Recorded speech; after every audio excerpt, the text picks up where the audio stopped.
High school sports, where the student athletes of today are forged into men and women of tomorrow. Join our Chippewa Valley Big Reds and Dakota Cougars on their journey towards building their skills and identities, learning to endure through struggles and setbacks, discovering the camaraderie of working together as a team, and feeling the unparalleled rush of achieving greatness on the field. Welcome to CVC Sports.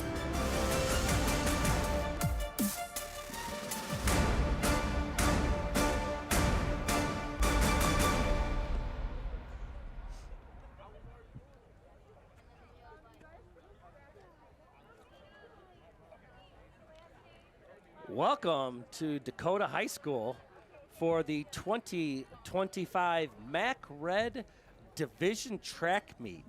I'll explain what that is here in just a second, but this is Jeff Vitale for Chippewa Valley Cable Sports, bringing you a rarity, boys and girls, men's and women's track and field. So you're going to see lots of different shots today because in a track meet, a lot is happening. But today you got every team from the MAC Red Division competing to see who's going to win the division meet. So this is kind of like the equivalent of when you watched men's or women's basketball in the Big Ten and you had a regular season champion and then you had a tournament champion. Well, this is kind of the same thing. In the regular season, track and field, for the men, the Dakota Cougars were MAC Red champions with a 5-0 record, knocking out Utica in the final meet of the season by 16 points. Very close meet. In the women, it goes to the Romeo Bulldogs regular season crown as they defeated the Dakota Cougars in the final track meet of the season by an impressive 45 points. So the Romeo Bulldogs were the regular season women's and the Dakota men were the regular season for the boys. So the MAC Red, you can see we got quite a bit going on here. There you see a live look at the shot put. And again, we've had some weather all day. At about 4:30 to 4:45, the running events are going to start. And that does not mean the field events slow down, folks, because they keep going. So like I said, there is a lot going on over on that side of the track. So that is kind of out by where you see the outfield, the home run area of the varsity baseball fields. That is where the shot put area is. You can kind of see the fence there and the foul pole. As you kind of get more east, you'll start to see the long jump in the pole vault area. And then in the north end zone behind the goalpost, you can kind of see a few people jumping is the high jump area. So all the field events are in that area. A lot of our runners are here warming up. All the teams got their camps set up. So you'll be seeing 6 teams today: the Dakota Cougars, the Utica Chieftains, the Romeo Bulldogs, the Anchor Bay Tars, the Fraser Ramblers, and the Chippewa Valley Big Reds. We will do our best to bring you all kinds of things. I got all kinds of information. My main man, Brad Fetters, will be pretty proud of me since I get ridiculed during football and basketball season that I don't have stats here. And I got so much paper I don't know what to do with. Order of events in track and field. So I coach middle school, and it is vastly different than the high school meet. The first race that we will see will be the 4x800 meter relay. Okay. So 4 participants each run 2 laps. It totals 2 miles. That is the first race that we are going to see. And then we get into the 100-meter high hurdles. The girls will race first, followed by the boys. And again, each team will have every representative in the school. So there you see the pole vault area. So we do have some results in. And since we're at the pole vault area, we'll bring it up now. Right now in the lead for the girls at the highest pole vault jump is Anna Lucas. Dakota Jr. has cleared 9 feet.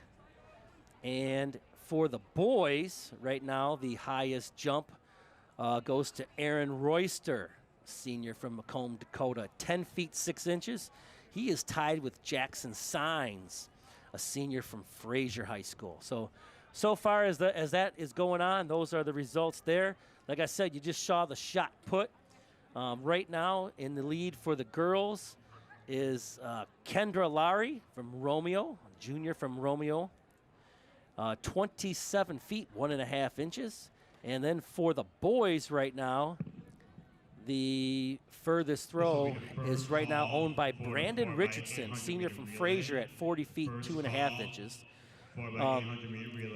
Just to give you an idea here how the field events go. So some of the top times and throws from this year for the shot put, Tyler Torrey from Macomb, Dakota. You might remember Tyler from the football season. Has the furthest throw of anyone in the county, right, or anyone in the MAC Red division at 51 feet 1 inches. So it's obviously he has not thrown yet as they kind of work their way up and people get their throws. And then for the girls, so there'll be some times where you're going to hear some silence today just because I am rustling through papers like crazy here, trying to keep up. There is a lot happening, and this gets a little crazy. But the couple to watch are from Anchor Bay. There's a pair here. Corinne Hudson has the furthest Red Division throw, senior from Anchor Bay at 33 feet 7 inches, followed by teammate and sophomore Sydney Slay at 33 feet 5 inches. And Haley Fohey, junior from Macomb, Dakota, has a feet of 32 feet 4 inches as her best so far this year in MAC Red play. Mentioned we have some results. So this Red Division meet started all the way back in 1988, way back when I was in high school. So last year, the girls and boys at Macomb, Dakota, well, the boys shared the Red Division tournament championship with Anchor Bay, and the Dakota girls won it solo. So Dakota had boys had a co-share of it last year. The girls won it outright. It has quite a bit of history. Like I said, it's been around since 1988. It's a fun track meet. The points kind of go a little bit different. I don't have how they do the points. It's a little tricky, but that'll get posted in the paper down the road here. They might even get some results by the end. So you can see there's a high jump was going on. We'll get to the high jump and see where they're at. That's kind of an ongoing event. So looks like right now for the girls, Sydney Timpa is at 5 feet 4 inches. Outstanding high jump right there. So she could still be going. There's still some girls getting their jumps in. And right now for the boys, the leader in the clubhouse is Alfonso Aguilla at 6 feet 1 inch, and his teammate right behind him, Gabe Romano. These guys are both juniors at 6 foot. So, and then at third is Guy Spicer at 5'10". So right now the boys of Macomb, Dakota, right now working the high jump pretty well there. There you see the long jump getting going. We do have some results from the long jumps. Let me scroll here. Thank you for Mr. Timpa for helping me out with that. So right now in the lead is Layla Babbage from Romeo, sophomore at 16 feet 4 inches. There you see the approach. Look at that takeoff. That's beautiful. Now they do mark in the long jump. So you see how that jumper kind of fell backwards. It's the closest point to the board is where you measure. So the white flag indicates that was a good jump. If the red side was up, that would mean he stepped over the toe board, which makes it a fault. All right. So a lot of the coaches from the MAC Red will be around helping. Back to the long jump. So Casey Kochikar, sophomore at Dakota, 15 feet 10 inches. Those two have kind of pulled away from the pack in the long jump for the girls. For the boys, we got some big jumps here. I don't know if I can sort this or not, but looks like we got Jonathan Carter, senior from Utica at 20 feet 8 inches. That is a heck of a jump. And right on his tail is Alfonso Aguilla, Macomb, Dakota at 20 feet 3 inches.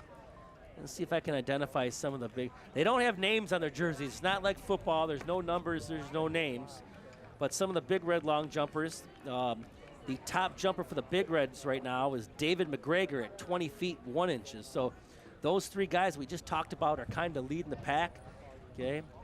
And again, obviously the biggest thing with the long jump is picking up enough speed, but you got to get up in the air. That's going to get you way out into the sand pit. There you see some of the distance runners getting loose. In the middle school, we only have the mile race, 4 laps. the high school not only has the mile, which we call the 1,600-meter run, but we have the 2 mile. That is the second to last race, the 3,200-meter run. So those girls right now are getting warm. It is so important in track that you properly warm up, just like you're getting a good stretch and a warm up before a basketball game or anything else. But track, even though you're only running a certain amount of races, you're not playing. It's not like minutes where you're playing a certain amount of minutes in basketball or a certain amount of plays in football. You can only do a certain number of events, no matter how good you are. So you got to be able to have numbers. You got to be able to have depth in track to be very, very good. So you can see the long jump there, and on the other turn, you can see the other dark runway. That is where the pole vaulters are, close to the fence. Probably the most difficult event out here. Because not only you got to sprint with that pole in your hands, but you got to be able to jab that thing in the ground and be able to pole vault yourself over that bar, which right now is almost at about 8 or 9 feet. And such a difficult event. It's fairly new to high school. It's been around a few years now, but way back when, that was only basically a collegiate event. So it hasn't been around too long in high school, but long enough where people are starting to get good at it. You're starting to see some really serious jumps. Back to the shot put area. You see a lot of the MAC Red coaches are over there helping out. The throw coaches, you got the high jump people helping out the high jump. So a lot of the coaches just kind of helping out with the events, coaching their kids up at the same time. Like I said, the first race we got going is the 4x800 meter relay. Okay, that is going to be a stagger start and pretty much run in lanes 1 through 3. That's why you can see down here in the track when you start to see it, all the hurdles are kind of off to the side. There's a few hurdles in lane 4, then all of the other lanes have just one hurdle. So you obviously run that race. There is all kinds of cones all over the track. Those are certain exchange zones and cut-ins and things like that. There is a lot of rules, and especially if you haven't followed track or don't know much about track, there's a lot of intricacies here. But the one thing that's always been the same, no matter what number of sports or events they add, you just got to be faster from the person next to you. And if you're faster from point A to point B than anybody else, you're going to be pretty good. There's a nice jump there. That looks like a Fraser Rambler. Nice jump out there. So you might be wondering, because you're seeing the MAC Red for football, where is Eisenhower? Well, Eisenhower is in the white division. So the white division consists of Grosse Pointe South, Eisenhower, Port Huron Northern, Grosse Pointe North, Ford, and Stevenson. So you will only see the red division teams here today. There's the pole vaulter. You can see that's a difficult event, folks. It is so tricky if you don't get that pole on the ground just right, and being able not only that to have the core and the body strength, not only to pull yourself up on that bar and then to get over the crossbar. Very difficult event here. We'll see if we can get some good video of that a little later, but you see some more throws. There's a nice long jump right there. Good slide. You see how he fell forward there? That's a good jump. It's hard to tell. That looks to be a Romeo Bulldog jump. And here we got a Utica Chieftain. Nice approach. You see she picks up speed and up and over. Beautiful jump there. You see how she got her heels over that bar? A lot of the young folks have a hard time getting those heels up over the bar. And here we have a Fraser pole vaulter here, getting ready to make his approach. Makes a good stick there, almost over. He just didn't get up over that bar. That core strength in it is so tough. Not to mention, sometimes you don't land on that mat. Their body just takes a beating on this event. Such a difficult event. Got such respect for the kids who do this event. Okay, and we got high jumping. I think, because that was one of mine, I think that is Casey Kojakar. I could be dead wrong, though, because she's got her back to me. But again, they don't have their names in the back, but that is a Dakota Cougar high jumping. Gonna make her attempt here. We just saw the young lady from Utica clear. Beautiful jump. Let's see if I can find a list of people high jumping. I might be able to get a better idea who that is. Now that is a perfectly legal move. So on your approach, as long as you don't make it a jumping attempt, you can then re-jump. It's like resetting, and that is Casey Kojakar, by the way.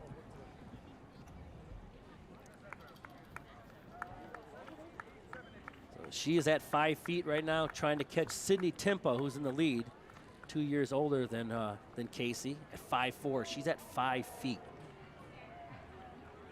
Clear. Does it hold? Yeah, it does hold. That's going to be a good jump. The bar did not fall.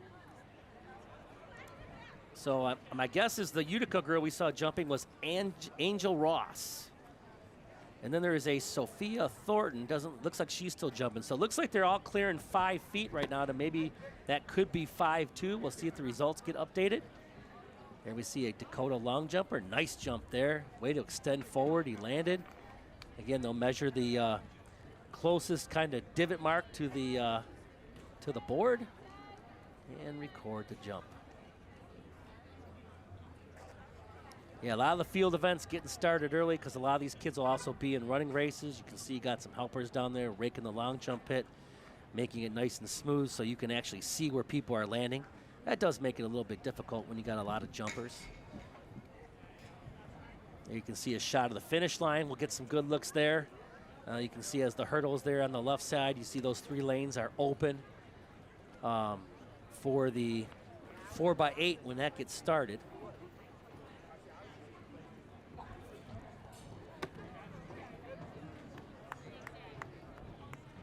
So it looks like the top 3 places right now.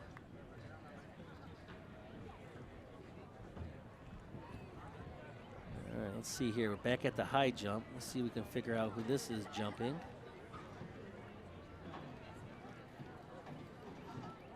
Looks like possibly Anchor. That could be Chippewa Valley.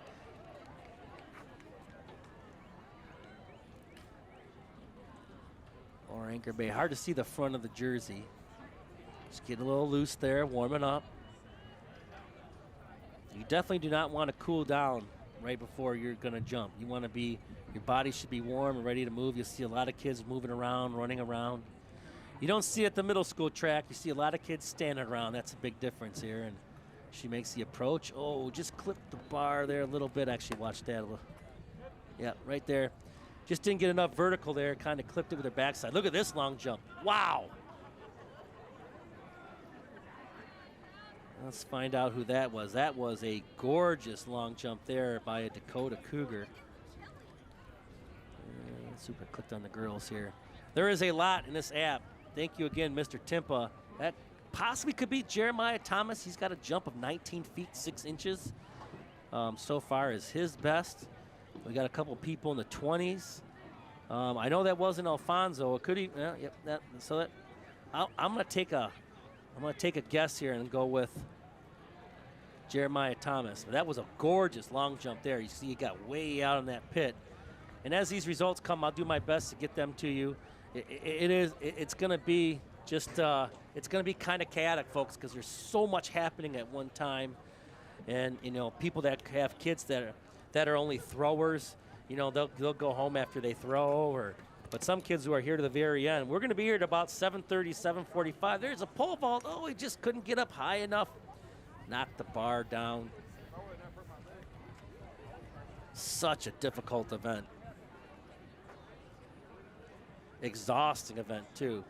As the pole vault goes on, it just gets to be so draining on your body, the strength that it takes to just propel yourself up over that crossbar. Back to the high jump here. Yeah, that's a different looking jersey than what I looked at down there. Could be Frazier, maybe? Oop, clipped the bar with the shoulder there. I think that's Frazier. Hard to tell.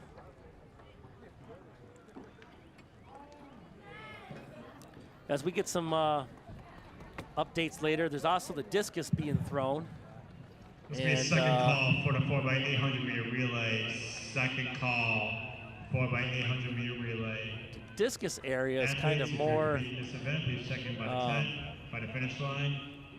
back by the in between the track and the baseball diamond, where it's not throwing a frisbee, folks. That discus weighs a little bit more than that, but right now in the discus,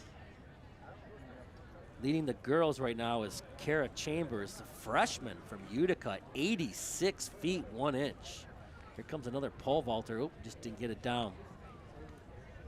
Caitlin DiMercurio, 85 feet 8 inches from Romeo, and then Olivia Henry from Anchor Bay at 79 feet 3 inches. So we got a few out there. We got a Big Red, Cameron Owens at 70 feet 6 inches, and Julia Timpa, 65 feet 3 inches, senior from Macomb, Dakota. So the discus, very tough event. Got to really get yourself spinning, and you can see the boys, Tayshawn Proctor from Romeo, 120 feet 5 inches, followed by Matt Keller, Utica, senior at 119 feet 11 inches. And then Giovanni Linville from Dakota at 117 feet 5 inches. So takes a lot of skill and a lot of practice to be able to throw that shot in the discus and do some of these things the way they do. And there you see some teams in the relay teams, the infield, discussing some strategy. You can see the baton there in their hand. That is the Romeo team, I believe. We're going to go back to the long jump here. We got a Fraser Rambler getting ready to long jump. Pretty good speed to the board. White flag is up, so he is good. Oh, we got the red flag up. So that is a fault. So they won't even measure that because he was over the toe board there, that white board. It's the back part of the board closest to the sand. You don't want to go over that last part of the white. So then they put the cone up to make sure no one else jumps, while that way no one gets injured while the people out there raking and smoothing out the sand. And they'll take care of their next jumper. You can see the capacity crowd here. It's been a little bit of a rough season track weather-wise. This year. There's been a lot of cloudy days, rainy days. We haven't had a lot of nice, beautiful, sunny days. You know, all the schools today are doing their division meets, you know, all throughout the white division meet is at Grosse Pointe North. The blue division meet is at Warren Mott. Gold division at Sterling Heights, and so on. Because coming up next week is the county meet as they kind of get ready for, 2 weeks. There are a couple little more invitationals, and then right around the time that we have our league meet, May 21st, is the county meet. And then they start getting ready for states and kids that qualify, and it's a great season. Just wish they had a little bit better weather for it.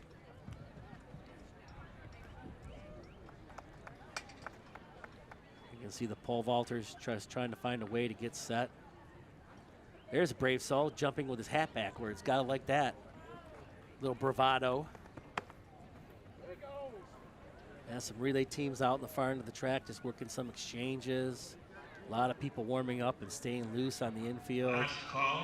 Doing a lot of hip flexor stretches. Some of the hurdlers kind of just doing their routine over the hurdles a little bit, just kind of getting their form, getting loose, stretching out those hips, flexing them a little bit, getting them loose. That was a good jump. Just clipped the bar, though. It is tough to get over that bar. Can't even tell you what a difficult event it is. Once the field events close, I'll get you any final updates. But right now it's kind of hard because as they're kind of being recorded on by paper, and then some people will bring some to the computers, and then they'll be updated to the computers. So a lot of the team's top throwers and jumpers and things like that have yet to go yet. Oh, almost one. We almost had a pole vault there. I just looked live. There it is right there. Almost made it over. He just couldn't get his feet up over the bar, but beautiful attempt there by the Utica pole vaulter. That was probably about, since we've been here, probably one of the closest attempts we've seen. There you see his coach coaching him up a little bit, giving him some help. But he was pretty close. Almost made it over that bar.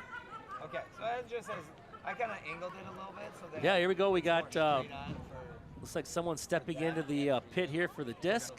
That looks like a Fraser Rambler. Now you can see he's just about to your right off camera. You can see there, if you move it just a little bit right. You'll see him start spinning here in a second.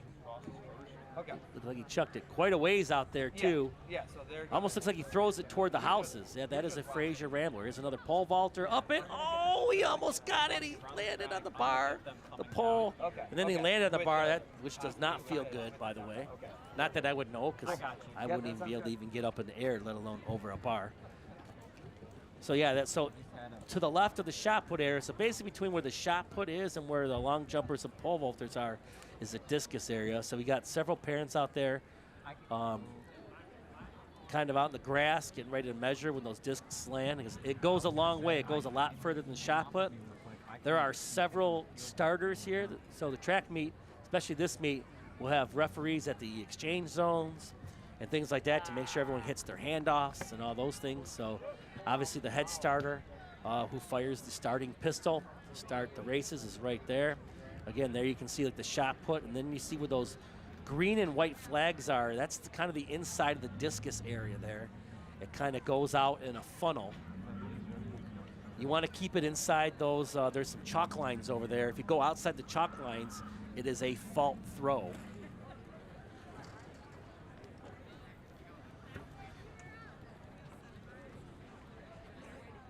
You see the infield of the track there where a lot of kids are just kind of staying loose, getting warmed up, as we are probably about 5-6 minutes away from our first race, the 4x800 meter relay. I'm going to come out of the field event. Oh, there we go. Oh, what fantastic jump there by the Dakota Cougar pole vaulter. Let me see if I can get a name here. He was excited. He got over it.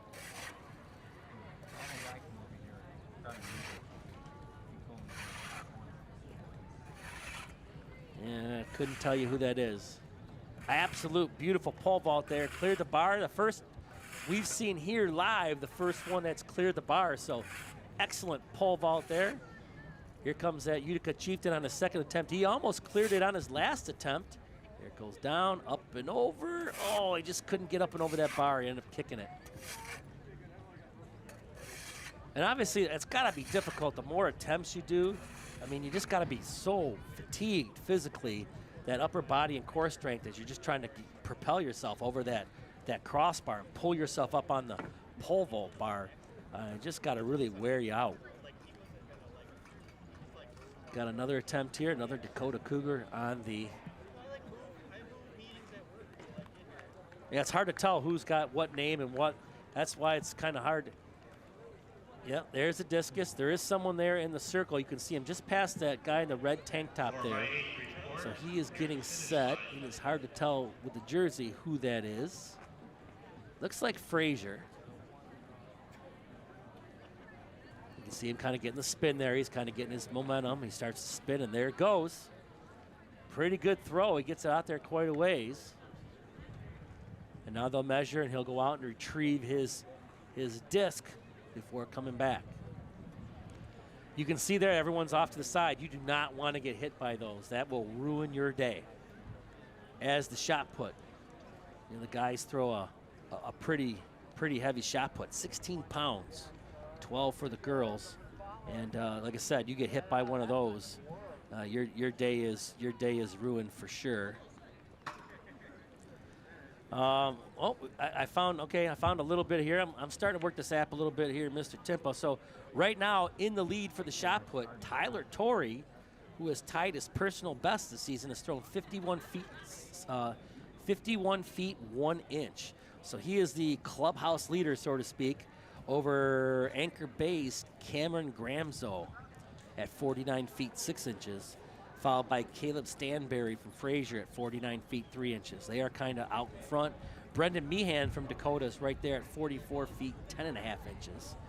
But we got a few out there in the shot put. Okay. Let me see if I can find any more. So the girls' leader right now is from Anchor Bay, Corinne Hutton, 33 feet 7 inches. Her teammate, Sydney Slay, is at 33 feet 5 inches, and then Haley Fohey, 32 feet 4 inches right now. And then Anna Torrey at 31 feet 4 inches. So a lot of good throws there, impressive throws. In the high jump, looks like they're still kind of seeing who can catch Sydney Timpa at 5'4". The event is still going on. Now you do in the high jump, you get 3 misses. So if you miss at 5 feet, you get 2 more attempts. On the third miss, you are then kind of out of the tournament, so to speak. And again, it goes to the highest jumper. If there is a tie in the high jump, they go back and look at the 2 people or 3 people tied, and they go by the least number of misses will break the ties. We actually had a middle school meet where we had a 4-way tie for first with the same number of misses, and that was That was interesting in the 30 years I've been coaching middle school track. Never seen that. So, all right, we're getting into the running events now. As you can see, these 6 teams are on the line ready to go here. I got to get to the track events here. I'm talking to myself. But you got the girls running first.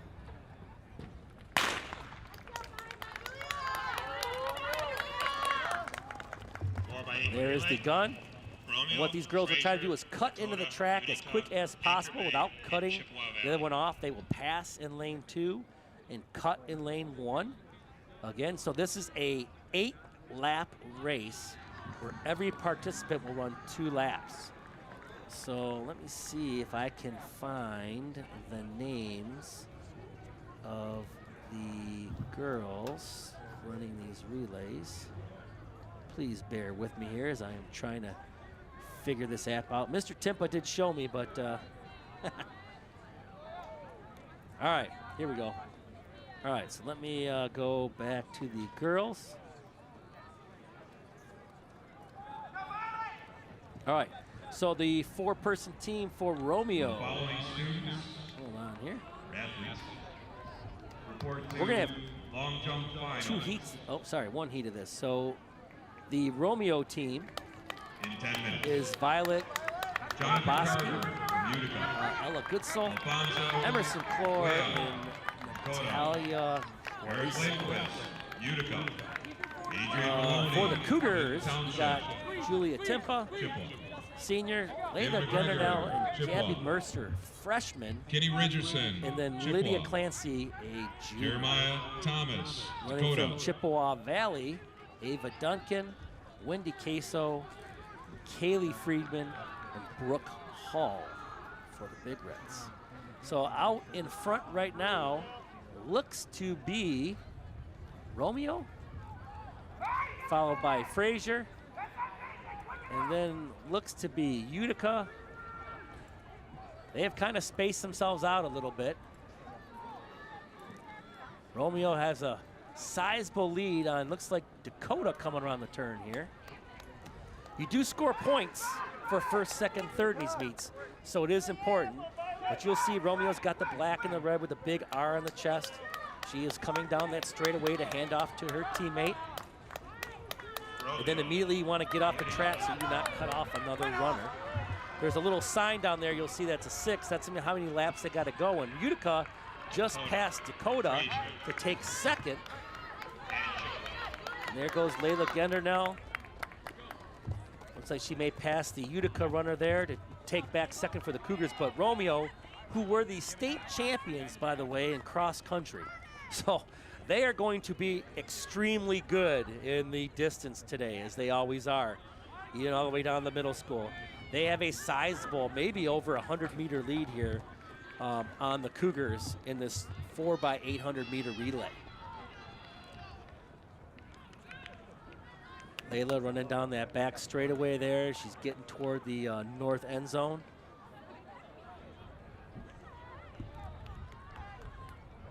It's hard to see what team is back there, but there's Romeo coming down the straightaway. They have a sizable lead right now, about 150 meters. Again, she's going to run 2 laps before she hands off to her second teammate. You see the bunch of girls there waiting. As this is the second leg of the 4x8. She's getting ready to make her second lap there. Here comes Layla down the straightaway as she gets to finishing her first lap, followed by Utica, and then Frazier, then Chippewa Valley. It looks like out in the back there, I don't know if Dakota's got a second team. Try to see who that is as they're coming on the corner there. Anchor Bay.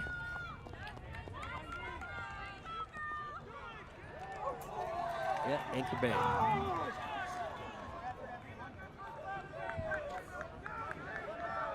So again, Romeo really opening up the lead. Holy smoke, she is close, pushing close to almost a 200-meter lead, as they do not seem to be slowing down.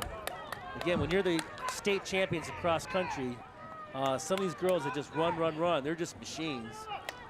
And getting ready to hand off to the third leg now. The third runner's getting the baton. Here she comes into the finish line.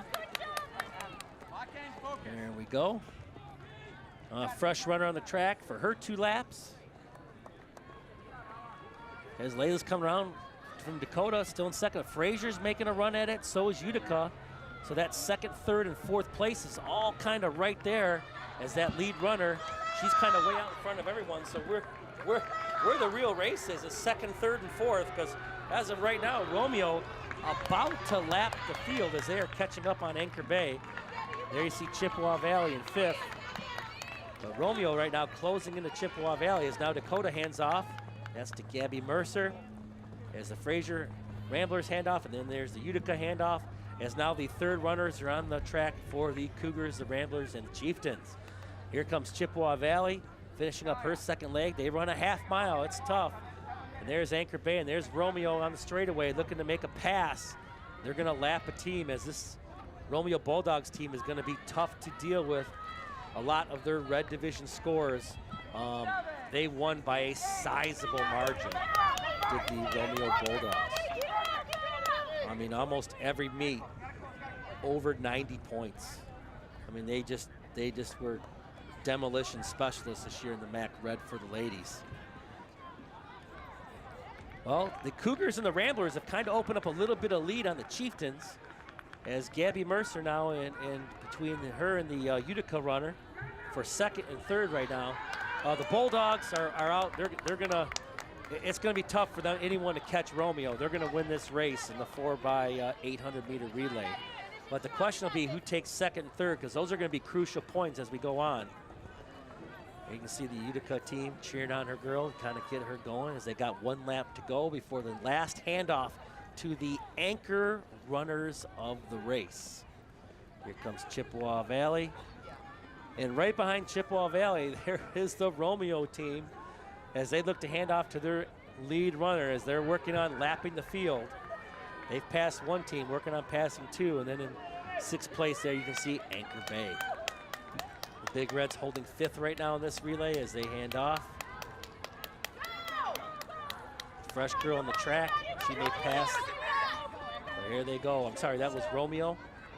So the Romeo girl out in front, there she goes. Has now lapped the 5th place team. So they have lapped the 6th and the 5th place team.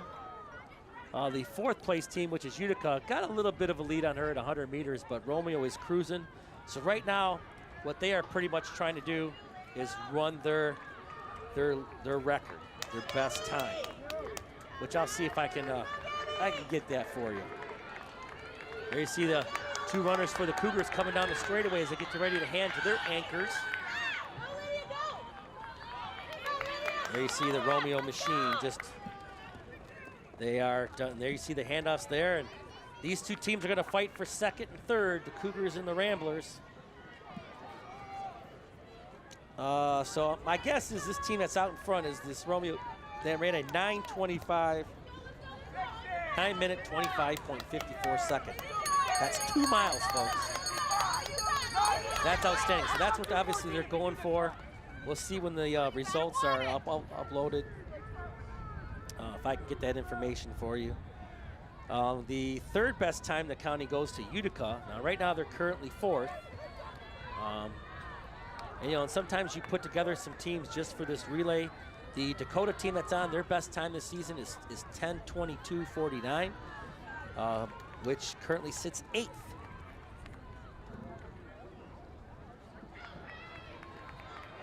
The race is going on there. There's Dakota and Fraser down this near side by side. There you see the Romeo there, right there, neck and neck. 1 lap to go, and that's second and third right there, folks. There's no doubt who's going to win the race. That's the Romeo Bulldogs. She is in control, about to lap the 4th place team and win this race for her school. Going away. Look at those strides. Every single one of them ran basically identical. And I think they're going to break their record here. As she crosses the finish line about 9:16 and some change.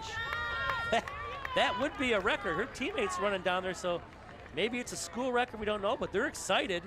They're fired up. They're giving her teammate a hug over there. There comes her teammates right through the gate. You'll see them here in a second. They're fired up. They're happy. if that is the right team, that is almost 9 seconds off their pace. So as we can see here, here comes the final straightaway here.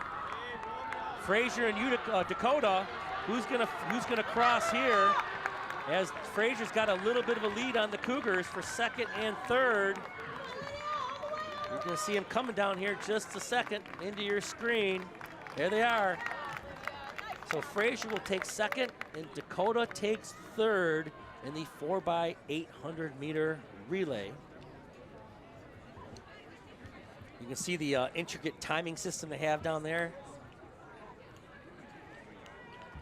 The nickname is the FAT timer, F-A-T. Don't ask me what it stands for.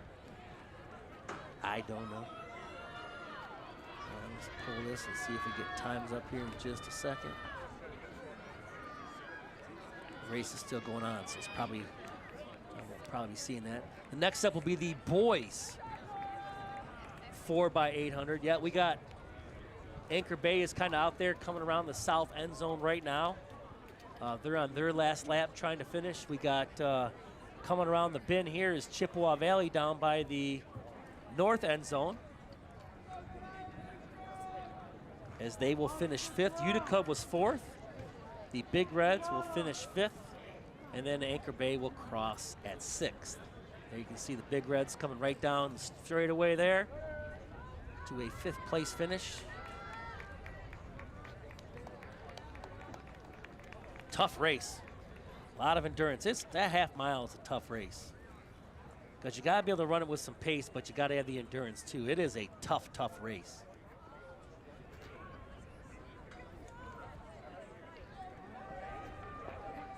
You know, not to mention you're competing with other sports that have, you know, some of your athletes go play softball, they go play baseball, lacrosse now obviously is turning into a big spring sport. You got girls soccer in the spring. So it's tough. Sometimes track is not high up on the priority list, but a lot of fun. Team camaraderie, Dakota's team, about 190 this year, 190 strong. There you can see Anchor Bay coming down to the finish line. That will conclude the women's 4x8. Now we're going to run the men. We do have a live track. Well, the men will start to get lined up on the track and literally get them right off and get the next group going. And we do have a live we're track. going to have a starter for the boys and a starter for the girls. They kind of switch spots. It helps keep the track meet moving because thank God we have lights here. We wouldn't get out of here till 10 o'clock. I'm out on the payroll for Mr. Finney till 10 o'clock, so I'm going to do my best to keep talking here, but I got no liquids up here. There might be some times where I might just need to catch my breath here for a minute. I don't have my partner out here today. He's doing some baseball stuff. My partner loves his baseball. All right, men's 4x800 meter relay. Again, every team represented from the MAC Red. Chippewa Valley, lane 1, Romeo, lane 2. This will be right from the start because they'll merge pretty quickly. Cougars are in lane 4. And the gun gets ready as they do a walk-up start, and the gun goes, and there they go, and they'll cut right in, right away to start. So the first two runners, again, will run their 2 laps. This race for the boys is kind of owned by the Cougars this year. Let me get you some times here. The top team, or the top team of any red division, took place at the Oakland University Elaine Lehigh High School Invitational, and that was by Utica. They ran at 8:22.78. That's a pretty nice time. So that team has got 2 of the highest of the top 10 times this year. Frazier is next at 8:29.20, followed by another Utica time. So they've run pretty well in this race this year. Dakota's got the 7th and 8th best times at 8:41 and 8:44. So judging by the times right now, and again, they're kind of all bunched up out in front there is Anchor Bay is a little bit back in the pack. I think that's Anchor Bay. I'm sorry, that's Chippewa Valley. It's hard to see with these uniforms there, but we'll get them. So the group there's all 5 kind of running together right now. Wonder if they're all kind of singing over there together, kind of like the Army chants. But they're going to be down that back straight away. This will be a pretty tight race. Most of these teams are all within about 20 seconds of each other. And this is where you're gonna wanna run your best race. So these guys will be all there. You can see right now, coming on the turn, the Chieftains have taken the lead, followed by the Cougars, then Frazier. But there's just jockeying for position right now. The one thing you gotta be careful of on this track is passing on the inside and stepping inside that inside line, because that'll DQ your team. But there you can see Frazier now taking the lead as they're getting to their teammate to hand off. Gotta be careful. Some of those guys almost crossed in and almost cut somebody off. That can DQ a team, especially if you make contact with somebody from another team. That's a tough way to have your team go out, is running into another team. Here come the Big Reds. They're gonna hand off right now. They're in the 6th position. As you can see right now on that back straightaway, you got Frazier, followed by Utica, followed by Dakota, and then Romeo. I'm sorry, Anchor Bay, then Romeo. And then at the back there, just coming around the first turn, is the Big Reds. So starting to space themselves out a little bit. The 3 teams out in the lead there. They're starting to kind of space themselves out. Well, what I love about track too is just kind of seeing the parents in the stands, the energy the parents bring, cheering their kids on. They need that when they're running, because there are times when you're running, you just want to quit. All right, handoffs completed. They're in the last lap of the 2nd heat. Okay, the 2nd exchange.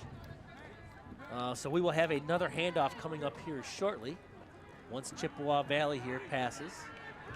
And right now, again, on the far stretch, we got Utica out in front. Utica and now Dakota are kind of jockeying back and forth there. You see Dakota making a little bit of a pass there.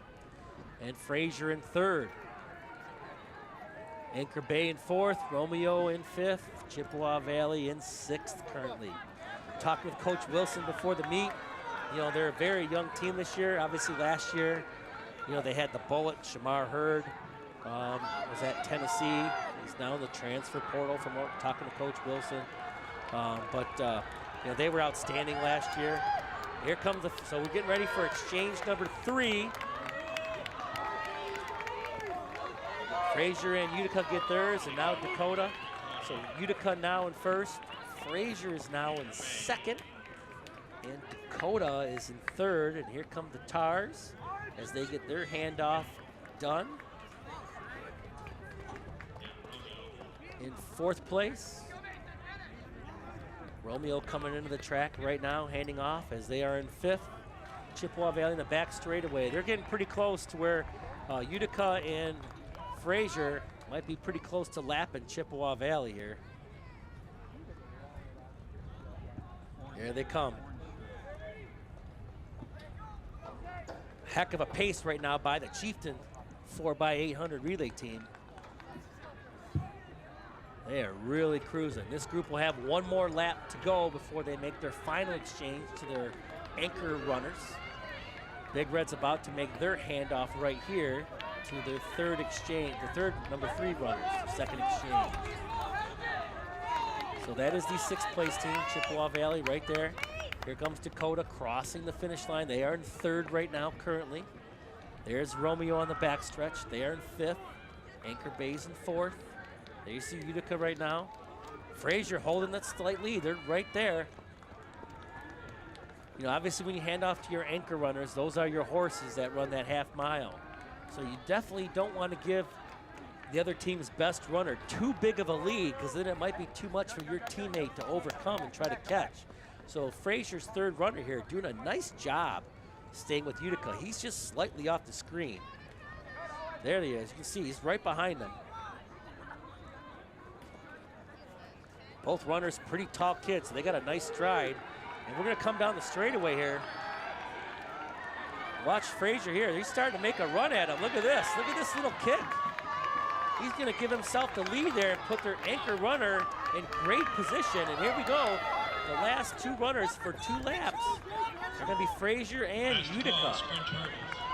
Oh, look at Utica take that lead there right around the turn. So these 2 are gonna battle it out for that last, for that spot for 1st and 2nd. There you see Dakota firmly in 3rd right now. Anchor Bay in 4th, Romeo in 5th, Chippewa Valley in 6th. So again, you can see they got 1 lap to go as Anchor Bay now makes their exchange. Romeo coming down the straightaway to make their exchange. Utica and Fraser side by side. Dakota about 20 meters or so behind. There you see the Romeo exchange right there. Now you can see Romeo and Utica side by side coming down that straightaway. 1 lap to go. And here comes Dakota. They're not out of it yet, so there's the bell for the final lap. Get some encouragement from their teammates. Trying to put everything they got into this final lap. We'll see how it shakes out. Coming around the other side, you got Anchor Bay here, out in front of Chippewa Valley. Chippewa Valley's got to make 1 more handoff. The Big Reds will finish 6th. They are a little bit of distance behind. Running hard though. Anchor Bay on their final lap. Romeo coming down the straightaway, getting ready to make their final lap. And out in front, here we go. And it's the Chieftains who are pulling away. Made a little look behind him, but he's going to kick it here. Looks like the Utica Chieftains are going to win going away with possibly their best time of the season. 8:22 is what they got to beat here as they're coming down to the finish line. They're going to beat it handily by about 10 seconds. So Utica will finish 1st. Fraser 2nd. Dakota 3rd in the men's 4x800 meter relay. And now coming along the backstretch, you got Romeo coming around here in 4th. Chippewa Valley, he's still got to go 1 more lap to finish his race. They'll be in 6th, and there comes, I'm sorry, that is Anchor Bay coming to finish their 4th lap, or their final lap, lap 8. Chippewa Valley's got 1 to go, and then there's Romeo. So it'll be Utica, followed by Fraser, Dakota in 3rd, Anchor Bay 4th, Romeo 5th, Chippewa Valley 6th in the men's 4x800 meter relay. Still got some kids throwing here. Looks like the long jumpers are still going. Looks like kind of just from staring out the press box here. Pole vault looks like that could still be going on. There are still kids throwing the shot and the discus. And we got 1 more team on the track. Chippewa Valley on the far straightaway there by the visitor football bleachers. The Big Reds camp, you can kind of see sometimes when they come around, they're set up by the visiting concession stand area. Every team's got some kind of a tent here. There are a couple teams that took cover underneath the awning here at Dakota Stadium. Fraser was down there, I saw earlier. Anchor Bay's off to the side here. All right, we got a thrower here for the discus. This looks like a Dakota Cougar, hard to tell. Look at that turn. Whoa, look at that throw. Hard to tell. For the build from here, it looks like Tyler Torrey, but it's only a guess. And I mean a guess, because I couldn't. Even on the camera, seeing that far away. Ladies and gentlemen, please rise, gentlemen. I definitely know Brendan Meehan from this distance. That does not look like Brendan Meehan. I think that was Tyler Torrey. But you saw that discus get tossed, the disc get tossed there. He threw that quite a ways. See how that spins? Very, very difficult event. All right, the 4x8 has concluded. And we are going to take a moment to do the national anthem.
All right.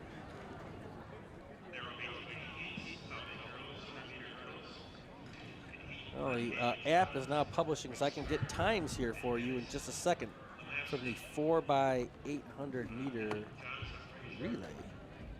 Maybe.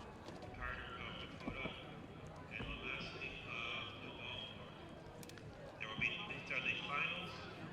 Hurdle crew get the hurdles on the track. These are the finals. All places will be by time only.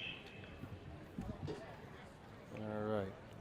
So the women's 4x800 meter relay, the Romeo Bulldogs ran a 9:16.69, beating Frazier by 43 seconds. Frazier was 9:59.48. Dakota was 10 minutes, .66. That was the team of Julia Timpa, Layla Gendinel, Gabby Mercer, and Lydia Clancy. Then Utica at 10:41, Chippewa Valley at 11:18, and Anchor Bay 11:58. We see the long jump.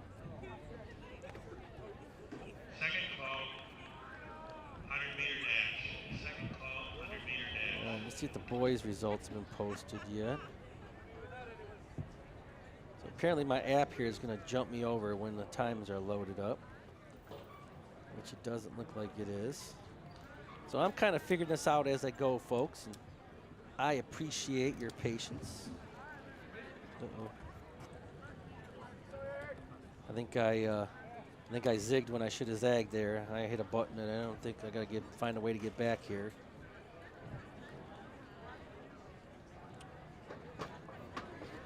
Okay.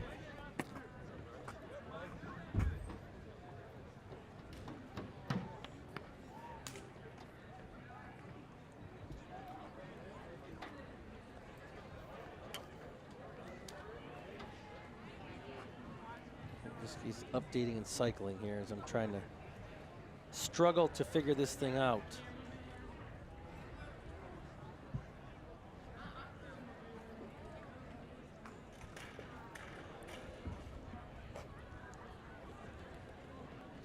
I see some kids on the track. They are getting ready for the girls' 100-meter high hurdles. So they are 33 inches high for the girls, 39 inches high for the boys.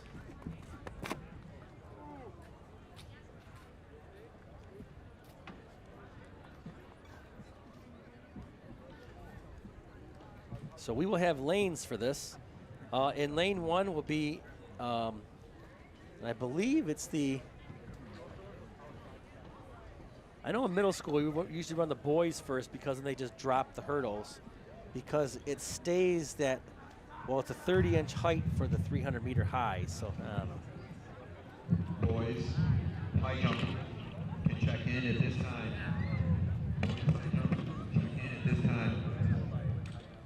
So we do the boys race. Lane 1 is Nathan Schwark from Romeo, Adrian Flattery from Utica in lane 2. Lane 3, Zion North from Chippewa Valley. Lane 4, Jacob Girardi from Utica. Lane 5, Brady Carpenter from Romeo. Lane 6, Keegan Finn from Utica. Lane 7, Kyle Loveridge from Frazier.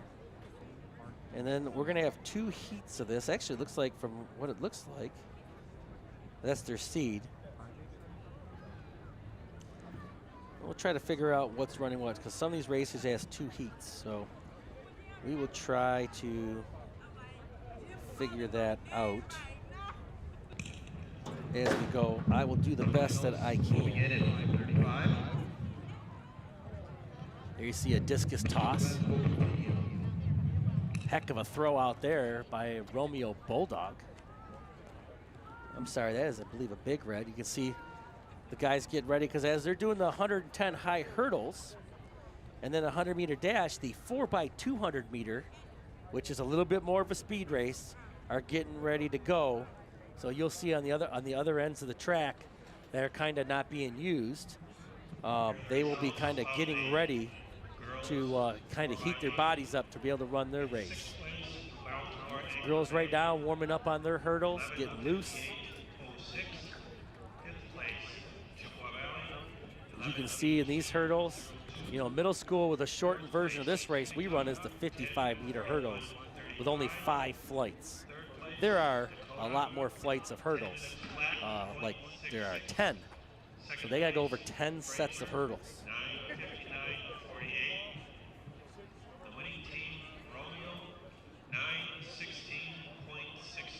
So according to the app, we're going to have 3 heats this race.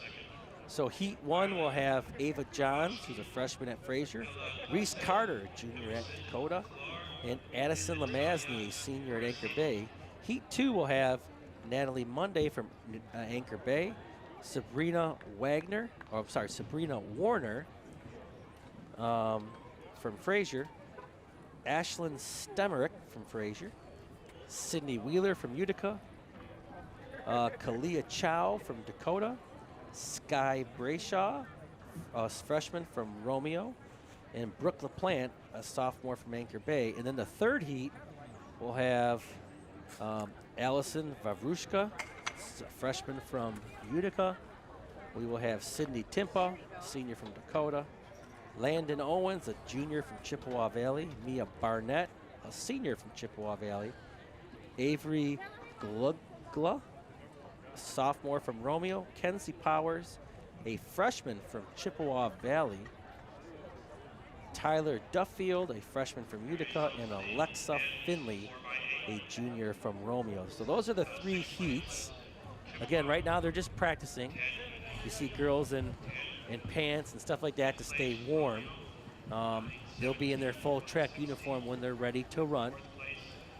They did make an announcement about boys high jump. So the girls high jump is finished. We'll see if I can work on getting those results. The biggest thing is just trying to keep up with everything, which is tough to do.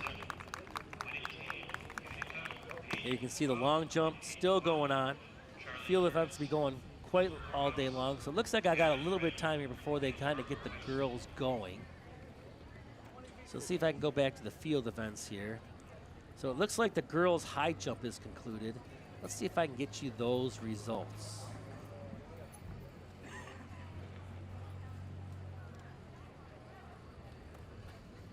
It says in progress still, so it's hard to see, but it looks like Sydney Timpa is going to win the event at 5 feet 4 inches. If that is the right time. I'm looking at seed, so I don't know if that's a jump she's had earlier this year. But I don't seem to have the jumps as of right now. So when that does update, I can work on getting back to that. Just trying to figure this thing out. This app is quite extensive.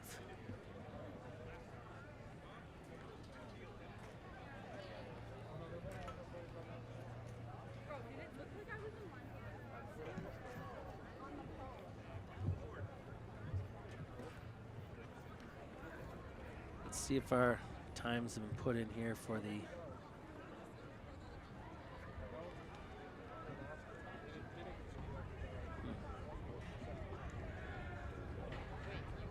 figure this out eventually.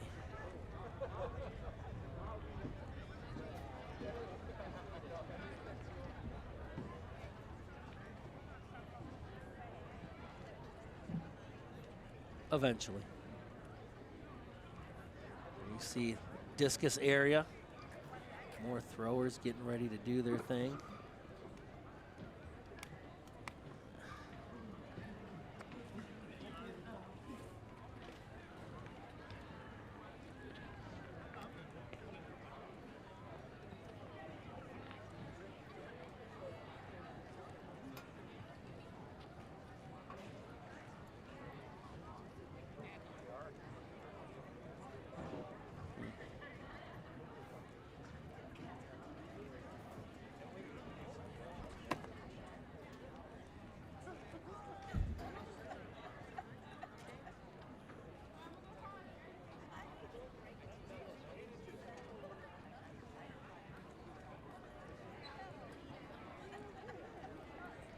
So we talked about the results for the girls 4x8.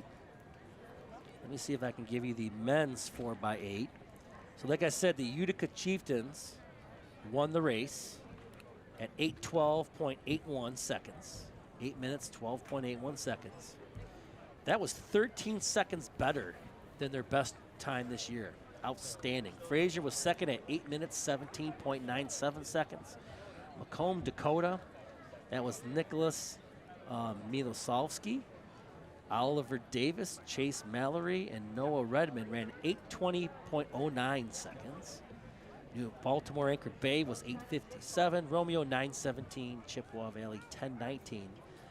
That was the team of Austin, and I can't even say that last name, Austin. I apologize, but I do not want to butcher your name this bad on YouTube television. Henry Paul, Connor Rubio, Grady Friedman, Chippewa Valley. So we got those results in. So I kind of found the results page, and I think what's going to help me do is I'm going to click back and forth, and I can kind of then update you guys on the other stuff. So I think that's what I'm going to do.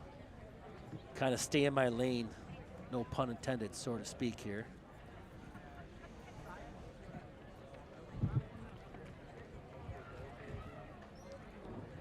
If I can ever figure out how to get out of this one screen I'm in, I'll be better off.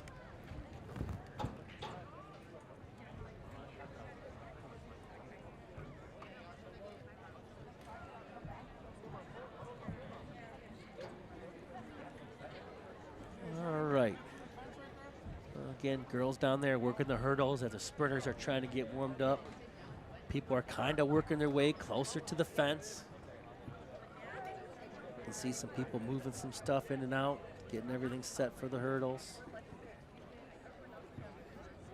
Replacing a couple maybe that just aren't lining up just right. Gonna run all 8 lanes here, folks, all 10 flights.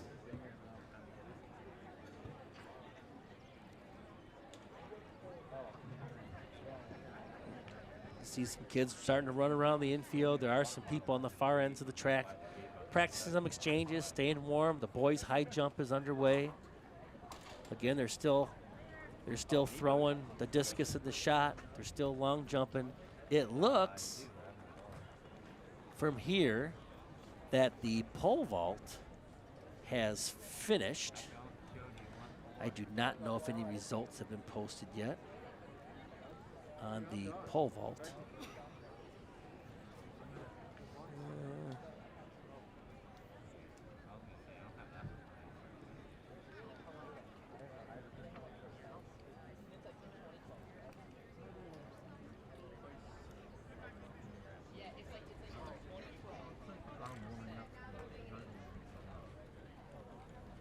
And that might take some time to post, but so it looks like these starters are down there checking in some participants.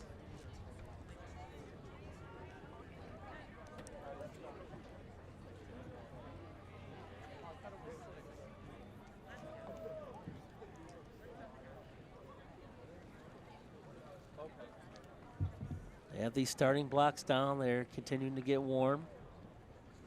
We got several people on the high jump right now in the infield working as the boys are high jumping. We have a Frazier Rambler, look like getting ready to do his attempt here shortly.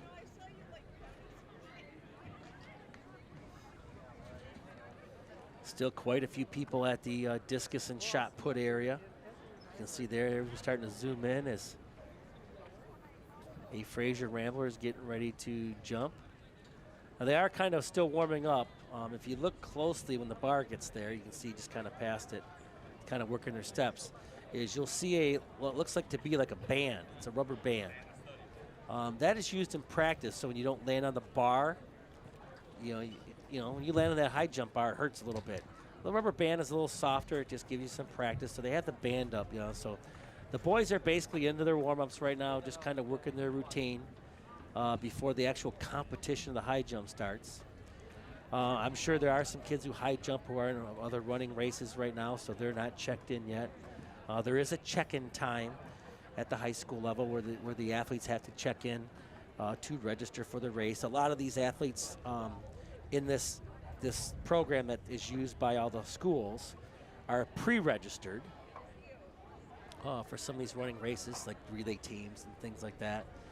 You see some kids down here, some Cougars checking making sure all the hurdles are good to go. They have like a little bit of a hurdle crew here.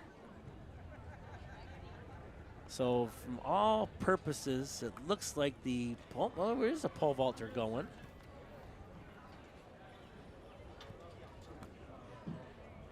There was no bar, so I just don't know if he's practicing or what, but.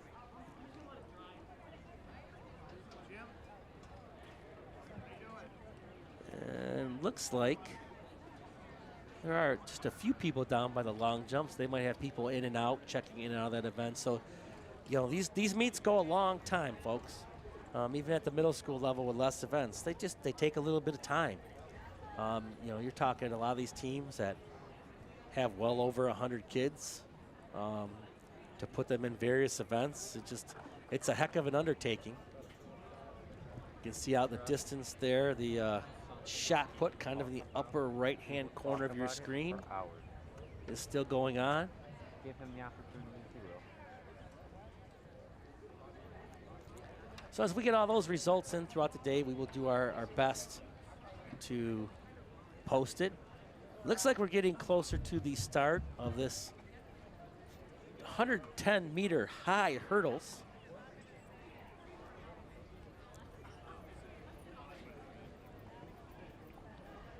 The 3 heats obviously will take a little bit of time. Let me see here if I can. With the men's high hurdles, it looks like there is also 3 heats. I'm sorry, that was the girls. Hold on, let me go to the guys. 2 heats. So Chippewa Valley representatives in Heat 1 is Zion North, freshman. His best time this year, 18.6. And then in Heat 2, we have Casey Bryant from Dakota, a senior. Mario Carducci, junior from Chippewa Valley. Christopher Dotson, senior from Dakota. Gavin Roberts, a senior from Chippewa Valley. And Kenneth McKennedy, a senior from Dakota in the Heat 2, representing the Chippewa Valley Schools. So 2 races for the boys, 3 for the girls. I asked Mr. Timpa if there are finals. He said no. So my guess is with all those races go through, the top times will score points for their team. This is my first Red Division meet I've ever attended here, folks. So I am a little bit of a novice here. I apologize. I'm hoping with one of my assistants come here a little later, whose daughter runs on this team.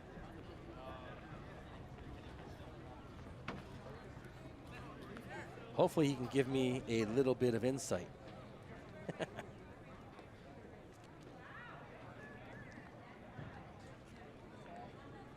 obviously organized in the heat, you see a lot of runners down by the start of the hurdle race. There you can see the band there. See how it kind of hangs a little low there. So again, that's just to practice. There's Alfonso Guia, one of Dakota's better boy high jumpers there. Again, they're just getting loose, getting set up as the boys go. They usually go different here because the boys' starting height a little higher than the girls. So they just made first call for the 4x200 meter relay, which comes after there's 2 races before that, which obviously the 110 high hurdles. Everyone seems to be down there. What you see there, the event in progress. This is the first heat of the 100-meter hurdles. Places for the out time. This is it. All right, so we're gonna run the ladies first, it looks like, in the 110s. In the first heat, you were gonna see 3 people run it. Ava Johns from Fraser, Reese Carter from Dakota, and Addison Lamasny from Anchor Bay. And it looks like Reese is in lane 4. Ava is lane 3. Addison is in lane 5. And then the next 2 heats will have a full 8 participants. So 19 people in the race. Here you can see the participants get loose. They got the blocks set up. They're ready to go. There's Reese Carter sitting there in the middle, sandwiched between Frazier and Anchor Bay. And again, the high jumpers continue to warm up a little bit.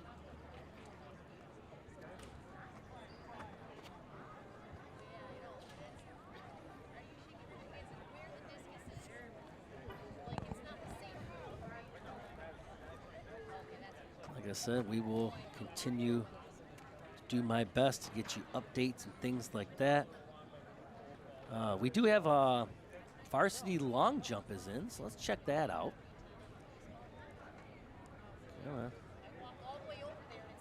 Nope, that was interesting. All right. The boys, the winner of the long jump goes to Jonathan Carter of Utica, 20 feet 10 inches. Second place, Alfonso Guia from Dakota, 19 feet 8 inches. And in third place, Keeney Richardson from Chippewa Valley at 19 feet 4 inches. We also had David McGregor jump 19 feet 3 3/4 inches from Chippewa Valley. He finished 4th. Adrian Maloney finished 6th for Chippewa Valley at 19 feet 3/4 of an inch. Jeremiah Thomas at 19 feet 1/2 of an inch finished 7th. Gabe Romano finished 12th at 16 feet 10.5 inches. So some very impressive jumps from the boys long jump. And we got the results of the women's high jump in. So the high jump winner, a tie for first place between Angel Ross of Utica and Casey Kojakar of Macomb, Dakota, both sophomores at 4 feet 9 inches. So they share first and second place points. Sydney Timpa got third at 4 feet 9 inches, so she must have had just an extra miss or so. And then Julia Timpa got 4 feet 9 inches as well. She finished tied 4th. Carrier McCaskill from Chippewa Valley was 6th at 4 feet 6 inches. We had another big red Jackie Lloyd at 4 feet 3 inches. All there for the Chippewa school. So those were the high jump results.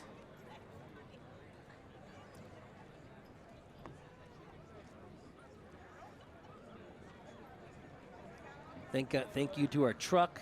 You know, again, we're trying to, this is the first track meet we've done in a long time.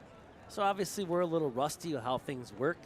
There's definitely something as we go forward, like to continue, and obviously we'll work out the bugs. So we appreciate you being patient, as there are going to be some dead space time in between some races. Sometimes it's a computer issue, and they're trying to make sure, because this whole timing system at the finish line, if you get a chance to, we can shoot that later. There is, on the other side of the tent here, there is a camera that shoots down at the finish line. So they actually kind of get video finishes of how people finish, so you can place people properly. It is a very impressive setup for the finish line. Okay, there's a running time, you know, that's there for the kids who are running. You got the big finish line towers that are there. You can see another high jumper again as they continue to get loose, and we get closer to the start. Now they do got the other heats of the hurdles lined up behind the first 3 girls who are going, and everyone seems to have made their way down there. So unless we're waiting for something with the computer, you know, they could have just uploaded the results, which kind of, you know, unfortunately now with technology, when that goes a little bit, that definitely slows things down a little bit as we wait to get our second event going here.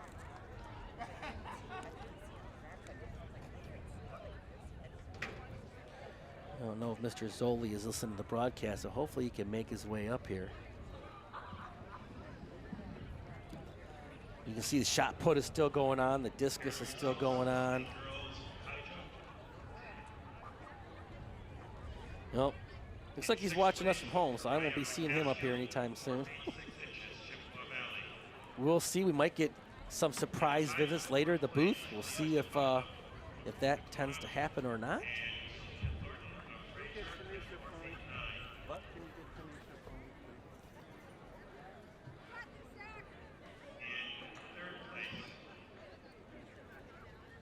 They are announcing the results of the girls' high jump on the Jumbotron right now. Talking about the high jump just a minute ago that I mentioned.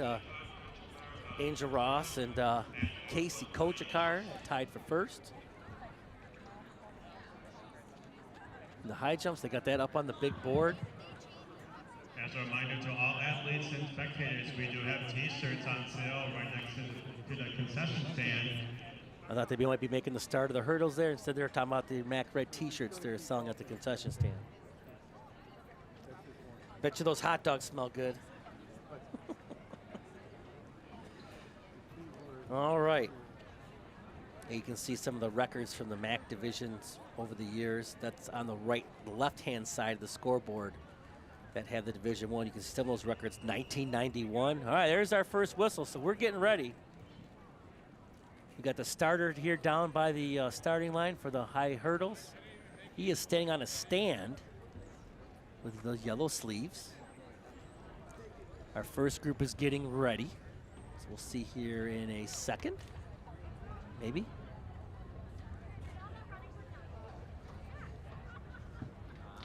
There we go. Girls are in their set position when their relaxed position. Runners take your mark, and then they will rise up in the set position. And then when the gun goes, they will be flying off, and here we go. Reese Carter there in the middle in the lead. Continues down the straightaway, working her way toward the finish line. And in the first heat, Macomb, Dakota's Reese Carter will win the race.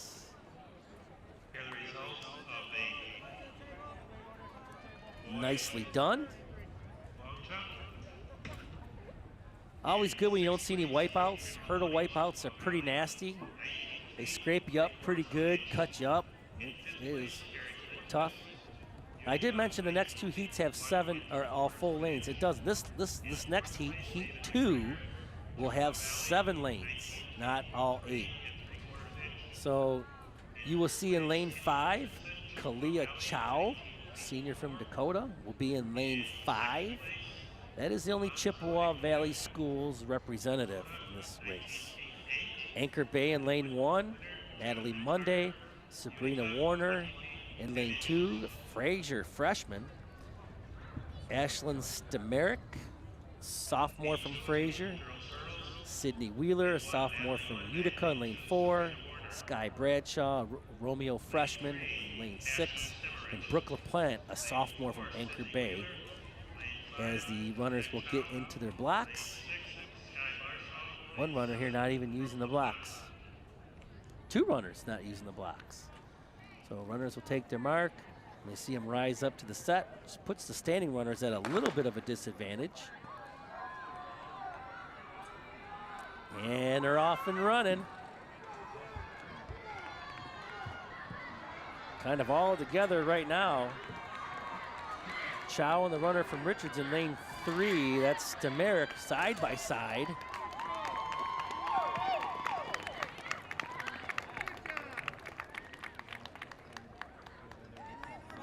And it looks like it's going to be Frazier in that heat in first, and Kalia Chow, I think, took second from what it looks like there.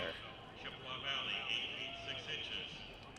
In 5th place, Samuel Cooper, Dakota, 9 feet.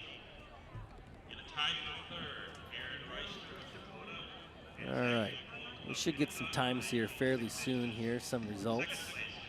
Ooh, we do have men's pole vault here, so we get ready for the 3rd heat. I can bring you some pole vault results. Men's pole vault, Frazier wins it with 9 feet 6 inches. Now we had 4 people jump 9 feet 6 inches, but Jackson Signs took first, Kyler Cramp took second, all at 9 feet 6 inches, and then tied for 3rd was Aaron Royster from Dakota and Zachary Polk from Utica, tying for 3rd. Sam Cooper took 9 feet for Dakota, took at 5th place. Hector Gasho, a freshman from Chippewa Valley, 8 feet 6 inches. Kent West from Dakota, 8 feet. With some of the other Chippewa Valley Schools kids. So those were the results from the men's pole vault.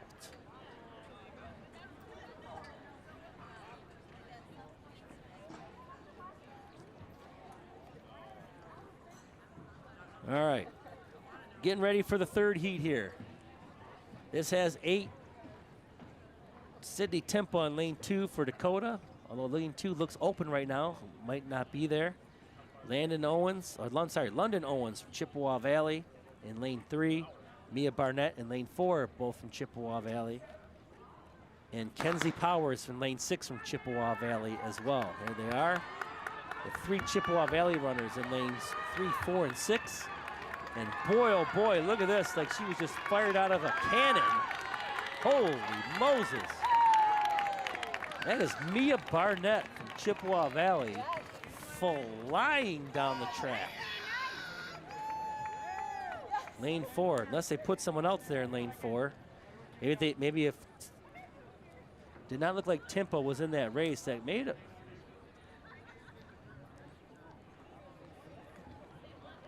It wasn't a Chippewa Valley jersey, though. We'll get the results of that, but boy, whoever was in that last race, boy, was she flying down the track. Holy smokes. Well, now that the girls have gone, now we'll start set up the boys 110-meter hurdles. They've been kind of working behind the ladies, getting their blocks set.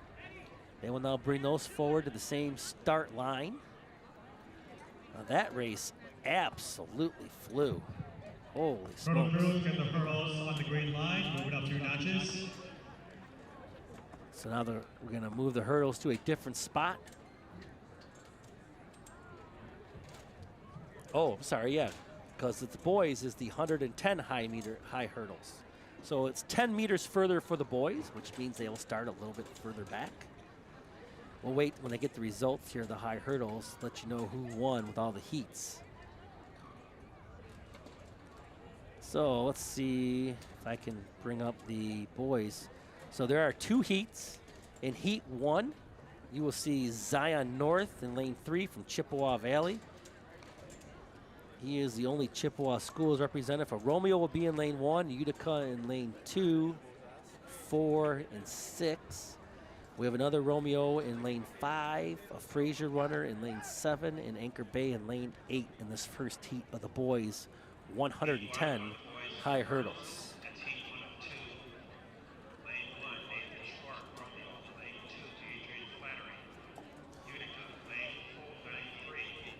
In the second heat, we're going to have 2 Chippewa Valley runners and looks like 3 runners from Macomb, Dakota. Casey Bryant,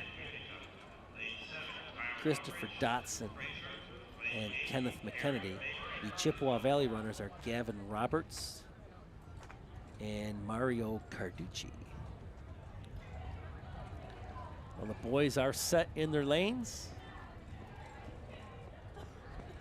Getting a couple starts here as everyone is moving the hurdles back to a different mark. So there's different markings on the track. The 100-meter hurdles have a different color marking than the 110-meter hurdles, because obviously it's spaced out a little different with the race being 10 meters longer. That's what you see right now is everybody with the hurdle crew working to get those hurdles set up.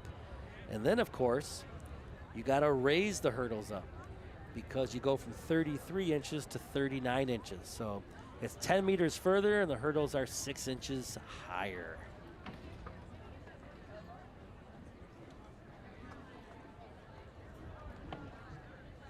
Coming up after this race, you're going to see the 100-meter dash.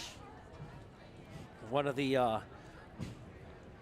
prime events that you see in the Olympics is the 100-meter dash. No Usain Bolt here today, but you are going to see some maybe possible Usain Bolts of the future. Who knows?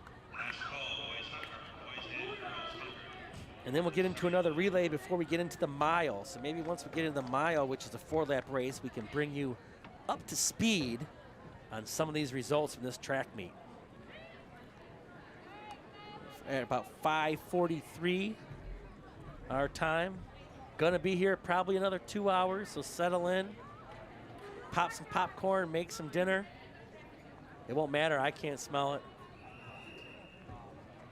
Hopefully you don't hear my stomach growling through the microphone. All right, the starter has made the ready whistle. The runners are in their blocks and ready to go. Yep, there you see Zion North in lane 3. He's got the white leggings there. Only Chippewa Valley Schools runner.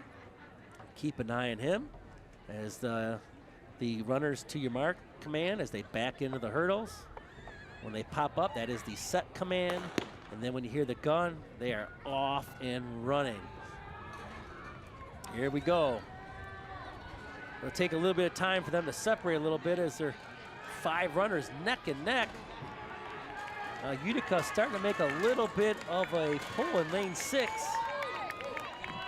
And that is Keegan Finn from Utica that crossed first in the first heat. It looks like Zion North, freshman by the way, excuse me, Chippewa Valley, looked like he crossed 3rd. Unofficial, of course.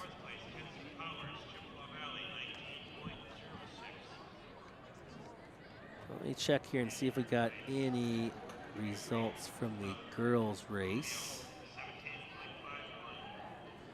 We do. So the hurdles results. That was Mia Barnett, by the way. Mia Barnett ran 14.5, won the hurdle race.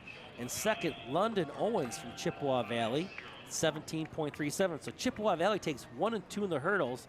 Avery Glugla from Romeo at 3rd at 17.1, and Kenzie Powers took 4th. So Chippewa Valley dominating the hurdles.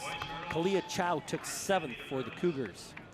Reese Carter took 12th out of the 16 runners. All right.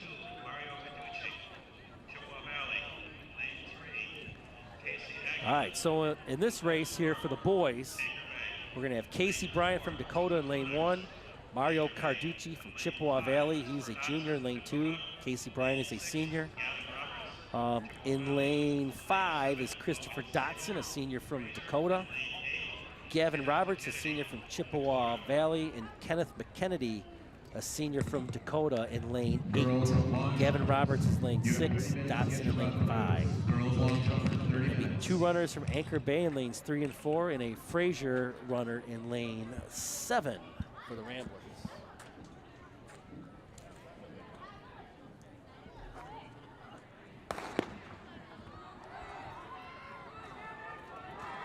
There you see the runners off and running, and here we go. Oh boy, look at this Anchor Bay runner in lane 3. He is flying down the track. What form? And he is gonna cross in lane 5. That was Christopher Dotson finishing 2nd. And it looked like his teammate from Anchor Bay in lane 3 finished 3rd in that race. Boy, they were cooking down the track. Woo! So that runner was Casey Eyman. He is a sophomore. Oh, I'm sorry, lane 4. Nope, that was Jonathan Kennard, senior. His best time this year, 14.7. We'll see if he beat that. He flew down the track. So you saw some speed. Now they're clearing the hurdles off the track, and we get ready for the 100-meter dash. Mr. Calderon in the truck, his favorite race, was a state champion in the 100-meter back in his day.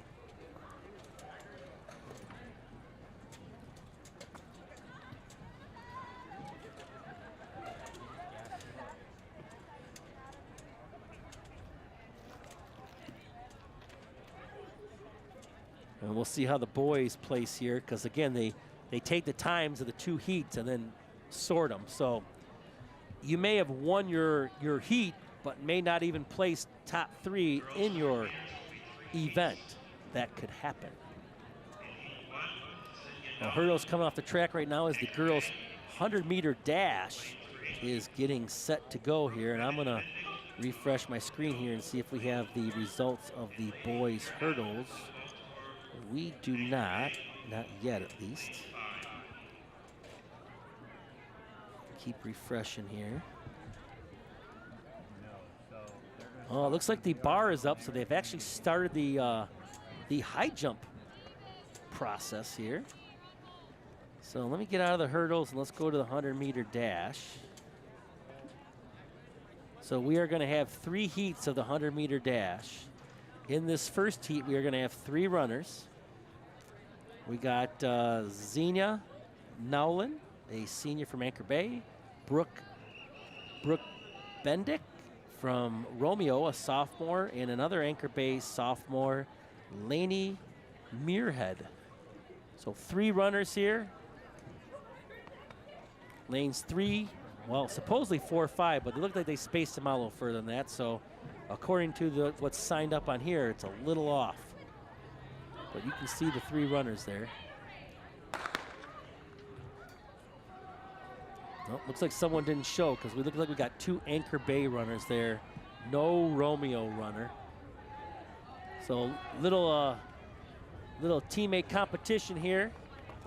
And it looks like Xenia Nolan will win that heat. In heat 2, we're going to have in lane 2, Autumn Johnson, Chippewa Valley. She is a freshman. There's 2 freshmen in this race. Right next to her is Brooke Dawson-Smith, who's a freshman from Fraser. And then we got, also in this race is Isabella Perry in lane 6 from Macomb, Dakota. So we got Zarina Tremble, a sophomore from Fraser. So maybe Brooke Dawson-Smith may not be in this race as her lane looks open. Ronnie Carter, also from Fraser in this race. And Amaya Williamson, a sophomore or junior from Utica in this race. So Isabella Perry and Autumn Johnson, the 2 Chippewa Valley Schools representatives, lanes 2 and 6 in this race. You see high jump, a nice clear there, the bar, well over the bar there. Was the Big Reds.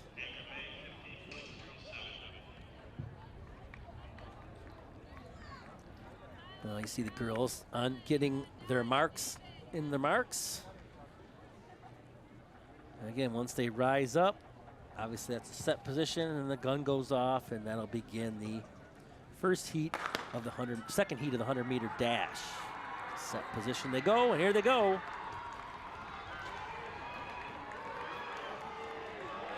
We got quite a heck of a race here. It looks like, wow, heck of a finish.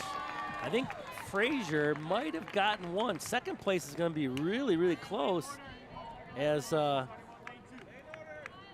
Isabella Perry was right there, and then all of a sudden Ronnie Carter kind of made a close there at the end. So be interested to see the results there. That was a heck of a first race. There you see a Utica high jumper easily clearing the bar. And now we'll get ready for our 3rd heat of the girls 100-meter dash. This race will feel, lane 4 will be Candace Finch, senior from Dakota. Kennedy Gatlin, a senior from Chippewa Valley. Nevaeh Robinson, you might remember her from basketball season, a freshman from Chippewa Valley. And Kiana Finch, a freshman from Macomb, Dakota. So 2 freshmen, 1 from Chippewa, 1 from Dakota, and 2 seniors. 1 from Chippewa, 1 from Dakota in this last heat. So again, Finch is in lane 4, Gatlin is in lane 6, Robinson in lane 7, and Finch in lane 8. Actually, yep. So Candace in lane 4, Kiana in lane 8.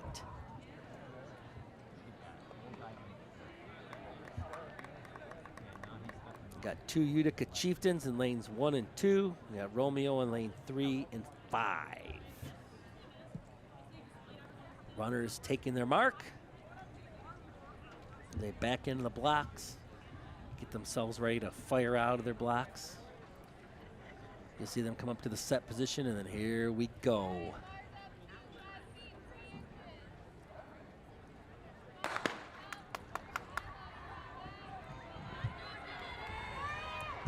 They're off and going. Boy, oh boy, you got Chippewa Valley here closing in on Romeo. It's going to be a tight, tight finish. Oh, and somehow just tripped and fell. Oh, that's a nasty spill.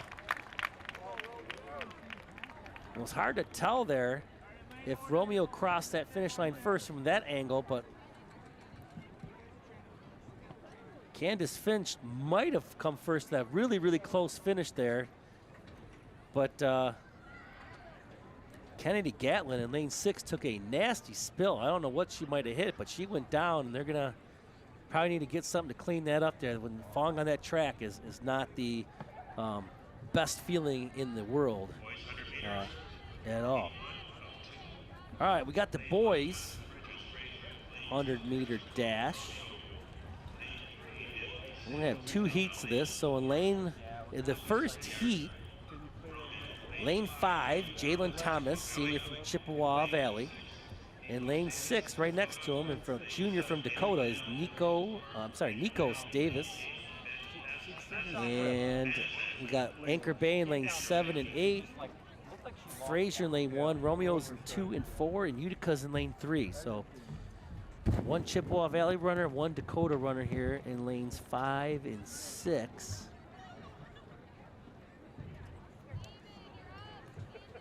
And that's the right heat. Now, if you notice, there is a wheelchair runner in here. He is participating. I don't have his name. I'm trying to find him. Oh, here we go. That is, oops, clicked on the wrong thing. Give me a second here. He is Luke Bowman from Anchor Bay. So looks like he's gonna be in lane 4, as maybe one of the runners is not running this race, but he is gonna be, he looks like he's in lane 5.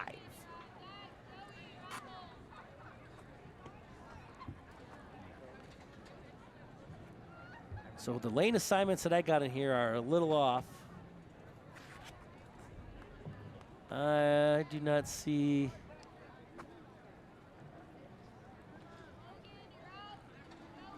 All right, I see Nikos. He's in lane 6. So there's a possibility Jalen Thomas could be. Looks like there's only 1 Chippewa Valley Schools kid running this race, and he's going to be in lane 6. And that's Nikos Davis. Oh, they're going to run the wheelchair race first. Watch this young man go. Level of strength and endurance. Look at this, all the way down the track. Luke Bowman, senior out of Anchor Bay High School, crossing the finish line. Nicely done.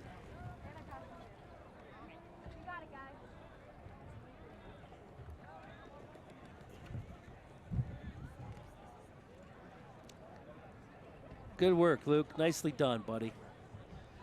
All right, so the 3 heats is one as the wheelchair racer is complete. Now we'll just see which race this is, if I can.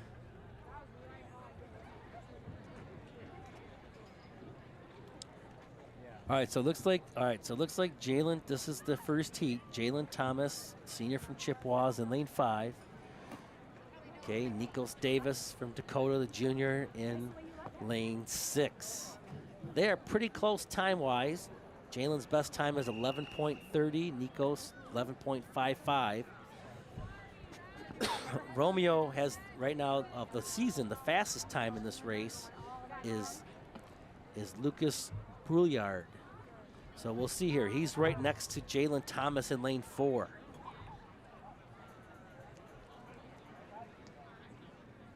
There's also a Romeo runner in that white and red top in lane 2. We'll see here as the race. You can see there the jumper clips the bar there. That is the Chippewa Valley high jumper. Runners are taking their mark.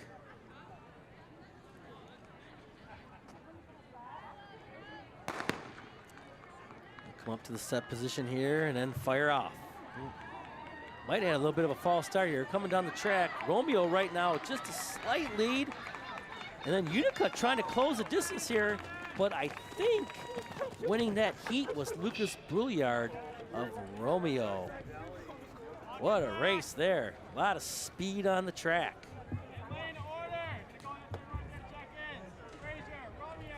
once we get a little break in the action here with all these heats, we'll try to see if we can get you some results.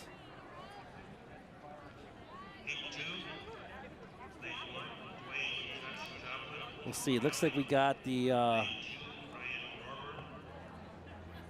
girls 100-meter results up. So yeah, we'll see if we can get those to you here in just a second. But we got heat 2 of the 100-meter dash. Dwayne Johnson Joplin, sophomore from Chippewa Valley, going to be in lane 1. Corey Franklin, senior from Dakota, in lane 2. According to this, Will Jones Terrell, a junior from Chippewa Valley, in lane 5. And Trayvon Palmer, a junior from Dakota, in lane 7. Trayvon, one of our proud Iroquois members who has a record up on the board from the men's 4x1 100-meter relay. We'll get to watch a former athlete run here, which would be a thrill for me. It looks like we got some people missing in this event, so it looks like lane 2 is open. That's Ryan Robertson from Romeo, so it does not look like he is running unless they are trying to find him. Lanes 3 and 4 are there, so it looked like all the lanes are there except for lane 2, and they removed the block. So Ryan Rohrborn, junior from Romeo, looks like he is not running this race. Top time in this race right now goes to Jerry Hansen, who's running 10.99 from Anchor Bay. He's going to be in lane 4 there. He's kind of right in the middle. He's got the gray tank top on. He has got some speed. He is right next to Will Jones Terrell, Chippewa Valley. So he's kind of right in the middle there. And to the left of Jerry Hansen is Corey Franklin. They're all right there. Like 400 thousandths of a second separate all those guys. So we'll see. Runners are up and they're off and running. Here we go. There's some speed going on right here. And it looks like Utica possibly taking the lead here as they cross. We'll get you the results, but boy, oh boy, you can see why they have a video finish there at the end, because, man, those boys were cooking. So that concludes our 100-meter dash. We'll be taking the blocks now and moving those out as we get ready for the 4x2 100-meter relay. So 4 people running a 200-meter sprint. So the total race is 2 laps. So this is, again, more of a speed race as 4 people run a 200-meter sprint. That is half of 1 lap. That'll be down kind of where our finish line is, where the start is. The officials will move their stands. The exchange zone is kind of on across the track, kind of by the discus area. That is the first exchange zone. The other exchange zone is down here by the finish line. So there'll be 3 exchanges and then the anchor finish. And while that is going on, as they're setting up for that, let's see if I can move over here.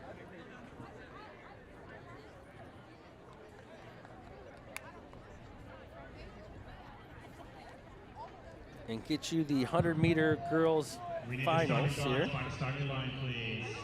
All starting blocks by starting line, please. So Sydney Fabry from Romeo Jr.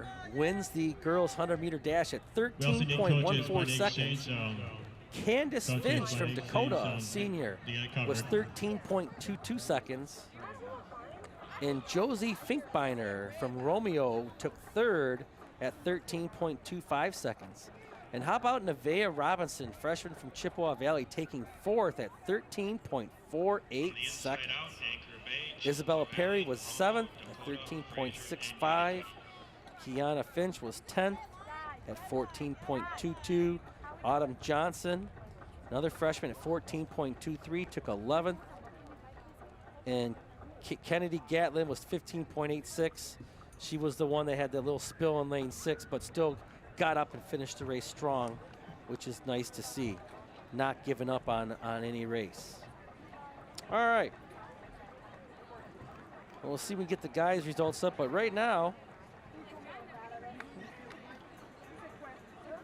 gotta get back to the right screen here. Right now, we are going to get into the 4x2. 6 teams on the track. Okay.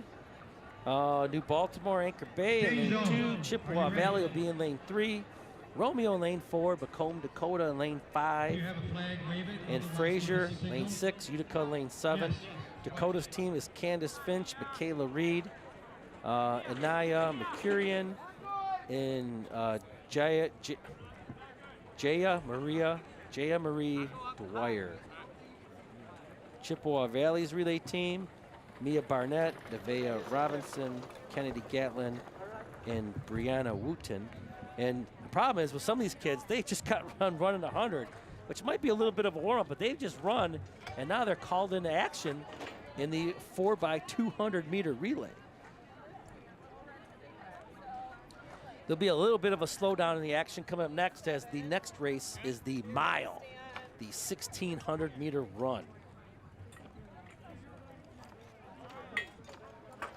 So this race is a race these teams run in their lane the entire time. You cannot cross into another lane.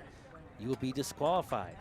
Handoffs are obviously a key, just like they were in the 4x8. But these are a tougher handoff because these are what we call blind handoff, which means the runners take off, look straight ahead, they reach back for it, grab the baton and go, all trying to stay in the lane at the same time. So it takes a lot of practice and a lot of work to do this race, okay? And of course, keep your speed up. You do not want the baton to slow down in this race. Ladies, in a 1,600-meter run, please report. So these 1,600-meter runners have been kind of getting loose on the track. These are your milers. These guys are your diehards, the ones that run and run and run and run forever, as well as your 2-milers. Last call, boys. 800 relay, that's the 4x200. So you can see the last call. Report nice little high jump there. Roman Utica hit the bar. So the lead-off runners, you can see, are up in the blocks there around the turn. And you can see the runners back there. Those are the third runners. So the baton will hand off to the far curve on the other side as these girls come around to the second runners. And these are runners number 3 that are behind the girls starting the race. And then, of course, those girls will hand off to the anchors, which are, again, on the far side of the track. So again, Anchor Bay in lane 2, Chippewa Valley in lane 3, Romeo in lane 4, Dakota in lane 5, Fraser in lane 6, and Utica in lane 7. The inside and outside lanes are open here, so we'll see how this goes. And as soon as this goes off, there'll be people scrambling to get those blocks off. You do not want to run into those. Once again, last call for runners are getting down to they're in their set position. You'll see some of them come up there. One girl on the screen right there, and there they go. We are off in the 4x200-meter relay. The officials are working now to get those blocks off the track. There's quite a few of them. You do not want anyone to run into those. And so you can see the teams down the far side of the track. And again, it's a stagger start, so even though a team looks in the lead, the further out they are, it's really the inside lanes, obviously. As they come down the straightaway and it's kind of straightened out, you'll kind of get a better view here. You see them coming around the turn. Who's in the lead? Right now, Fraser's in the lead, followed by Romeo and then Dakota. Chippewa Valley and Utica fighting for that 4th spot. Dakota now taking second. Now here comes the crucial handoff. Good handoffs are a key in this race. Pretty good handoffs there by Romeo and Dakota. Fraser not too happy, it seems like, with that handoff. And on the far straightaway, we got Romeo and Dakota now battling for 1 and 2 as they've kind of created some space from Chippewa Valley. Fraser right now in 4th. Romeo got that handoff first as the anchors are going to try to finish. We'll see where they're at here. The 2 runners here. Romeo coming around the turn. There comes Dakota. There comes Chippewa Valley right now. 1, 2, 3. We'll see here as we got this straightaway.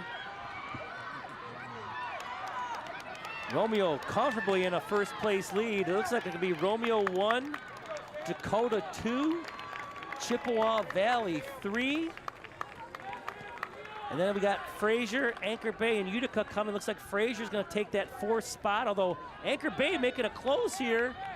Might pass. Nope, Fraser takes 4, Anchor Bay 5, Utica 6. So we'll wait for those results. I want to remind Nice all race. athletes again, I except kind of for like the 300 4x2. That's one of my favorites when we do our middle school 200 track meets. I enjoy that race. to the bullpen, which is Let's the see if I start can of get the any race. results for you guys here. Do not report to the Anything scorer's is pen. posted. This is not a dual meet. Nothing. Well, so still the kind of the same things. By the way, the 100-meter to wheelchair runner, Luke Bowman, 21:47. Nicely done there.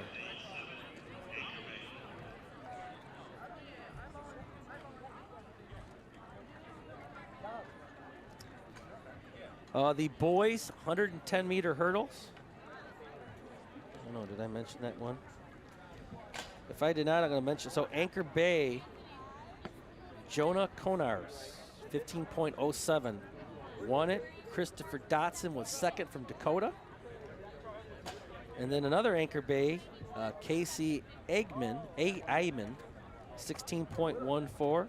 Mario Carducci was 4th for Chippewa Valley, 16.93. Kenneth McKennedy at 18.56 for Dakota was 7th. Gavin Roberts was 9th for Chippewa Valley at 18.62. Zion North at 18.73 was 10th for Chippewa Valley. And Casey Bryant for Dakota was 15th at 20.44. All right, the boys, 4x2. And we got just popped in here to my app was the girls' shot put. So when I come back to that, we will talk about the girls' shot put results. So we got Fraser in lane 2, Romeo in lane 3, Chippewa Valley in lane 4. That is the team of Joe Lugerai, Dwayne Johnson Joplin. That is not The Rock, Dwayne Johnson. Dominic Kozlowski and Will Jones Terrell. And then Dakota's in lane 4. That team consists of Jeremiah Aaron, Micah McKenga, Trayvon Palmer, and Corey Franklin. Utica is in lane 6, followed by Anchor Bay in lane 7. You see a pole vault going on. Doesn't look like there was a bar there, so that might just be practicing.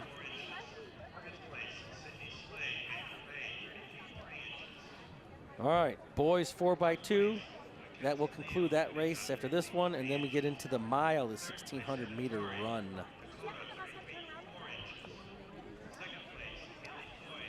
So in this race this year, again, the top red times from all the MAC red teams. Macomb, Dakota has got the top time at 2 minutes and 30 seconds. I'm sorry, that's not right. That's the 4x300. I'm sorry, Chippewa Valley's got the top time at 1:31. Dakota's right behind them at 1:32. And then so is, and there's another Chippewa Valley time. There's a Romeo team at 1:32. So this should be an outstanding race. So hold on to your hats for this one.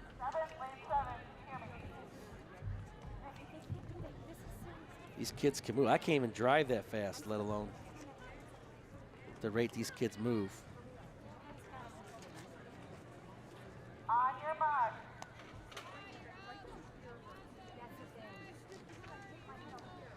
I'll get my papers ready here for the mile coming up as the starters are now into the blocks. You'll see them come up to set position here in just a second. Those are the number 3 runners behind the starters.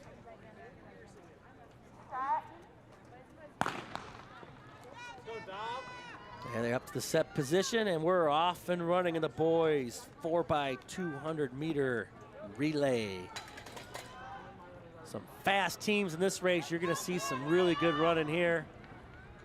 Again, a little tough to see right now because of the stagger starts, but down that straightaway, you'll kind of see it as they come around, as both teams getting their handoffs right now. Dakota coming around the turn, looks to be in the lead here. They are flying. You can see them and Utica neck and neck right now. And now Dakota taking the lead.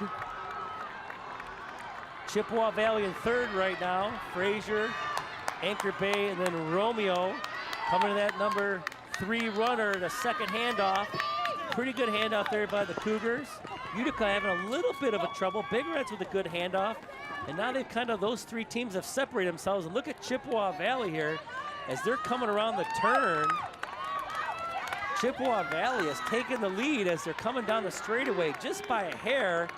It's Chippewa Valley and Dakota flying down this straightaway as we make the final handoffs. And here we go.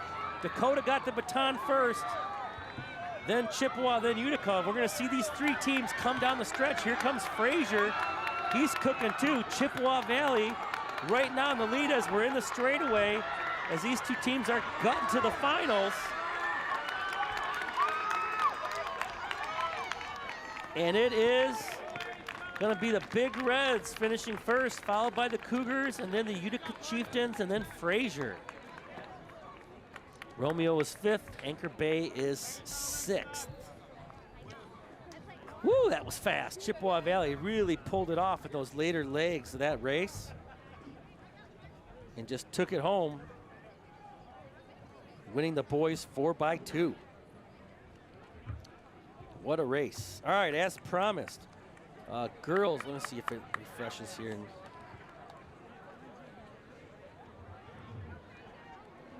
We got a long jumper here from Anchor Bay. Good jump. All right, so shot put winner for the girls is Corinne Hutton from Anchor Bay, 30 feet, 10.5 inches. Second place and third place go to Dakota. Second place, Haley Fohey, 30 feet, 8 inches. Another proud Iroquois Panther there. And third place, Anna Torrey, 30 feet, 4 inches. So Dakota gets second and third in the girls' shot put. Cameron Owens from Chippewa Valley took 12th at 25 feet, 10.5 inches. Caitlin Jordan at 24 feet, 8 inches was 14th. Aaron Moore, 21 feet, 11 inches for Chippewa Valley as well. So that was the shot put. There you see them lining up for the girls' mile. We also have boys discus results.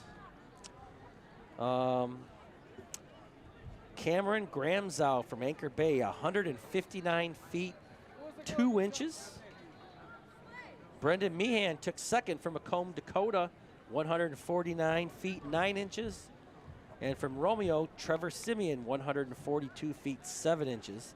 Tyler Torrey took sixth at 132 feet, 9 inches. And Dominic Hamilton from Chippewa Valley, 104 feet, 9 inches. Giovanni Linville was 14th at 97 feet, 4 inches. So that was the discus results.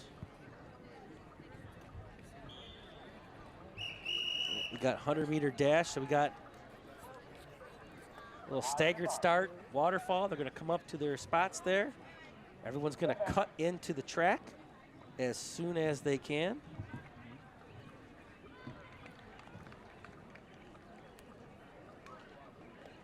Oop, must have had someone flinch a little bit, so they're gonna go back and try it again. Once they get the race going here, we will give you the 100-meter dash results for the boys. The gun goes and we're off and running. As you can see, we got quite a few girls in this race. It'll be tough to keep track. Try to get you some of the names here in just a minute. 100-meter dash, Jonathan Carter from Utica wins it at 11.39 seconds. Will Jones Terrell from Chippewa Valley, 11.46 seconds. Jerry Hansen, that fantastic wide receiver from Anchor Bay, 11.47 seconds. Corey Franklin was fourth at 11.48 seconds. So 1,000th of a second separating those two. Dwayne Johnson Joplin at fifth at 11.52 seconds. Trayvon Palmer at 11.7 from Dakota. It was sixth. Jalen Thomas was 10th at 11.94. Nico Davis was 11th at 12.04 seconds. So nice race in the 100-meter dash. I think we're up to date on the races that we've had so far. So let me get over here to the mile.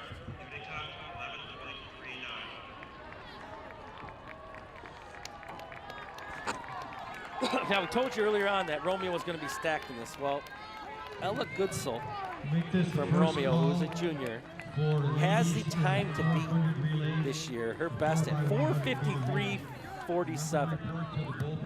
The next closest person is 8 seconds from her. That's her teammate, Violet Habrowski.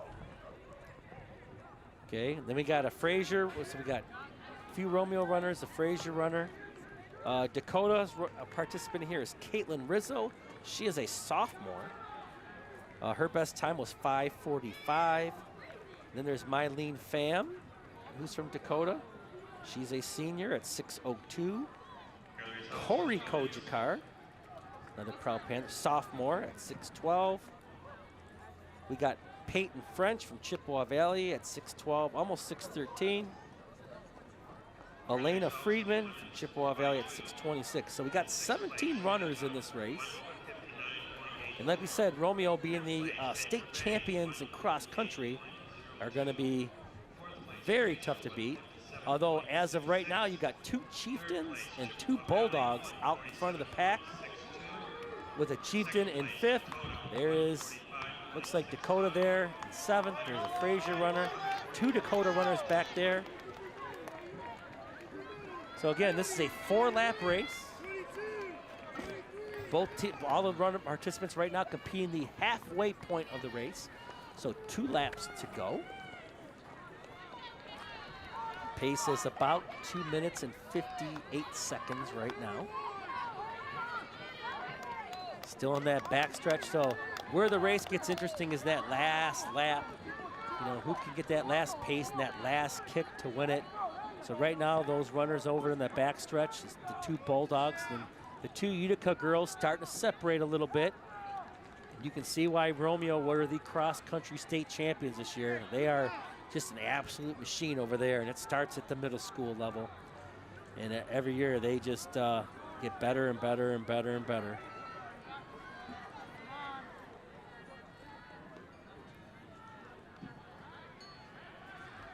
Right now, Romeo at 1 and 2 as we come around that turn. There is Utica in 3rd and 4th and 5th right now. And then Dakota coming up. Frazier in 6th, and then Dakota 7, 8, 9. And here we go. There's the bell for the final lap at about the 3:56 mark.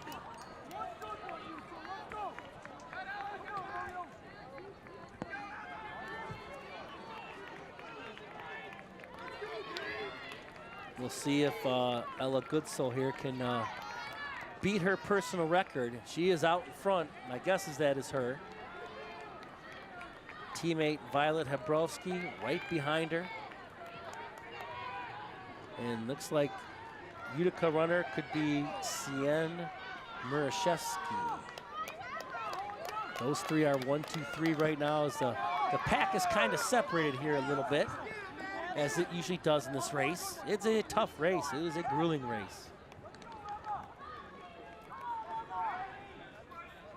And they come down the straightaway. And now the question is, who's got the kick? Well, right now, looks like Goodsell's going to finish in 1st, but now who's going to take that 2nd, 3rd is both Bulldogs really pulling away from the competition. The Anchor Bay runner right there is lap. She's got 1 more to go. And Romeo looks like they're going to take 1 and 2. Utica's going to take 3 and 4 and 5 places. So the Bulldogs and the Chieftains doing very, very, very well in the distance events.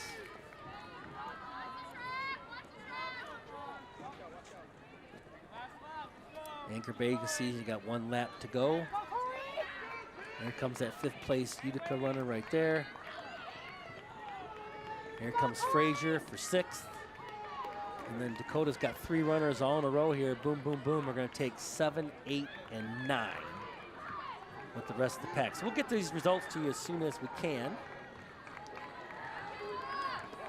A lot of the milers for the Cougars are young. They're only going to get better. A lot of kids finishing hard, trying to push it. It is a tough race, folks. Got a few runners on the back. There's got about 3 runners left on the track. 1 coming down the final straightaway now. 1's at the turn. 1's starting to hit the last turn right now. Good race. You can see it's tough. It's a tiring race.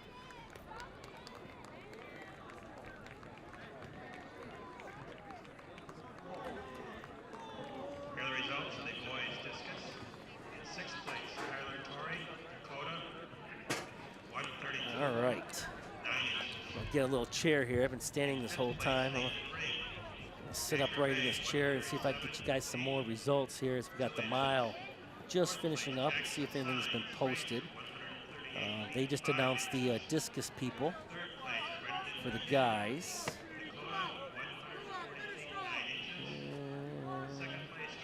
All right, we got the 4x2 results. Let's talk about those. The girls, and they're just practicing right now on the pole vault. So Romeo won the 4x2 at 1:44, 1 minute 44.21 seconds. Dakota took second. That's the team of Finch, Reed, McMurrian, and Dwyer. 1 minute 45.65 seconds. Chippewa Valley took third at 1 minute 47.62 seconds, and that's Barnett, Robinson, Gatlin, and Wooten. Frazier took fifth, Anchor Bay sixth, fifth, Utica sixth. So Chippewa Valley in Dakota. Dakota takes 2, Chippewa Valley takes 3. In the 4x2 girls and the boys, Chippewa Valley won that at 1 minute 30.96 seconds. Dakota took second at 1:31.36 seconds. So that was Lugerai, Johnson Joplin, Kozlowski, and Jones Terrell for Chippewa Valley. Aaron, McKanga, Trayvon Palmer, and Franklin were the team from Dakota. Utica was third at 1:32. Frazier, Romeo, and Anchor Bay. So that was the results of the 4x2. We'll hopefully get the mile results up soon as the boys are getting ready to run right now. They get to the sprint start and take off. And here we go. And the boys, the man to beat in this race, Utica seemed to kind of own it. They had a pretty good showing in this Barnyard Invitational. Harper Wesley, who is a junior, ran a 4:22.94 second mile. That's insane. Charlie Curtis was at 4:26, and Luke Morehouse was at 4:26. So 3 outstanding times for the Utica Chieftains. Now, the question is, are they all in this race? Well, that's a good question. I'm glad you asked. The answer is sorta. Wesley and Morehouse are in this race. It does not look like Curtis is in this race. Okay. So those are the guys to beat. Now, you got Lucas Lamilsla from Dakota. He ran a 4:30.37, so he is the top runner for the Cougars. Okay. And, you know, right now, there's kind of not much separation right now as both teams trying to establish the pace.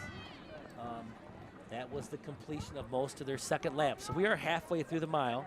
Noah Redmond is also in this race from Macomb, Dakota. He's ran a just under a 4:40 mile. Joseph Calito, just under a 4:45 mile. And then we also got Jordan Brewer from Chippewa Valley, and Henry Paul, freshman from Chippewa Valley, and Landon Strang. Those are the 3 big red runners here in this race. So we got 17 runners on the track. Right now it is the Cougars out in front. Utica in second, Dakota's in third and fourth, Utica back in 5th and 6th. 1 lap to go. Oh, I'm sorry, 2 laps to go. So that was the halfway point, my mistake.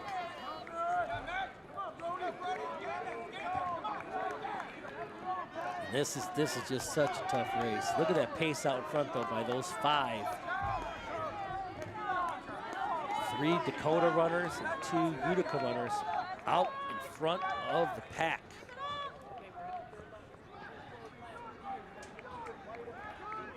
And can only guess for Dakota, that's Lamilsla, Redmond, and Calito for the Cougars.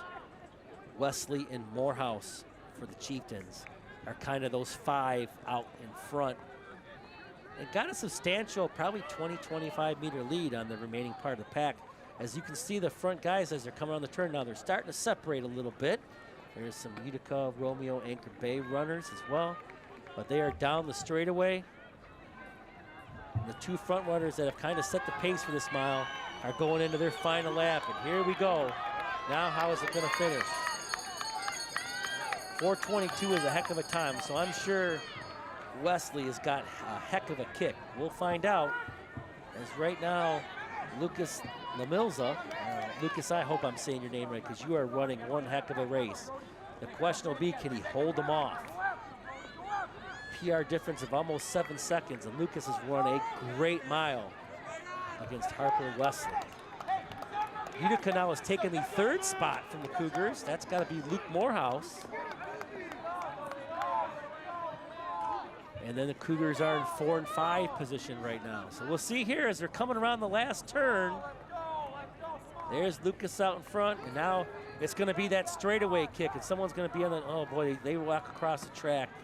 Some of these kids just don't pay attention. And here we go. They're coming around, and we've got the straightaway here, and we're going to see who's got a kick to finish it. Harper Wesley starting to turn on a little bit. The Mills is staying right with them. And it is going to be Harper Wesley. Lamilza is 3rd. Morehouse is 4th. Dakota also is going to take a 3rd, and Dakota's also going to take 4 and 5. With some good finishes, and we're finishing that final lap of the mile right now. Here comes the rest of the pack. We do got a couple runners here on the back straightaway.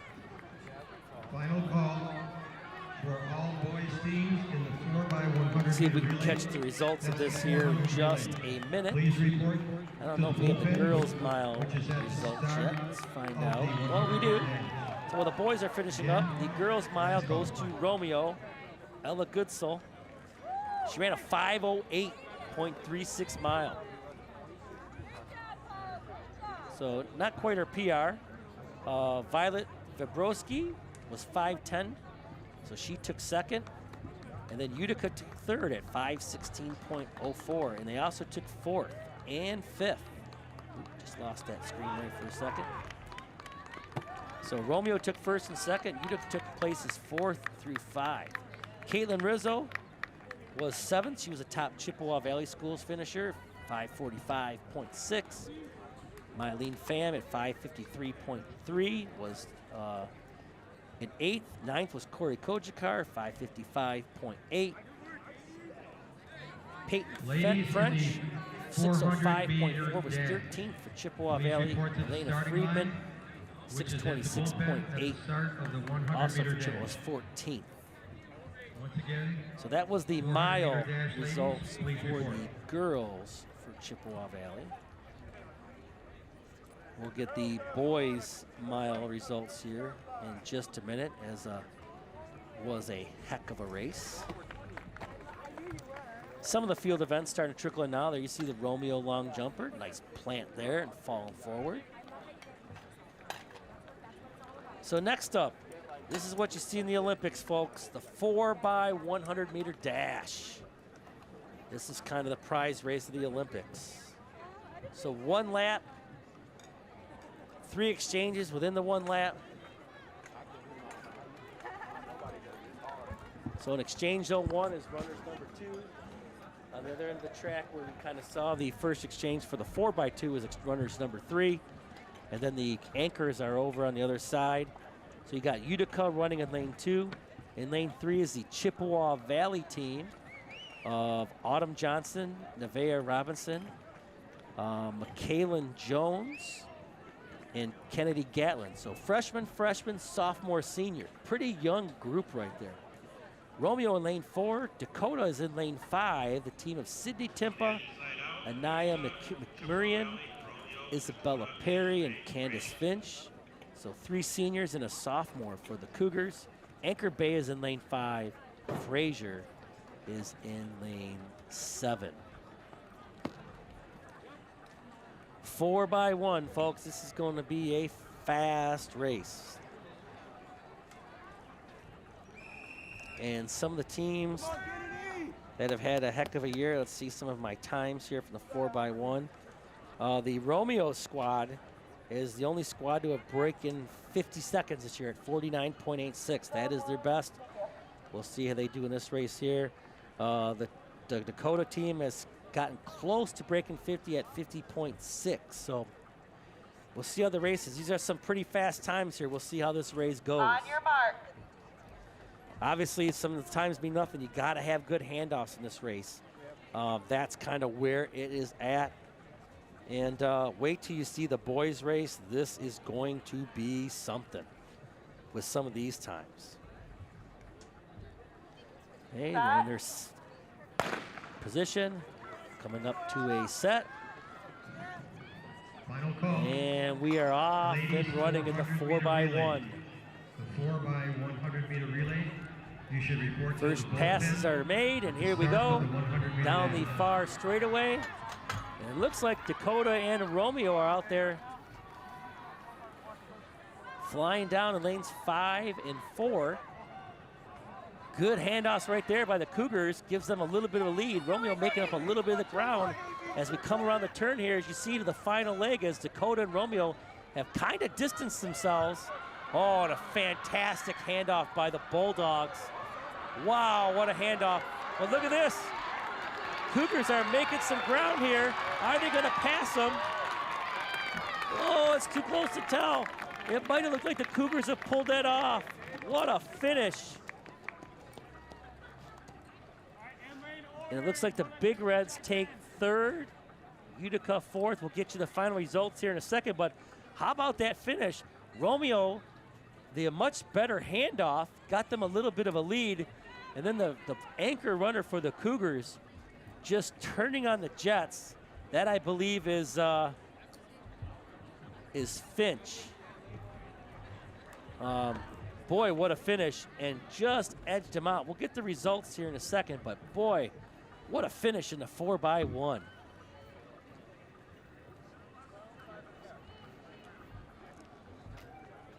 By the way, I hope you track runners that go back and watch this, hope you enjoy it. We are trying to do the best job we can with a little bit of issues that we're working through, but hope you enjoy back and watching this. This has been a heck of a performance so far. Now we get ready for the boys 4x1. Now listen to this. The top time in the county for the 4x1 goes to Chippewa Valley. Jones, Terrell, Johnson, Carter, and Kozlowski ran 44 seconds in the tri-meet in Anchor Bay and Fraser. Palmer, McKanga, Aaron, and Franklin ran a 44.19 in their meet against Chippewa Valley. So they actually ran against them earlier this year and beat the Big Reds in that race, who ran a 44.4. There is a couple other teams. So Chippewa Valley and Dakota have kind of got the team. Now Romeo's not too far behind. And then a Fraser team also. So the fastest time at 44 to the 10th time is 45.83 seconds. That's a difference of 1.83 seconds from first to 10th. So if you don't think this race is going to be close, ladies and gentlemen, you got another thing coming. So this is going to be something. So who's going to come out with those handoffs? Who's going to finish strong? Now, it looks like I have 6 lanes here. I only see 5 teams on the track. It does not look like there's Utica on lane 2, Romeo in lane 3, but it does not look like a Romeo team is in lane 3. It looks like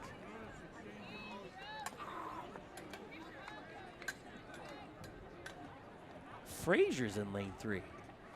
I'm looking by where the finishes are. Now over in lane 4 is Chippewa Valley. In lane 5 is Dakota.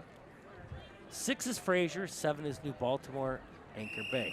So it looks like from this stand, looks like the anchor for Fraser is in the wrong lane. It does not look like there is a Romeo team in this race. So hopefully someone tells the young man from Richards who is standing in lane 2 that his team is in lane 6, because he is going to miss that handoff. I'm sure he'll see when they come around the corner that they figured out, but you would think someone would tell him, you're in lane 6. On your mark. All right. Getting ready here for the boys, 4x1, and then we get into the 400-meter dash, the one-lap race. All right, runners are taking their mark.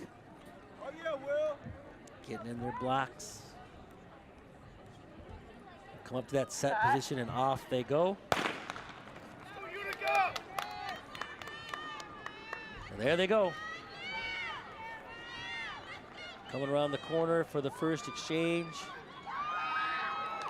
Great handoff right there. I think that is Frazier out lane 6. Wow, they're flying. That is Dakota, my apologies. They are way out front. Here comes Chippewa Valley, though. Getting ready to hand off to that anchor. No, that is Frazier. I'm sorry, Frazier and Chippewa Valley way out in front. I don't know if the Cougars dropped the baton, but they are not in this race. And coming down the straightaway, Chippewa Valley. Now, we do have in the first exchange zone, we have a red flag up. So something happened over there. I don't know if Dakota had an exchange zone problem, and that was where the disqualification came from, but the exchange zone 1 official has a red flag up. So unofficially, Chippewa Valley wins the race over Frazier in a tight one. And the Cougars kind of had a little mistake there with the handoff. We see Alfonso Gui on the high jump. Oh, that bar is up there. We'll have to find out what that height is at. So the girls' 4x1 results is won by the Cougars. So Timpa, McMurrian, Perry, and Finch, and that anchor really did it. They knocked off the Bulldogs by 0.2 of a second. 50.36 for the Cougars, 50.56 for the Bulldogs. Chippewa Valley finishes third at 51.74. The team of Johnson, Robinson, Jones, and Gatlin. Utica was fourth, Frazier was fifth, Anchor Bay was sixth. So now that brings us to the 400 meters. The one lap race in your lane the whole way around. We have 2 heats of the 400.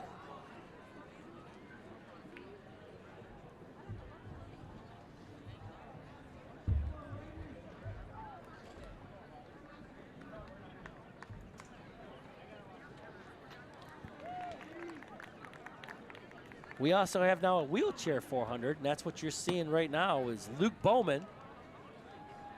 Or not. He came around the corner. I thought that was him. Never mind. So we are going to have the girls 400 meters. A couple kids are still pole vaulting over there, so whether they were late entries, but here is a Dakota Cougar. Not get over the bar.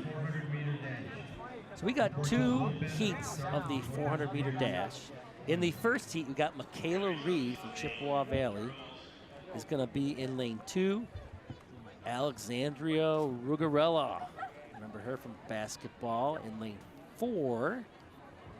And those are the 2 Chippewa Valley Schools kids running in this race. There'll be 3 runners from Frazier, 2 from Utica, and 1 from Anchor Bay. And then in the second heat, we'll have some other ones. So we'll get ready here as we're getting ready to start, but we'll have 1 Macomb Dakota runner and 3 Chippewa Valley runners. There's long jump Utica. That was a beautiful jump right there. So Michaela Reed in lane 2. That is the first lane. Rugarello in lane 4. Are the 2 Dakota runners in this race. No Chippewa Valley runners in this first heat. The fastest time in this first heat, according to these records, their PRs this year, goes to Rugarello, 106.82. So we'll see if Allie here can beat her PR. Romeo's got one of the fastest people in this race, and she is in it. That's Samantha Sackfield. Her PR this year is 58.53, and she's going to go against Jaya Marie Dwyer at 59.58 in the second heat. So that's going to be something to watch. You know, those two got a little bit of a little inner competition going. Not many people coming out of the blocks here. A lot of them in a standstill, and there they go.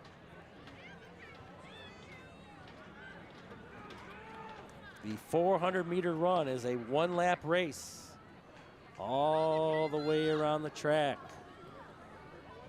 There they are, coming around that first turn on the backstretch, going down the straightaway. And as they come around the second turn, getting ready for that final kick. Looks like Reed and Rugarello kind of have a lead right now, neck and neck. Reed kind of taking the lead, and now this is where the endurance of that race kicks in, because now you really got to get that kick on the straightaway. And here they come down the straightaway.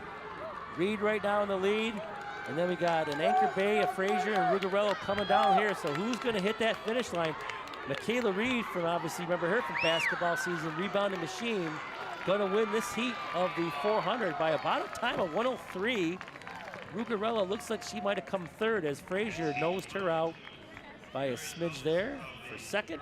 Utica third, Anchor Bay fifth. We'll get the results of that to you of the first heat. So nicely done there once they organize all the times. And now we're gonna get heat number 2. Heat number 2 has a little bit of burners in here. So Lily David from Chippewa Valley has a time of 106. She's gonna be in lane 1 if all these people are here in these lanes, okay? In lane 5, Jaya Marie Dwyer, who's run a 59.58, the Cougars speedster. Brianna Wooten from Chippewa Valley in lane 6. And in lane 8, that's our girl, there she is, Yo-Yo, Yolanda Gasho, in Chippewa Valley in lane 8. Remember her from basketball season. She kind of got us some great lines with the Yo-Yo nickname. There we see Utica on the pole vault, up and over, nicely done. Just squeaked over the bar and got that as a nice clear on the pole vault. Nicely done. All right, so it looks like we have all 8 lanes filled, except for a possibility in lane 7. Looks like they could be missing a runner in lane 7 from Romeo. So again, Chippewa Valley in this race will be in lanes 1, 6, and 8. And the lone Dakota Cougar runner, Dwyer, is in lane 5. Where you want to, I mean, the other Romeo runner has run a minute. Sackfield is in lane 4. She was 58.53. Dwyer from Dakota at 59.58. So there is some speed in this race. And even Wooten from Chippewa Valley was 101. So there is some burners in this race. This is going to be an interesting race as you hit down this last straightaway. Looking forward to seeing this. Referee blows the whistle to get the runners ready for the start of the 400-meter dash. As you can see, some field events are still going on. There are still some people shot putting. There's still some people throwing the disc. There are still some people long jumping and pole vaulting. The runners now are going to back themselves into their blocks. We'll wait for them to come up to their set position, and then they're going to be off and running in the girls' 400-meter dash, the final heat, before we can finally place everybody in this race. They are off and running.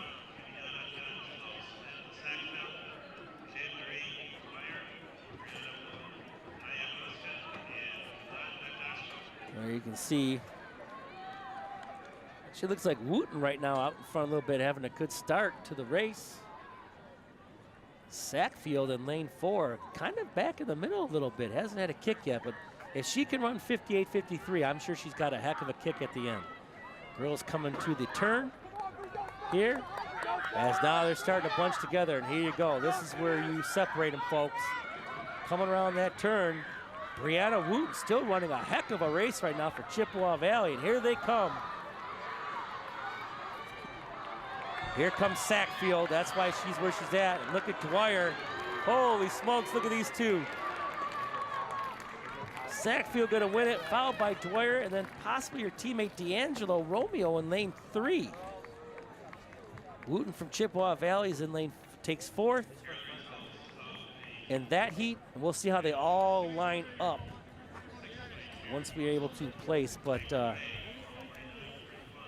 that race did not disappoint, as those two rivals from Romeo and Dakota had a heck of a finish. You can see why, you can see Romeo's performance here. That's why they were so dominant in the MAC Red this year for girls track.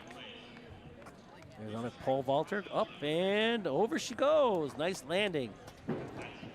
Another one that stuck the landing and stood right up. Nicely done.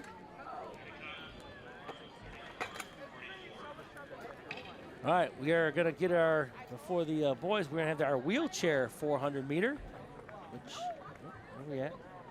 Luke Bowman from Anchor Bay. PR this year, 117.3.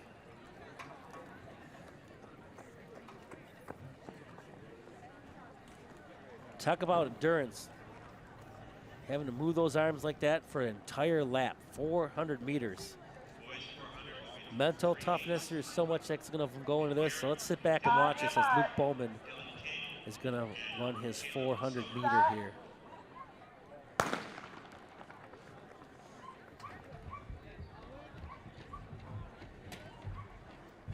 Look at that arm drive as he gets going here, and there he goes.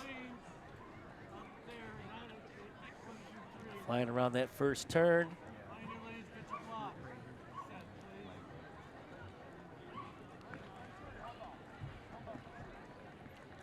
Got some guys on the far side of the track there just doing some pickup sprints as they're getting ready for their 400 meter dash. You got the guys over there are kind of doing they're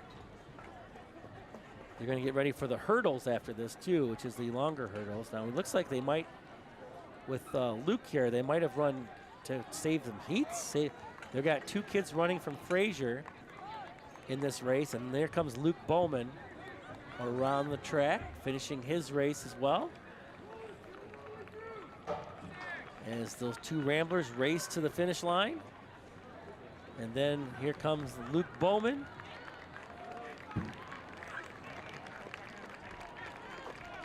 Finishing his race. Nicely done. As he crosses that finish line about just under a minute 14. That would be a PR according to the times that are on the athletic website here that I have. So nicely done, Luke Bowman.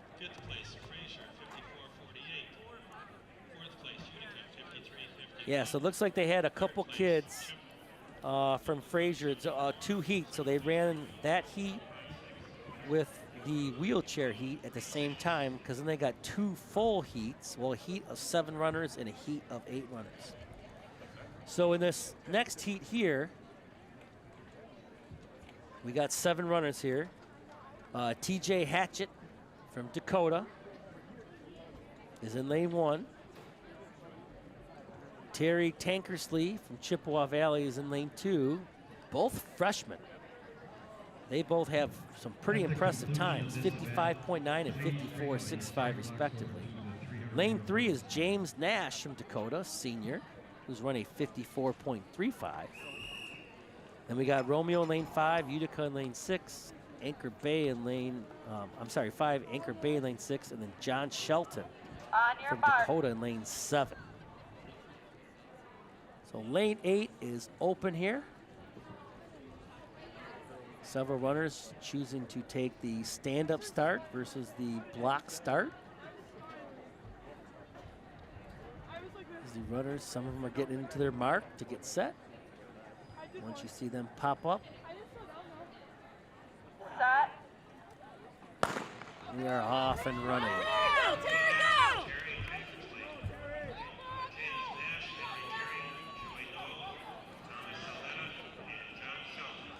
So the first heat, we'll have to get some of these results to you. Maybe when we get to around the 800 minute, we'll probably be able to catch up too with some of the results from we get into the 2-mile race, because that'll be a long race, about 10 minutes plus. We'll be able to catch up with a lot of these results from the 400. We've pretty much gotten you all the results through the 4x1 to you. We got to get you some more field events. So here they come around the turn. Joey Knoll from Utica out in front. Here comes Henry Terrian from Romeo coming on strong. Woo! Utica holds on to win it. We'll see how they line up once we run the second heat, or technically the third heat. Now in this last heat of runners, we got lane 3 from Chippewa Valley is Dominic Kozlowski. He's got a 51.83 on the record this year. The fastest time out of everybody is Gavin Shade from Romeo at 51.43.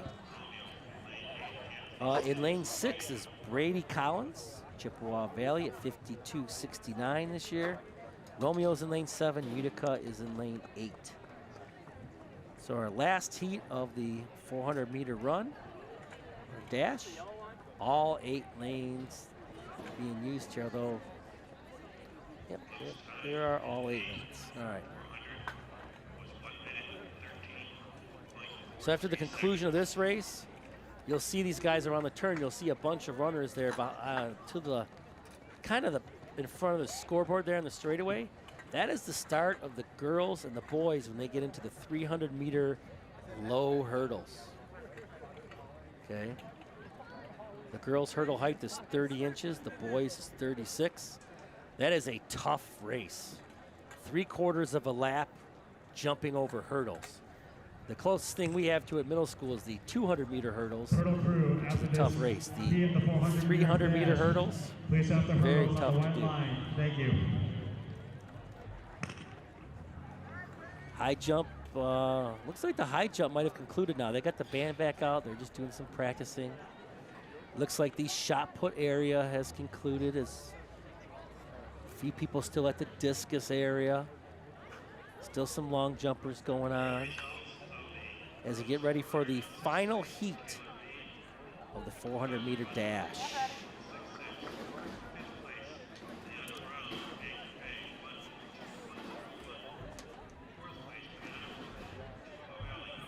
On your mark.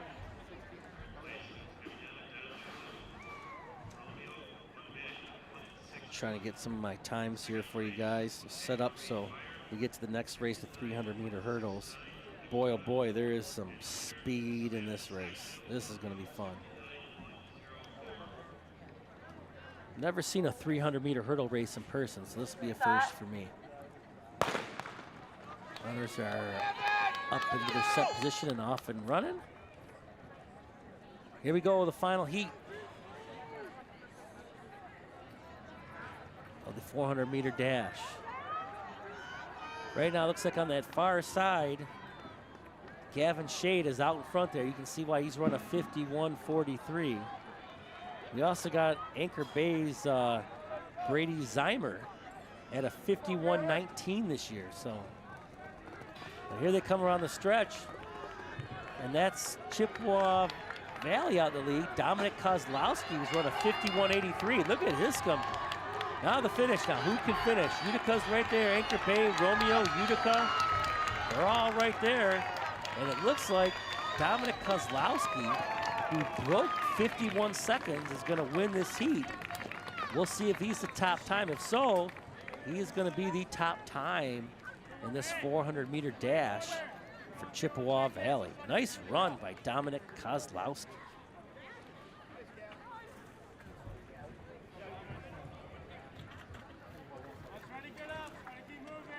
When we get to the hurdles, we got 3 heats of the hurdles for the girls, so this will take some time. But let's check and see if I got any updated results here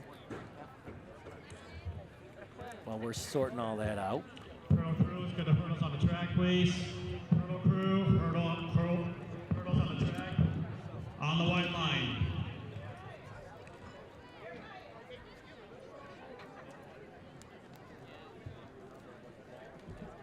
So the girls' 400-meter dash results. Samantha Sackfield from Romeo was 59.04 seconds. Jaya Marie Dwyer was second at 59.69 seconds. Romeo took third. Fourth was Brianna Wooten from Chippewa Valley, 1 minute, 1 second. Michaela Reed from Dakota took sixth at 1:03.7 seconds. Allie Rigarello, 105.9 seconds for the Cougars, took seventh. Lily David from Chippewa Valley took 10th at 1:06.1 seconds. And Yolanda Gasho at Chippewa Valley took 13th at 108.8 seconds. Last call for t-shirts. Last call for t-shirts. So that was the girls' 400-meter times. I'm sure to get the boys up here shortly. Just Luke Bowman, his PR'd at 1:13, so he got a PR in his, according to Athletic, on his 400-meter wheelchair run. Nice job, Luke. Looks like we haven't got too much more, no more new field events to talk about, so we're just waiting for the boys 400 meters to get uploaded. So now we got the 300-meter hurdles. 3 heats. In the first race, we got 3 people running. We got Addison Lamazny from Anchor Bay, Tyler Duffield from Utica, Sabrina Warner from Fraser. And in the second heat, we got 6 runners going there. We'll have a runner from Dakota, 2 runners from Dakota, sorry, and a Chippewa Valley. And then in the final heat, we have 8 runners. We'll have 2 runners from Chippewa Valley and 1 from Dakota. So if my thing is right here, this first heat will have 3 runners. So you can see the hurdles stretched out over the track, the 10 flights. And again, there's staggered start until they get around the straightaway here.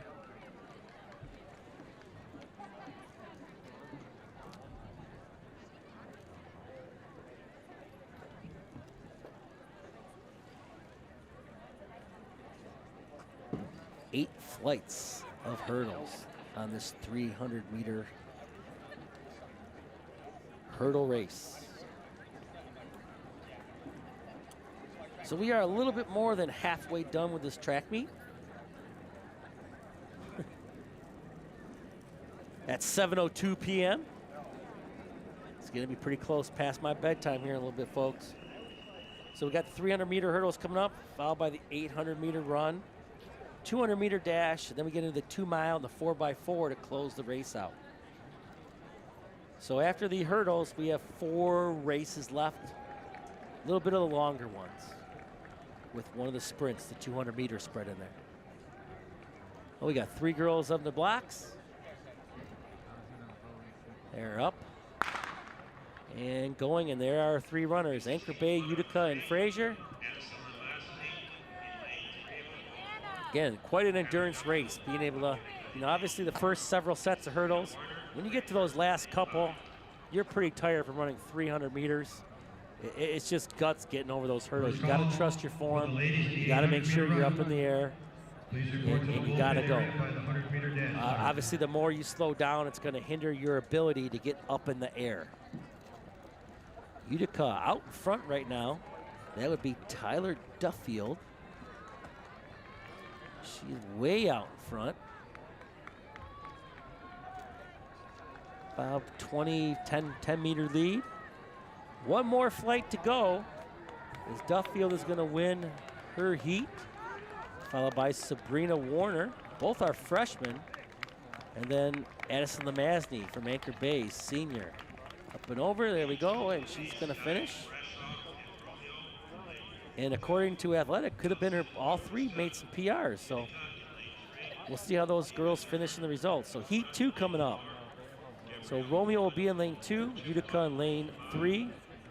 Ava Turner from Dakota in lane 4. She's got the lowest time of the heat at 54.80 this year. Gabby Moreland from Chippewa Valley, freshman at 55.56 in lane 5. Samantha Fostick from Dakota, senior in lane 6. Brooklyn Scott from Utica in lane 7. Those 6 girls. Got Samantha over there, former Panther. Seems like yesterday she's at Iroquois, now she's graduating. Congratulations to all the seniors out there. Just about 1 month left in the school year for them. They will graduate and move on.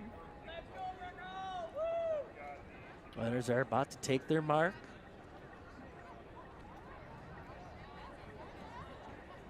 That referee will raise his hand. He'll be up in the set position. And then we're off and running in Heat 2. 300-meter hurdles. There we go. 6-girl race.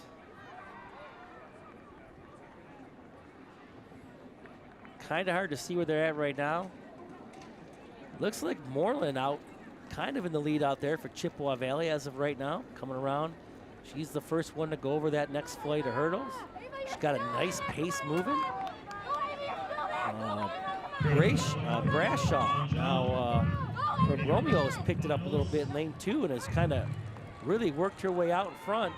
And Allison Vavrushka has kind of caught Moreland.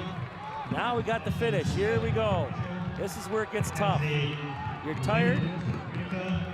Here comes Samantha Strong in lane 6. Can she finish to get third? So it looks like Romeo 1, Utica 2, Chippewa 3, Dakota 4 and 5, Utica 6 in that heat. Wow, is that a tiring race?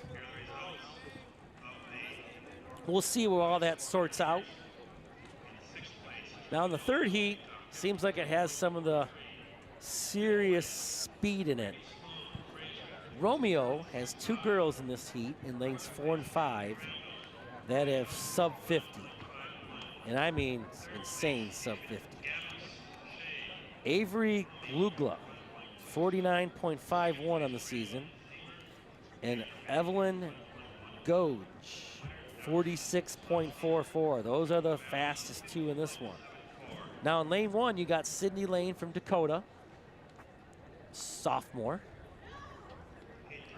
Kenzie Powers, freshman from Chippewa in lane 2. London Owens, junior from Chippewa in lane 6 in this heat. You got Frazier in lane 7, Anchor Bay in lane 8. So this is going to be 8 lanes, and this race will conclude the 300-meter hurdles here for the girls. And then it's the guys' turn.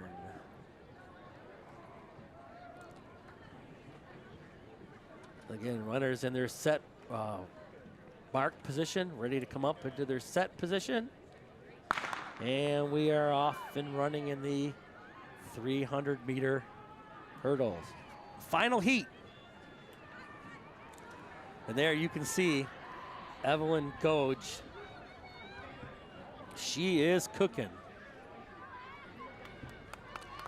Beautiful form over the hurdles, never breaks stride.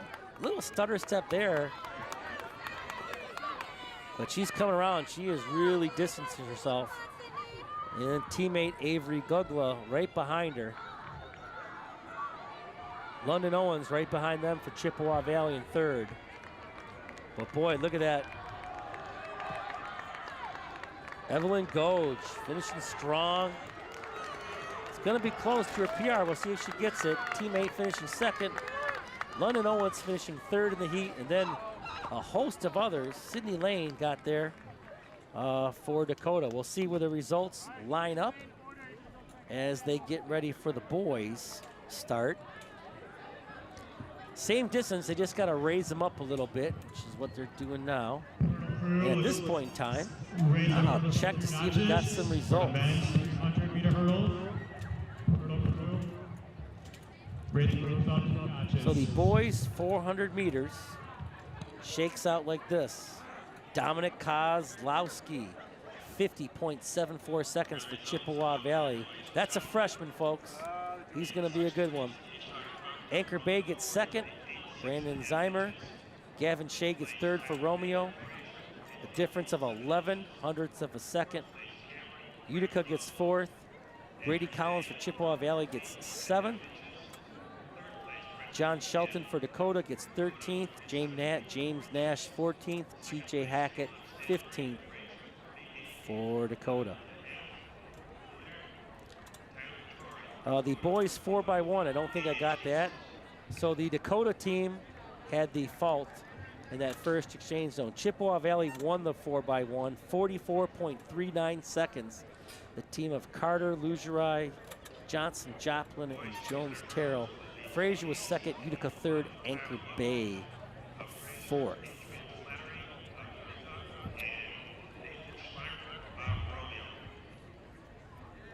No more field event stuff in for the boys or the girls, as we still have some girls discus going on and long jumpers going on. In the boys, we still don't have the shot put yet results up. Oh, I'm sorry, we do have the shot put results.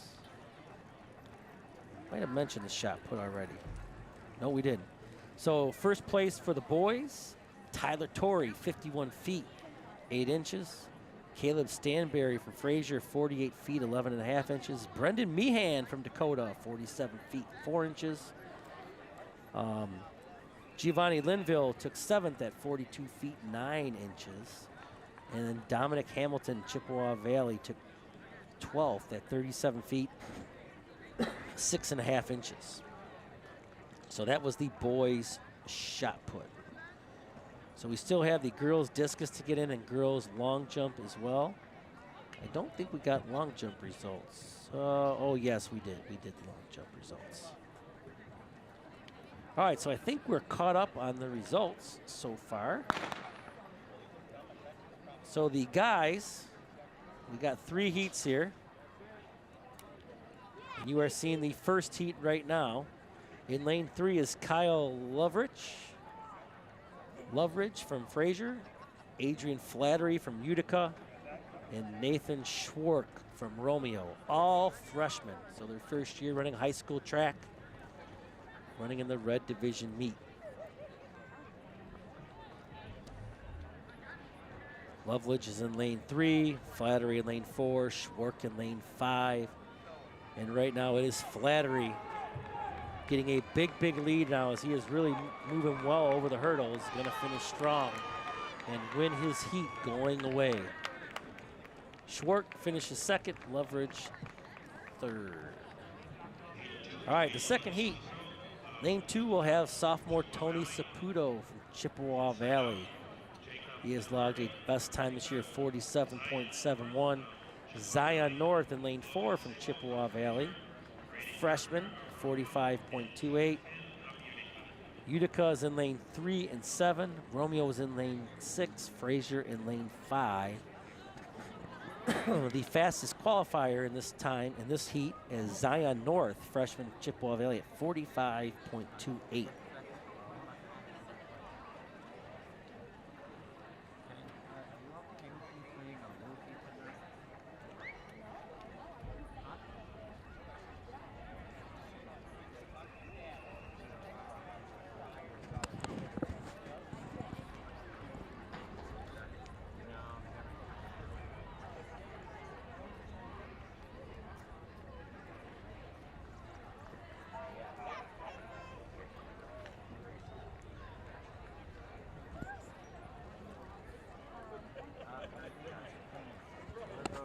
All right, the boys look like they are getting set now. We got all the hurdles at the right position, 36 inches.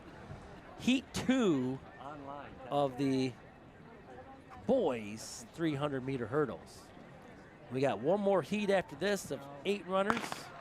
That's where the burners are in that third heat. The guys with some of the fastest times. And they're off and running. Looks like Utica's out in front there in lane 8 or 7. That's Keegan Finn. He is the first one of those set of hurdles. Frazier making a comeback here is Logan Sabo. We'll see as they come around the turn here. We'll kind of see where they're at. But right now, runners are starting to bunch up here as they hit that stretch and try to finish strong. Chippewa Valley now, that's Tony Saputo really running strong as he's trying to finish. Here comes Brady Carpenter as well. Now we're gonna see who can finish. Get over that last hurdle and get to that finish line. Looks like Saputo from Chippewa Valley, the sophomore, winning that heat. Nicely done. All right, folks, and then we got the heavy hitters here in the third heat. All people under 43 seconds, 45 seconds. Two of them under 40. So here we go. I'm just going to read them in order here and what their times are on my app here. Casey Bryant, lane 1, senior from Macomb, Dakota. Best time this year of 42.90 seconds. In lane 2 is Mario Carducci, junior from Chippewa Valley at 42.54 seconds. Casey Eidman from Anchor Bay, a sophomore, 41.89 seconds. Chris Dotson, senior from Dakota, 39.53 seconds in this race. Next to him in lane 5, Jonah Konars from Anchor Bay, senior, 39.57 seconds. 0.04 of a second separate those two. Of course, Sean Williams from Frazier, a senior, at 42.4 seconds. Kyler Cramp from Anchor Bay, a junior, 42.82 seconds. And Kenneth McKennedy from Dakota, senior, 45.22 seconds. Don't blink, folks. This race may be over if you do so. And after the conclusion of this race, 4 races to go. We're going to have the 800-meter run up next, traditionally called the half mile, followed by the 200-meter dash, 3,200-meter run, and then the 4x4. So we are getting there, folks, as we are off and running. And there is some speed in this one. Watch these guys go over the hurdles. Wow! That is Jonah Konars. Watch him in lane 5 over these hurdles. Smooth, head never moves. Outstanding. Look at this form.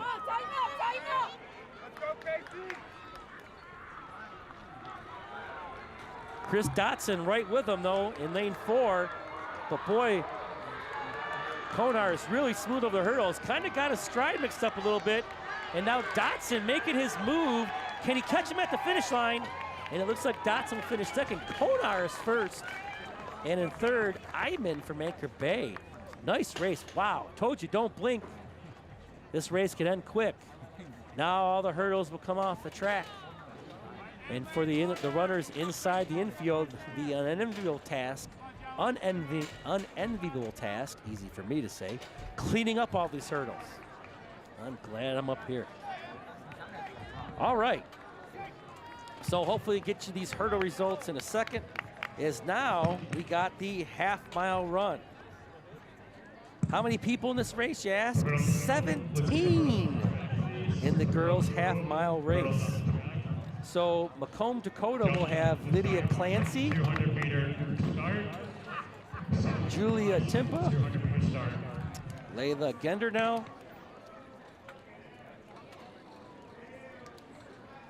for Dakota. In Chippewa Valley, we'll have Brooke Hall, Wendy Queso, Kaylee Friedman, with also runners from all the other teams. So 17 runners in this race. The top seeded time, according to this, and she doesn't have a time, is Maya Muskin from Romeo. Grace Grapidio from Frazier has a time of 2:19. me see if I can back up here a little bit and find my red division times for the year for the half. So by the month, it looks like she is put in this race for the first time. I don't see. So the top time in the red division this year is Natalia Guarissimo. She is not in this race. She's run a 2:18.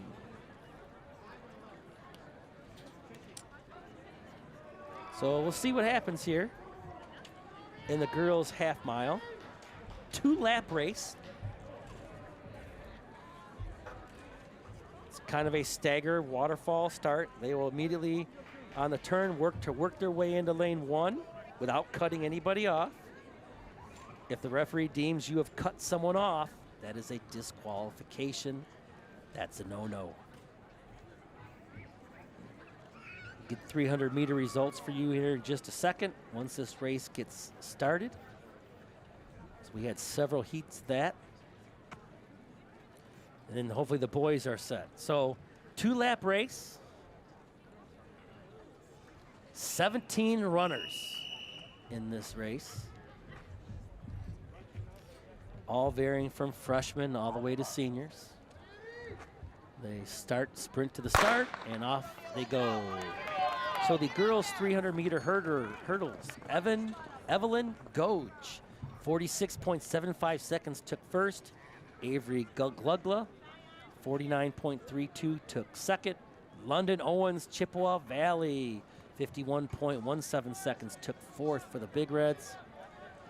Sydney Lane took seventh for the Cougars, 54.31 seconds. Kenzie Powers for the Big Reds, 55.50 seconds. Gabrielle Moreland, 55.94. Nice run there. Fourth place went to Anchor Bay's Olivia Moss, 53.91 seconds. So great race there in the 300-meter hurdles. Once they sorted all that out. Have not got the guys' results yet. We do have girls' results. Discus. Taken first for the discus. Anchor Bay's Jada Tilton, 112 feet 10 inches. In second place, Anchor Bay's Corinne Hutton at 106 feet. In third place, Macomb, Dakota's Haley Fohe, 105 feet 1 inches. And in fourth place, Macomb, Dakota's Anna Torrey, 98 feet 5 inches. Jolene Thompson took fifth. Nyla Shaw-Williams took sixth. Addison Hill, seventh. Isabel Christophais, eighth.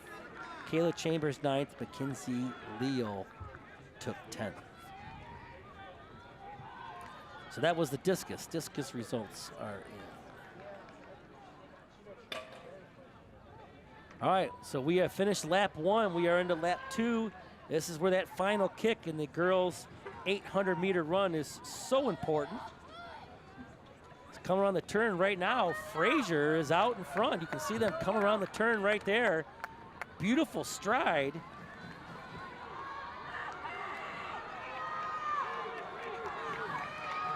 can only guess that is Grace Cupido. Dakota right there in 2. Romeo 3-4 right now, closing strong. Dakota will take 2, Romeo 3 and 4. Here comes Utica. What a run.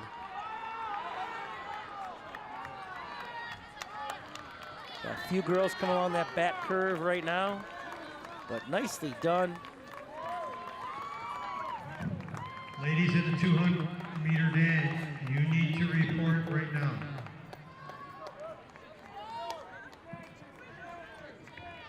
Yeah, so my only guess is that was Grace Grupido in finishing second.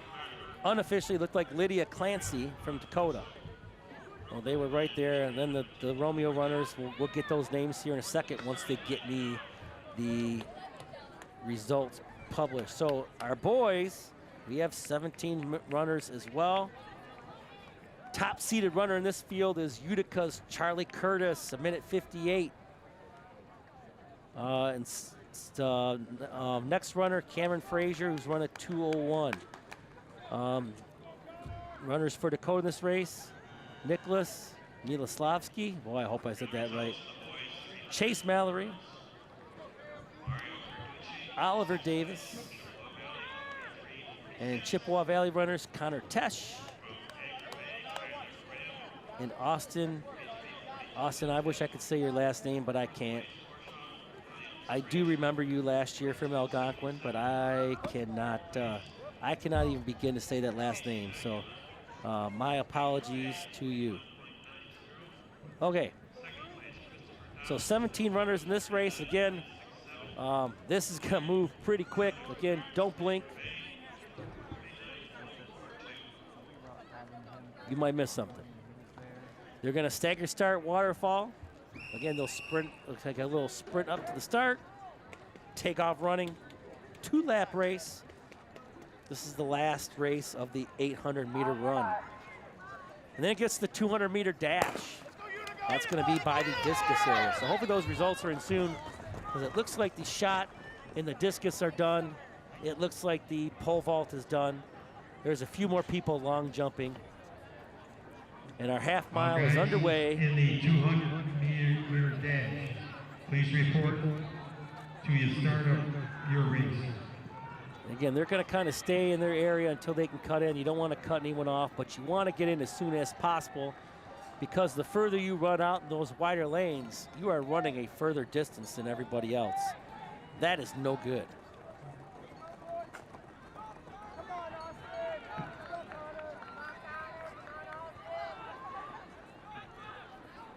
All right, there you can see they're pretty much in a line right there. All lined right up. With the Utica runner out in front, I'm gonna take a guess, that's Charlie Curtis. And there again, they're all stacked right up there, so we'll see how they finish as they got 1 lap to go in this 2-lap race.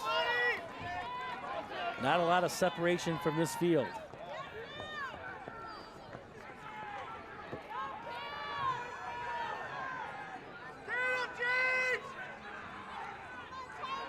Come along the backstretch there. Looks like our Fraser runner could be Cameron Martin, who is a freshman, by the way. His best time is a 2:01 this year. They're lined up. Romeo right behind them. My guess is that's going to be Owen Perry. So they're right there at 1, 2, 3. We'll see who's got the kick to finish. Dakota right there as well.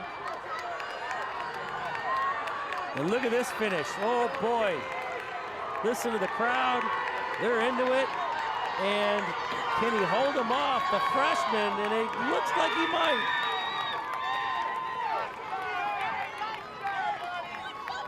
Milo Slavesky finished 4th. What a run by the freshman from Richards.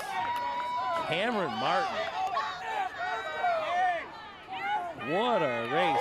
He's going to be around a few more years, folks. And I can tell you, they got a kid at Richards right now who runs a 4:52 mile. I'm sure he's going to be in this mix when he gets up here. So.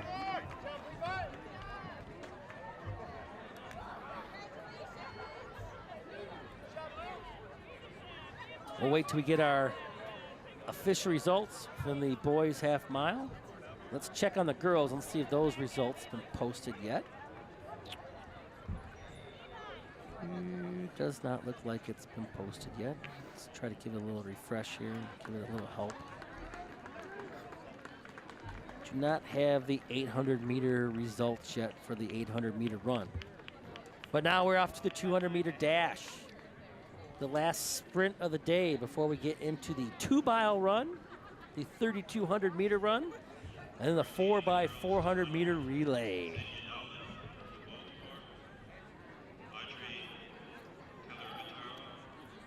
We do got Luke Bowman, the shot put wheelchair, 19 feet 3 inches. Update that. Been a pleasure to watch that young man compete out here, working hard. So we still do not have high jump for the boys, although it still looks like they are jumping, and that bar is up there. Someone just cleared a heck of a height from Utica.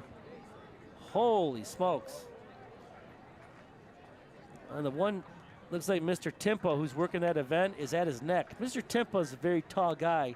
That bar is at his neck. So that is a heck of a jump. That is why the boys are still going. We still got the girls' long jump going. All right, so let's get back to tell you who's in the 200-meter dash. Give me a second here. So we have 3 heats, 200-meter dash. In the first heat, you're going to see in lane 3 from Anchor Bay, Zaina Nolan and Audrey Shimatero, both from Anchor Bay. Zaina's a senior, Audrey is a freshman. And then in lane 5, sophomore Aubrey Caruso. So we got Audrey and Aubrey there, and it's messing with my eyes. Sophomore from Fraser in lane 5. So we got 3 girls racing here. They are kind of practicing some start and stops to get loose as the track is set for the 200-meter dash.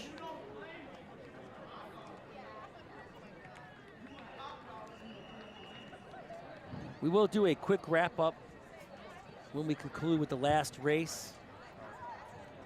It's been an honor coming out here. Hope you guys enjoyed the broadcast. Our first track meet in years. And hopefully you enjoyed it. Send us your feedback. Be appreciated. I'm sure my main man, Mr. Zoli, watching at home, I'm sure he'll give me some critiquing tomorrow when we go take our Iroquois Panthers to Romeo. And here we are, the 200-meter start. Our first heat with our 3 runners coming around the turn right now.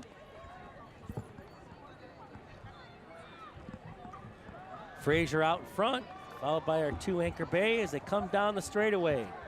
It's a curve into the straightaway. Aubrey Caruso from Fraser, nice stride. Anchor Bay now making some catch up here on her. All under 30 seconds there. That's gonna be some PRs for a few of them. All right, heat number 2. It's gonna have Anchor Bay in lane 1. LaPlante, Battisti in lane 2 for Utica. Lavich in lane 3 for Romeo. Tremble in lane 4 for Fraser. Newcomb for Utica in lane 5. Carter for Fraser in lane 6. And Bowery from Utica in lane 7. So each heat has a little bit more of the times, faster times of the qualifiers. Once again, 3,200-meter run ladies. So 3 sophomores, 2 juniors, a senior, and a freshman in this race.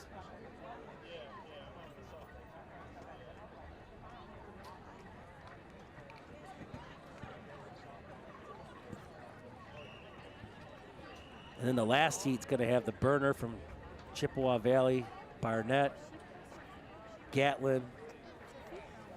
There is some speed in that last heat.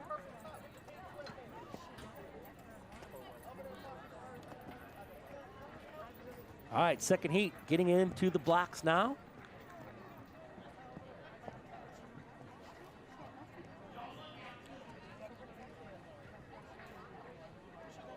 They'll be up into their set position. And here we go with heat number 2. Only 4 runners here, so there must be 3 runners that dipped out of this race. So it looks like we have an Anchor Bay in lane 1, Utica in lane 2, Fraser in lane 4, and the other Fraser in lane 6. So we're missing some Utica runners in lane 7 and 5, and a Romeo runner in lane 3. So we'll get our results. That was LaPlante, Battisti, Tremble, and Carter that ran that race. And now the top seeded. This is going to be all 8 lanes. Candace Finch from Dakota in lane 1. Brianna Wooten, Chippewa Valley in lane 2. Fabry from Romeo in lane 3. Kennedy Gatlin from Chippewa Valley in lane 4. Mia Barnett from Chippewa in lane 5. Finkbeiner from Romeo in lane 6. Anaya McMurrian from Dakota in lane 7, and Isabella Perry from Dakota in lane 8. The fastest time here belonging right now to Kennedy Gatlin from Chippewa Valley at 26.14 seconds. You're going to see some speed here, folks. Again, don't blink.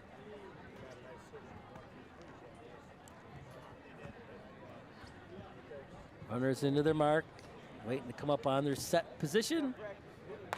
And we're off in the final heat of the 200-meter dash. Well, that looks like Barnett coming around this finish. Look at this. She is moving.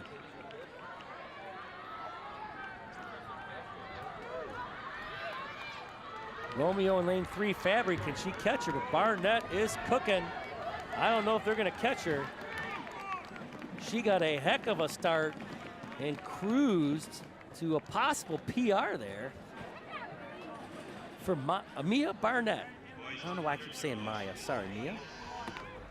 Woo, what a race. All right, that's going to bring us to the men's 200 meters with 3 heats. We have 3 runners in the first, 7 in the second, 6 in the second, 8 in the third.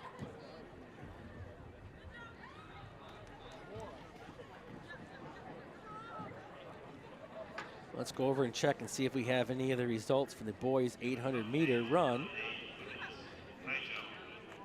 which we do. There's our long jumper there. That is Casey Kojakar. So boys' 800-meter run. I don't think I had the boys' 300-meter hurdles yet, did I?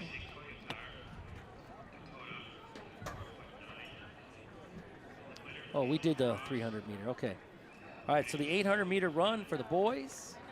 Cameron Martin of Fraser, a minute 58.57. So the freshman holds off Owen Perry from Romeo by 17/100ths of a second.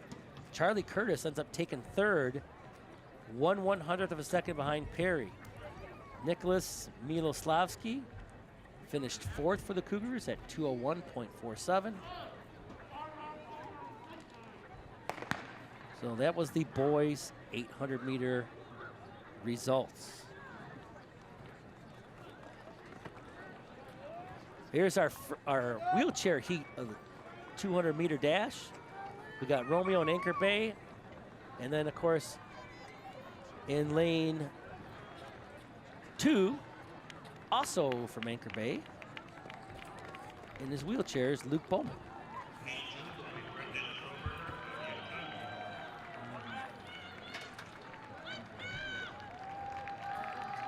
Looks like we had some missing runners there for the boys. And now we'll come up to the second heat of the 200-meter dash.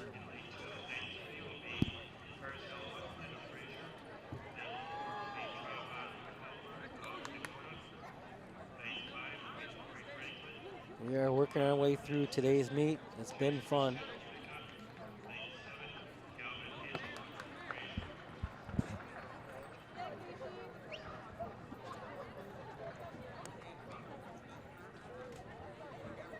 Still some few people long jumping.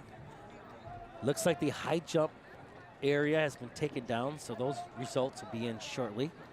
We'll get you some of the high jump results here, if possible, from the men. That has not been processed in the computer yet. And then hopefully before the broadcast is done, we can get the girls long jump done so we can get you those results. So here we go. Froberger in lane 2 for Utica. Huffman in lane 3 for Fraser. Trayvon Palmer in lane 4 for Dakota. Corey Franklin in lane 5 for Dakota. Christian in lane 6 for Utica. And Hazelwood in lane 7 for Fraser. Hazelwood, the only freshman in this race, in lane 7. I remember him from last year. He had some wheels. All right, here we go. Coming around the corner. Franklin having a nice pace right now out in front. Christian right there together. Now the question is who can finish. Franklin out in front. Huffman, though, might have caught him at the end there. A little bit of a lean. Woo!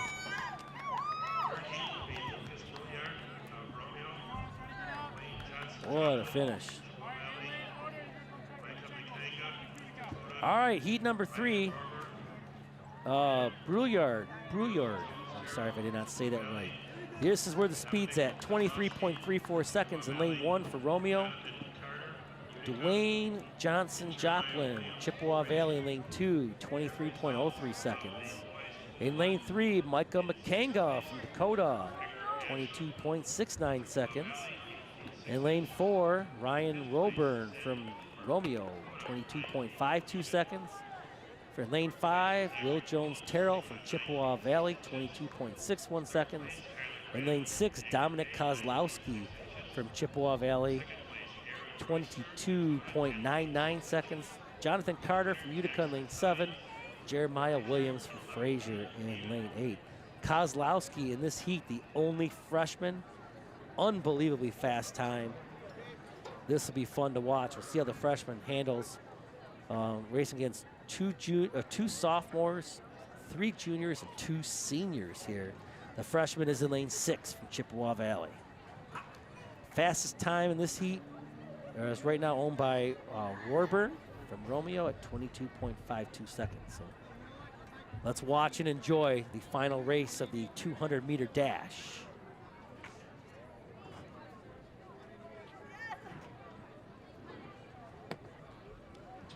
Runners taking their marks.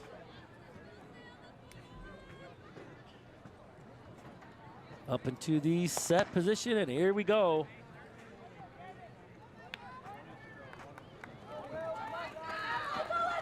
Coming around the turn here. Well, they're cooking. Carter from Utica in front right now. And on that turn, Jones Terrell's got the lead. Kozlowski right there. So is McKanga, and look at this finish. Holy smokes. Woo, were they flying at the finish line. We'll get our results here once we can show. So let's see here if we got any girls' results from the 200 meters. We do not yet.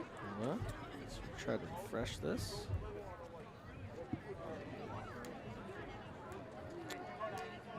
Nope.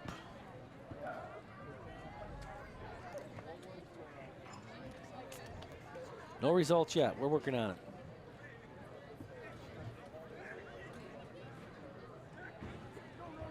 Probably have them during the 2 mile, as this is the race up next.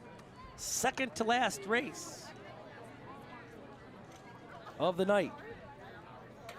As we come up on 7:41 p.m. Oh, there we go. I got the girls 200 meters. So the top time with all 3 heats goes to Mia Barnett. 26.02 seconds. A senior from Chippewa Valley takes first. Second place goes also to Chippewa Valley. Kennedy Gatlin, 26.89 seconds. Third goes to Macomb, Dakota's Anaya McMurrian, 27.05 seconds. And fourth place goes to Dakota's Candace Finch, 27.13 seconds. Wooten from Chippewa Valley finished 5th. Finkbeiner from Romeo finished 6th.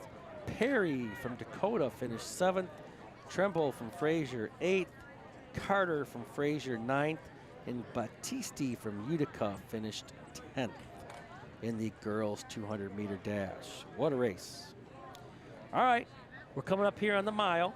I'm sorry, the 2 mile. My apologies. Which boasts 17 runners. The top runner in this, no surprise, Romeo's Annie Hrabowski.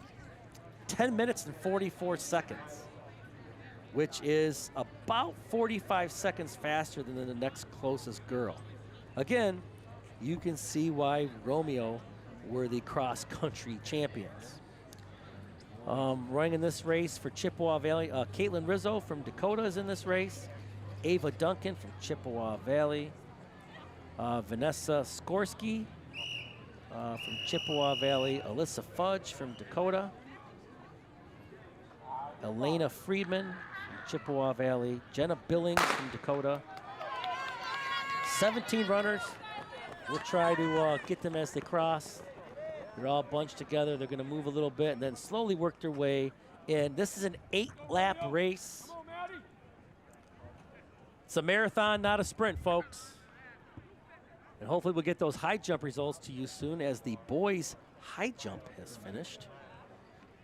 They were at some ridiculous heights. Nothing posted yet. No girls' long jump stuff posted yet. So we'll wait on those 2 field events, the only 2 remaining field events that we have not done yet.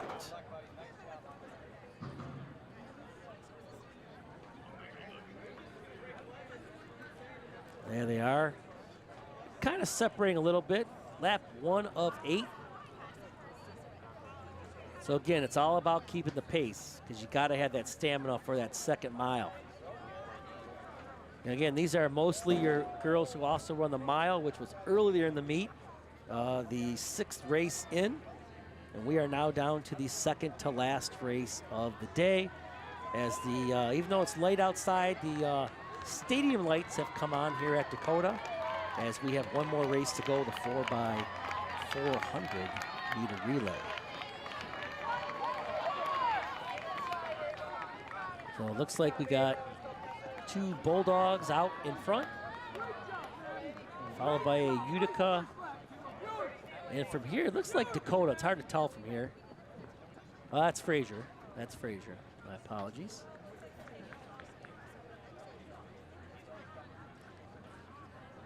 All right, the field has all now completed lap 1 on to lap 2 of 8.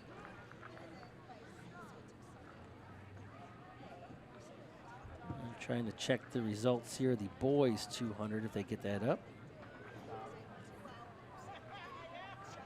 There are a lot of people to sort through in that race. And it looks like they are still long jumping over there for the girls.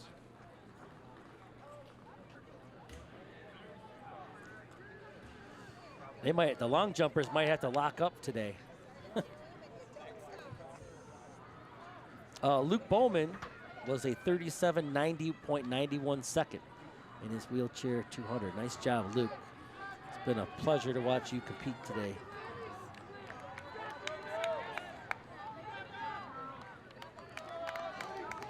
All right, our 2 Romeo runners arm in arm there in lap 2, followed by Utica, Frazier, and then we got a pack of them.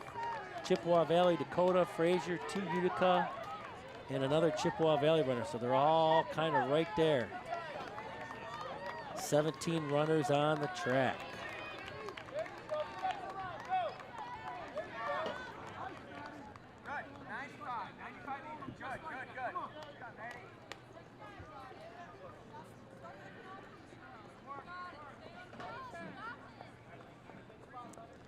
This is where I could use Brad Fetter's trivia. I'm really out of my element here. You definitely know the brains of the operation is, ladies and gentlemen.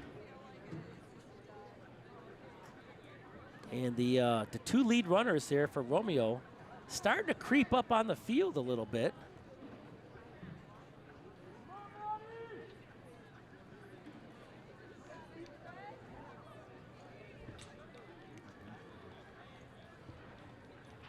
They're down the straightaway right now, finishing their 3rd lap.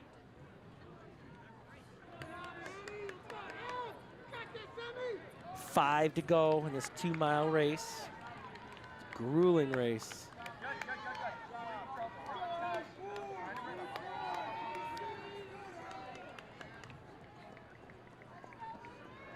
Well, I was hoping they can get these results up. We'll see.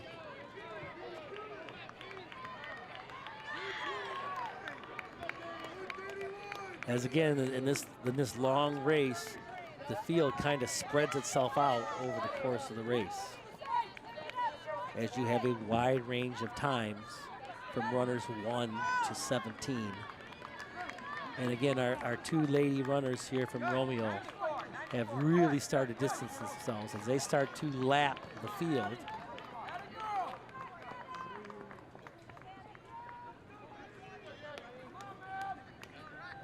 Frazier now has taken third from Utica. Utica's now into fourth. And the pace of the Bulldogs is just impressive. I mean, they are as great of a race as Frazier is running. I mean, they got a 15-meter lead or so. We are at the halfway point, so as these ladies cross the finish line, they are 1 mile into their 2-mile race.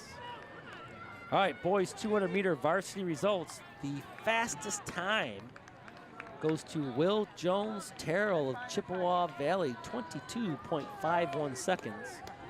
Jonathan Carter from Utica, second, 22.7 seconds.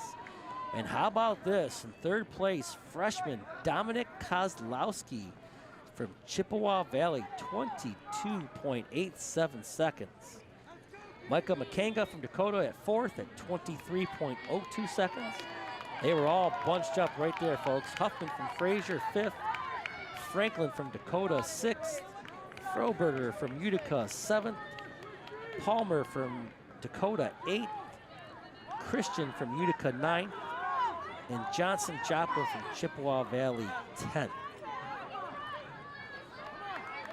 Man, those times all bunched up. From first to 15th, less than a 3-second difference. Quite an impressive 200-meter race. All right, now obviously still no high jump event for the boys. I'm very interested to see what that bar was at, as it was pretty high, had to be over 6 feet. And of course, we still have some girls long jumping, so they are over there.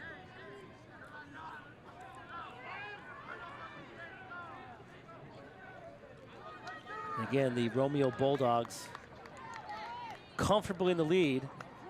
Frazier not too far behind, as well as Utica. But those 4 girls have really distanced themselves from the field by over 100 meters. You can see coming around the turn. You can barely see him on the left side of your screen right now. You'll see Frazier coming in, followed by Chippewa Valley, 2 Uticas, Dakota. So, I mean, all the runners have really spread out this 2-mile race, as there are 3 laps to go. Some of them a little bit more because they have been lapped by the machines that are the Romeo Bulldog ladies, MAC Red champions for this year for the girls. And again, congratulations to them, as congratulations to the Dakota boys on the MAC Red championship for the boys in the regular season. Now we just see who wins the division meet today in terms of all the points, how they add it up. All these places matter. So how you finish helps your team out tremendously. Third place, Kennedy Gatlin, Chippewa Valley, 26.89. Second place, Sydney Fabry, Romeo, 26.68. Winner, Mia Barnett, Chippewa Valley, 26.02. All right, the leaders there, the Bulldogs. They're coming up with 2 laps to go. And again, lapping the field, so while others have 3 to go, the Bulldogs, they have 2 laps to go, the leaders in the race. And they are just cruise control, even lapping a teammate right there. For the results, the boys high jump. Sixth place, David McGregor. Frazier has gained a little bit of ground, so they're not too far behind. Fourth place, Colin Sims, Utica. Let's see if I can get 6 inches. Fourth place, Calvin Hazelwood, a name here for you. 6 inches. And obviously it's a guesstimate, ladies and gentlemen, but my guess is for Frazier.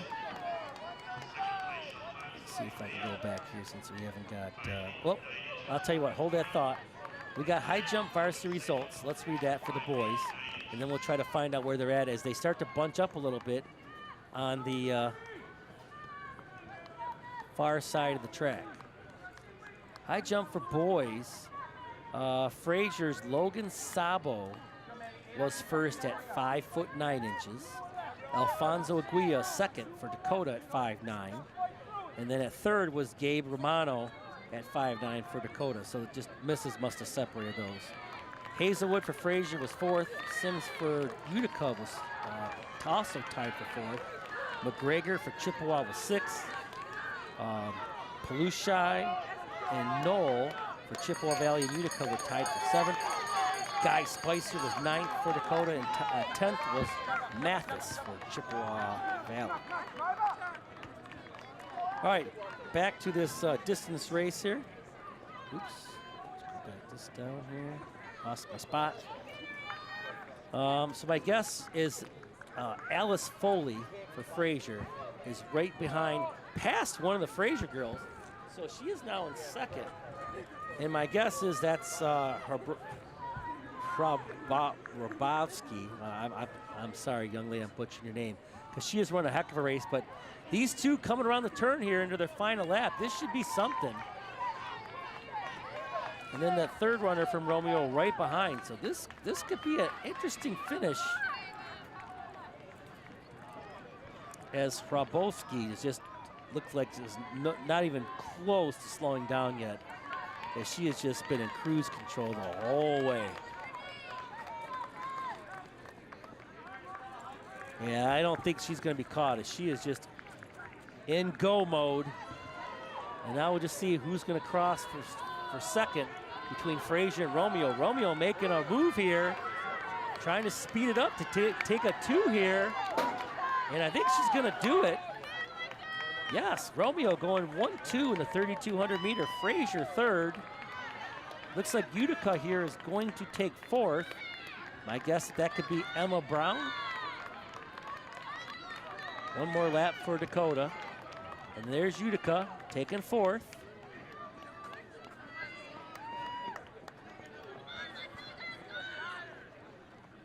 A couple more runners here. They got one lap to go as they're crossing the finish line. Here comes another Frazier girl. They're going to take fifth. She's coming down the straightaway there. You can kind of see her on the outside passing. A lot of these other runners have 2 laps to go. So Frazier will take the 5 spot. Utica the 6th spot. Chippewa Valley the 7th spot.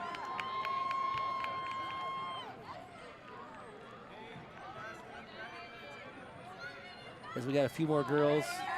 Utica the 9th spot and Dakota the 10th spot, the top 10 of these 17 runners in the 3,200 meter run.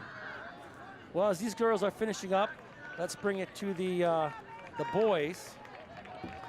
The top qualifying time, the 2 mile for the boys, is Lucas Lamilza. I hope I'm saying that right, Lucas. 9:51.58 seconds. Okay, that's a heck of a time. Vogt from Anchor Bay, Jacob Giovanni from Dakota, Williams from Frazier, Schlosky from Andrew Schlosky from Dakota is in this race for the boys. Edgehill from Frazier, Wesley from Utica, Butcher from Frazier, Schimmel from Utica, Solomon from Utica, Eric DeWall from Chippewa Valley, Kirkbride from Romeo, Trevor Zoli from Anchor Bay, Jordan Brewer from Chippewa Valley, Andrew Kookaroo from Chippewa Valley, and Gazani from Romeo, Halavin from Romeo. 17 runners in the boys 2 mile race. We do got about 3 runners finishing up their final straightaway right now to conclude the girls 2 mile. And then we'll get to the boys, and then we get to the final relay of the day. The 4x400 meter relay, otherwise known as the mile relay. Everybody runs a lap. It's usually your better 400 meter runners in this race.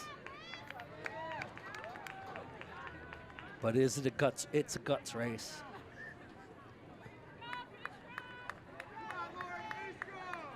Crossing this also. We got one runner need to finish 1 more lap. I was mistaken. So she's got to finish 1 more lap. Your results for the boys 200. 6th place Again, a lot of the runners here. We'll see who qualifies for the counties in a couple weeks.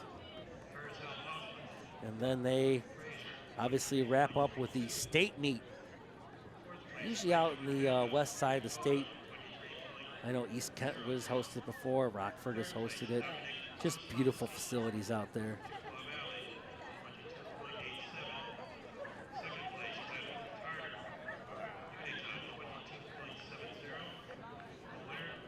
Kind of got the spotlight on this young lady, finishing up her 3,200 meter run as the boys are getting ready.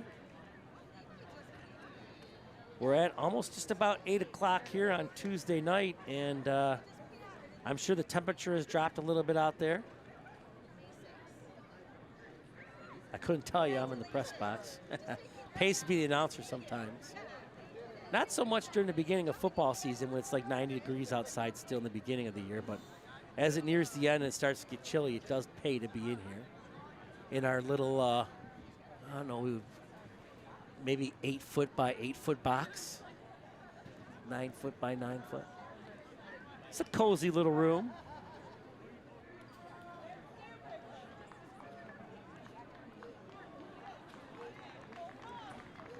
Here we are finishing up right now.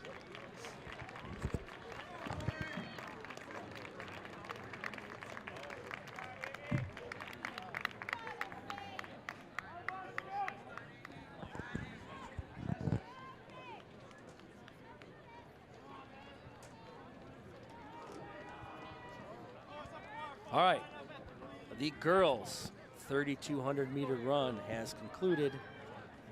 And now it's time for the boys. Again, 17 runners, 8 laps.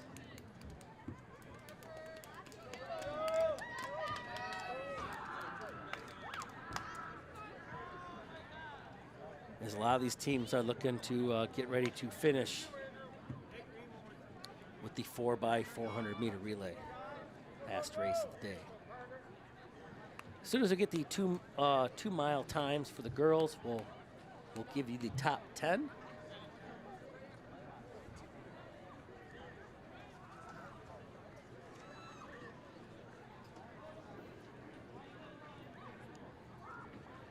Just from looking at some of the past track and field records,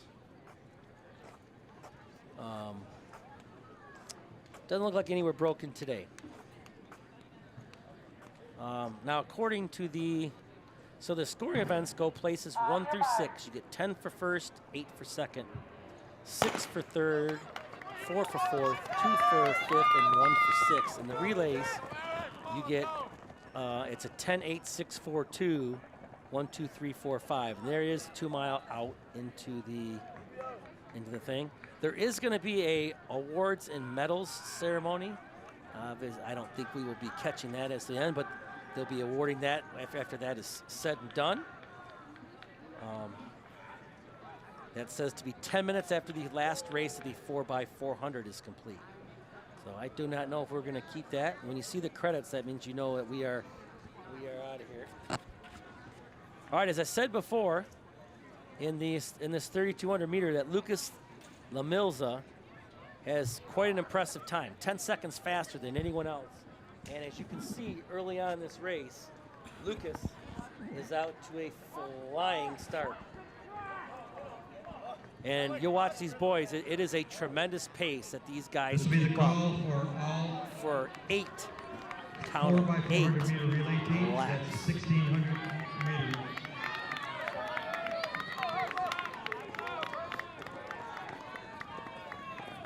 So again, the MAC Red Division track meet started back in 1988. The boys, the very first meet was won by Chippewa Valley.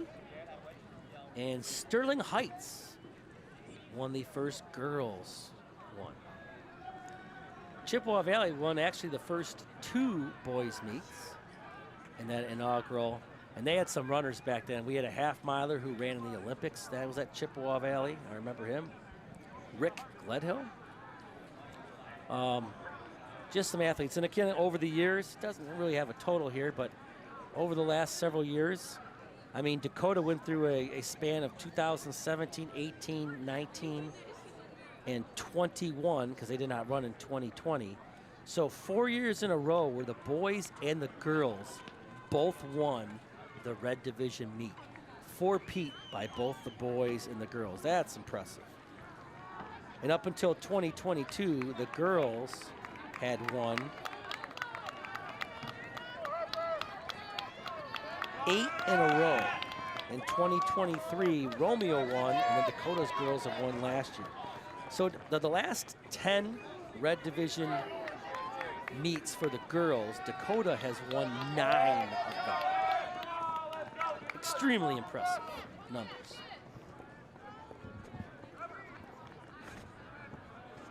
Six laps to go. We are 2 laps in our 2-mile run, 3,200 meters.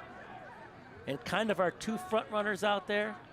This will be final Lucas call Lamaisa, for 1600 and then the meter runner relay from team. Utica who's 4 behind by him. 400 meters. I'm gonna take a Report guess. to the bullpen. It's Harper Wesley. He's got a 10-minute, 14-second mile, and he is running a nice pace right behind Lamilza, sorry. Kind of using him to help pace himself a little bit. So those two are starting to kind of pull away from the field. That looks like Jacob Giovanni from Dakota there in third. Then we got another Dakota and Romeo right behind them. Schlosky, and for Romeo, I don't know who that could be. Kirkbridge, maybe? We are not to the halfway point yet of this race. 3 laps in, 5 to go. Come on, man, let's go.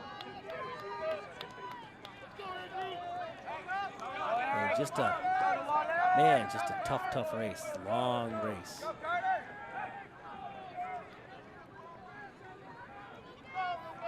Quite a pace right now being set by the leaders as they have a good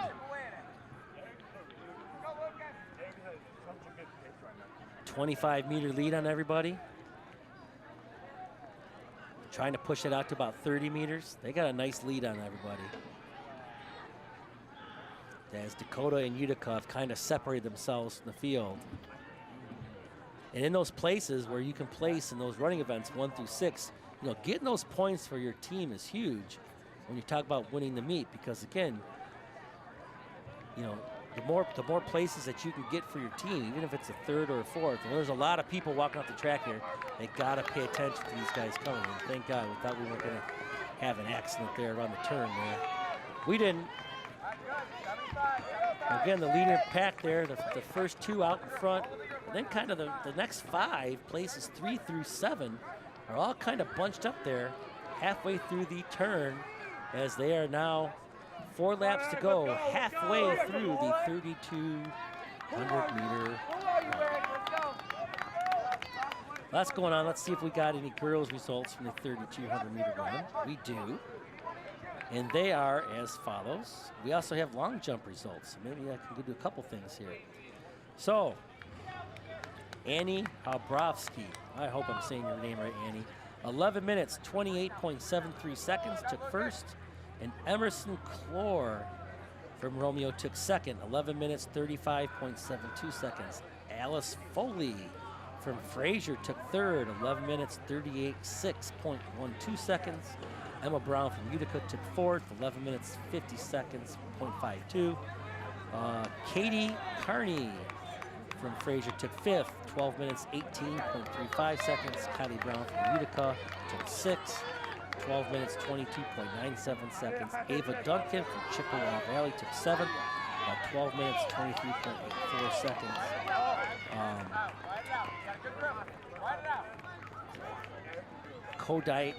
Kodian. That's a mouthful right there. Palszewski, 12 minutes, 40.55 seconds. Caitlin Rizzo from Dakota, 12 minutes, 51.76 seconds. And Vanessa Skorsky from Chippewa Valley, 13 minutes, 6.36 seconds. So, that was the top 10 for the girls 3,200 meter run. The long jump, was won by Sydney Timpa from Dakota, 16 feet 1 inch. Dawson Smith from Fraser took second, 15 feet 11 inches. Layla Babich from Romeo took third, 15 feet 9 inches. Casey Kojakar from Dakota, 15 feet 3.5 inches, took fourth. Fifth was Angel Ross from Utica, 15 feet 1 inch. Mackenzie Lindquist from Utica took sixth, 14 feet 8 inches. And Caitlin Wisniewski from Romeo, 13 feet 10.5 inches. Actually tied with Sophia Thornton from Fraser at also 13 feet. So it goes to the next best jump. And Wisniewski took seventh, Thornton took eighth, and Slade from Anchor Bay took, they had a tie with the tiebreakers, the next best jump. And then 13 feet 10 inches goes to Thomas of Anchor Bay. So that was the girls' long jump. We do have boys' high jump results as we get into our, they're in the last part here. I might have to hold off on this as it looks like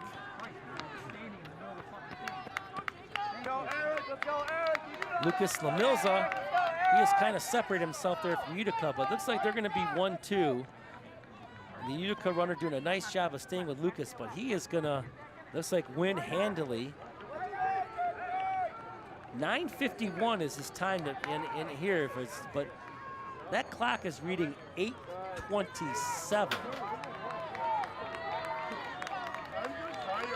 He's going to have 1 lap to go. We'll see if he can run that under 1:13, his last split. He's going to set a PR, folks.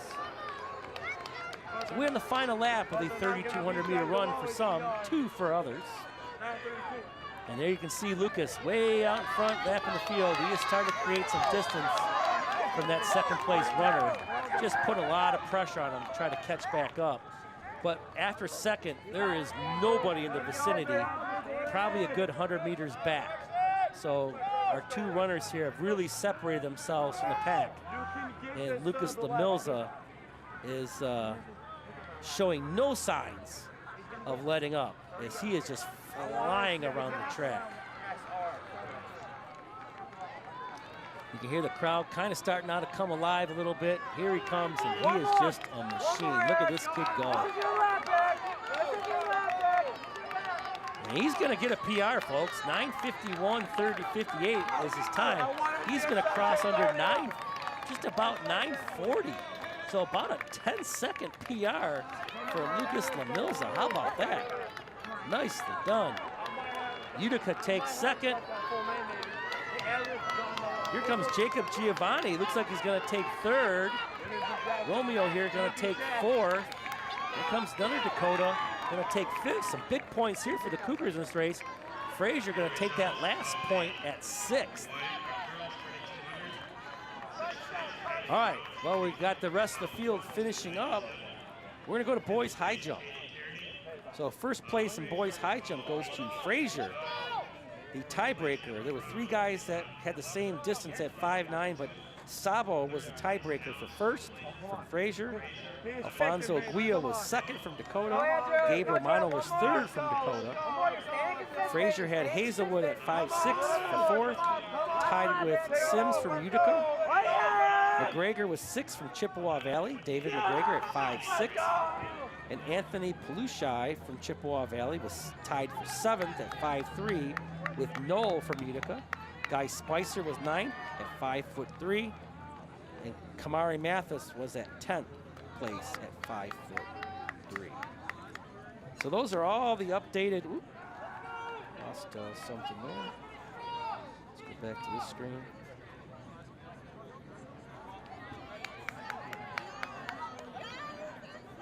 All right, so we'll wait for the guys' 3,200 meter run to officially update. And I can give you a lot of the names and the faces of the top 6 that got points for their teams. And now we start the final race of the evening for the girls, the mile relay, the 4x400 meter relay.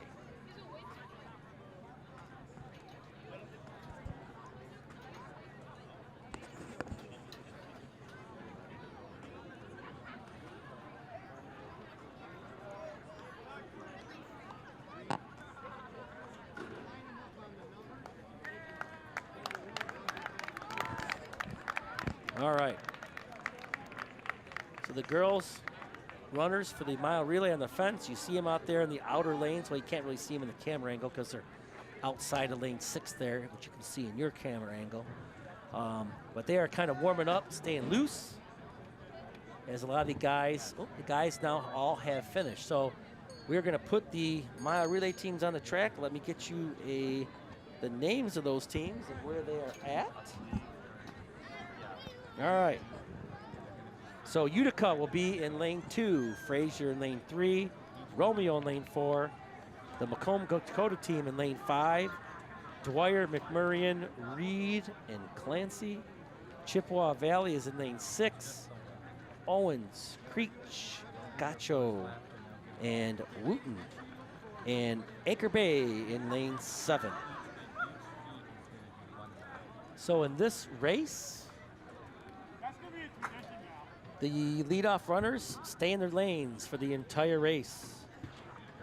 After the first exchange, the runners will cut into the first lane at the pole start, which is basically the back straightaway.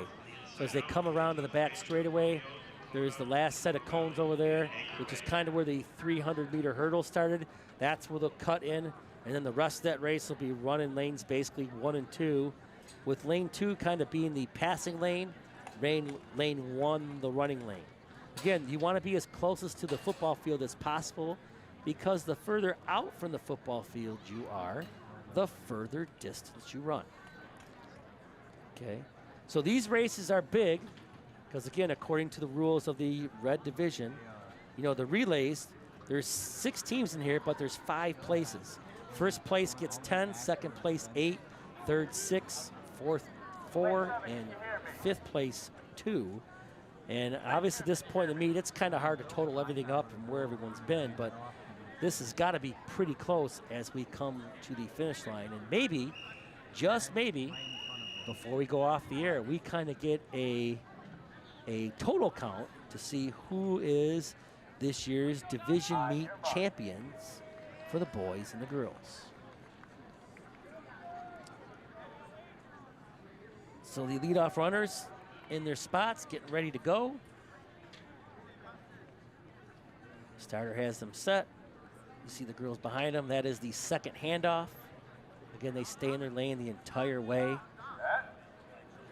And the gun is off, and we are off and going. The final race of the afternoon / now evening, the 4x400 mile relay. So you can see the set of cones there as they pass that go across the track.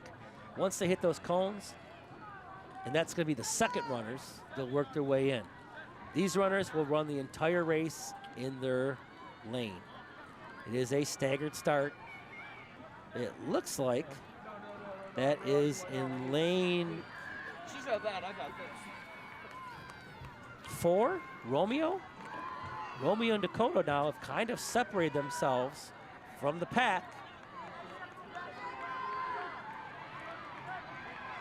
Here comes up Chippewa Valley, and then Anchor Bay, then Frazier, then Utica. First set of handoffs coming right here.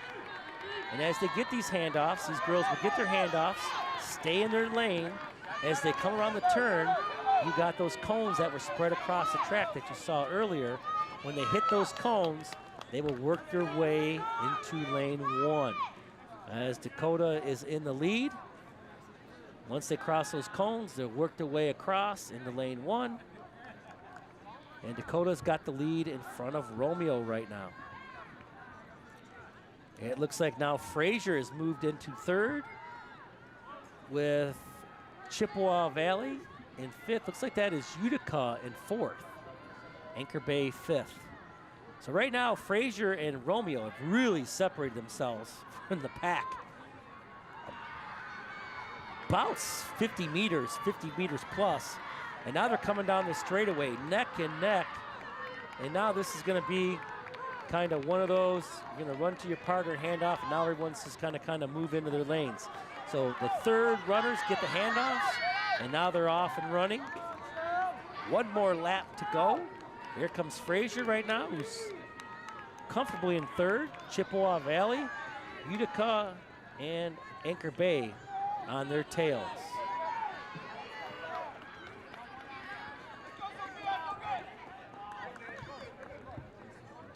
Romeo got a little bit of a lead on Dakota right now in the back stretch there. Frazier, gonna be Romeo and Dakota running for first and second here. Frazier's right now a solid number 3, and then 4 and 5. It's anyone's guess right now. Those places are pretty tight.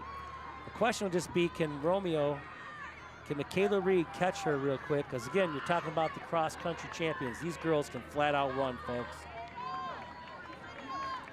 There they go. And now Dakota handing off to their anchor.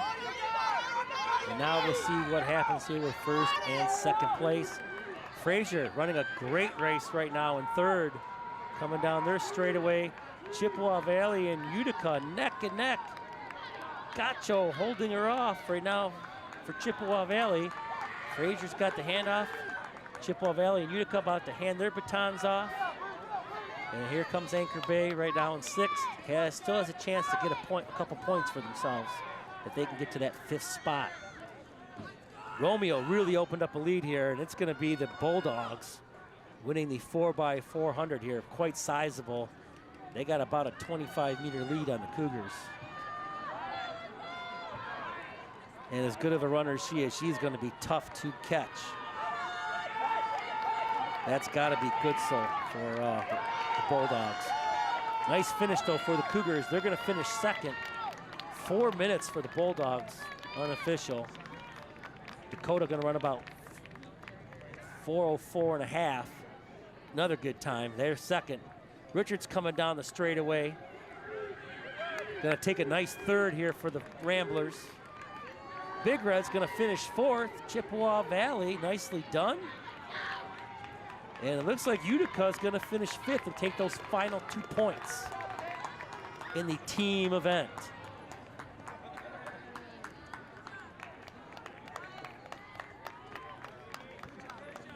All right, that brings us to the last race of the night, the boys 4x4. Utica will be in lane 2, Dakota in lane 3. The team of Makanga, Shelton, Nash, TJ Hatchett. Frazier in Anchor Bay in lane 4, Frazier in lane 5, Chippewa Valley in lane 6, Carducci, Tankersley, Lugerai, and Collins for Chippewa Valley, and Romeo in lane 7. Again, final race of the afternoon / evening. These are long meets, folks. Got to have some stamina and some endurance just to sit here and watch.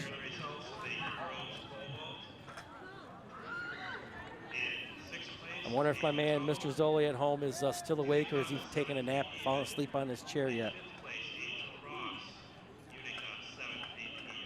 So here we go.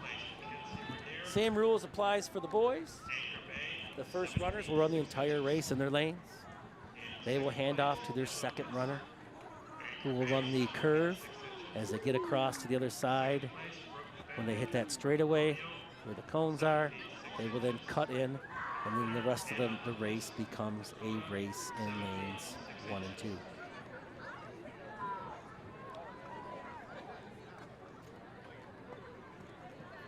We'll wait for the official update. In terms of the places, obviously you already know that. We'll give you the times here on that very impressive relay. That was fun to watch.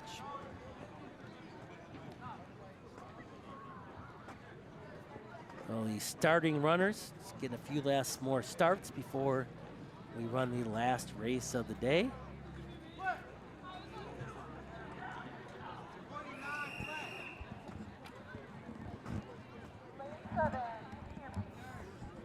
Yeah, my apologies. I know I probably said Richards 80 times. It's Frazier High School. That's what happens when you have a middle school guy up here broadcasting. All right. On your mark. I have to come back to the do the relay. I'll do the relays official times once this race is done. So again, Utica's in lane 2, Dakota in lane 3, Anchor Bay in 4, Fraser in 5, Chippewa Valley 6. Excuse me, and Romeo in 7. Runners are in your set position, and we're off and running. The final race of the day, the boys 4x400 relay.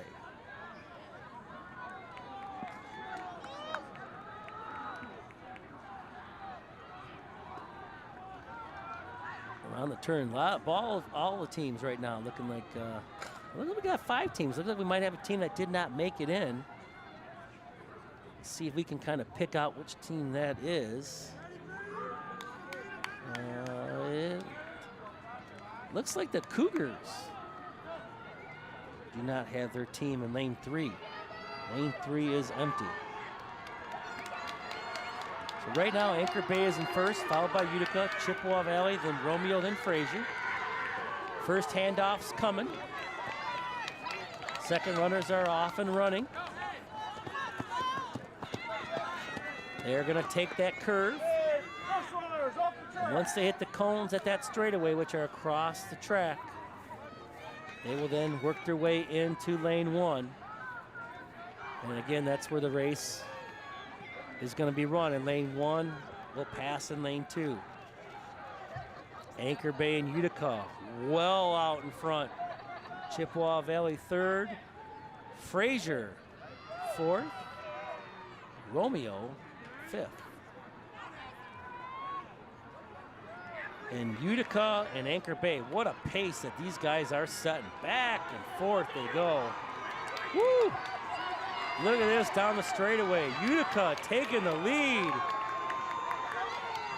Handing off, and there they go. Anchor Bay right behind them. There goes Fraser, Chippewa, Romeo, all handing off to their number 3 runners. A little bit of a bobble handoff there.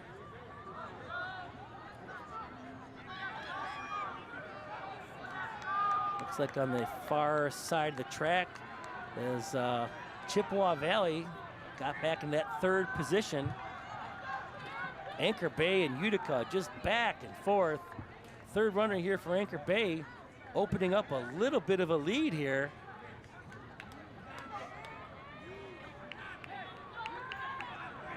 We'll see if Utica can get a kick here and pass them. That's what they did on the last lap. Down the stretch, now get ready to put it into the Anchor's hands. Fraser overtaking 3rd, Chippewa 4th, Romeo 5th right now. Here we go.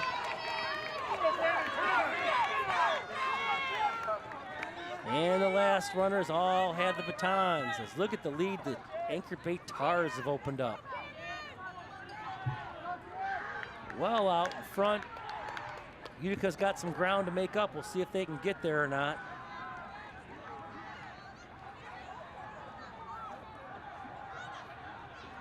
Look at the distance Fraser's made up.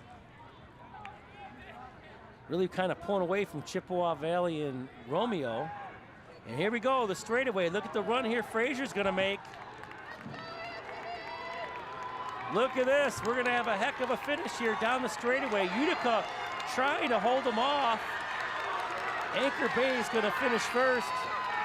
Utica is gonna hang on for second, followed by Fraser. And then look at this photo finish for 4th. I think it's gonna be Chippewa Valley and then Romeo. What a race, ladies and gentlemen. Boys, 3,200. 6th place, Tyler Williams, 10.11 All right, so the girls official 4x400. Romeo winning it at 4 minutes and 0.35 seconds. Dakota second at 4 minutes and 5.08 seconds. Fraser at 4 minutes and 26.04 seconds. Chippewa Valley at 4 minutes, 30.69 seconds. Utica at 4 minutes, 33.81 seconds. Those got the places. Anchor Bay at 4 minutes, 36.65 seconds. What a run. And we'll just wait for the official results of the boys 4x4 as we are All athletes, please pick up your trash. asking the athletes to clean up the field, as there were quite a few athletes here today.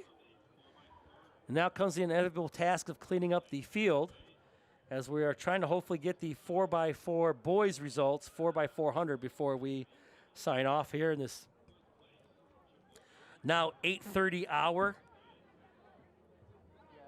on Tuesday night.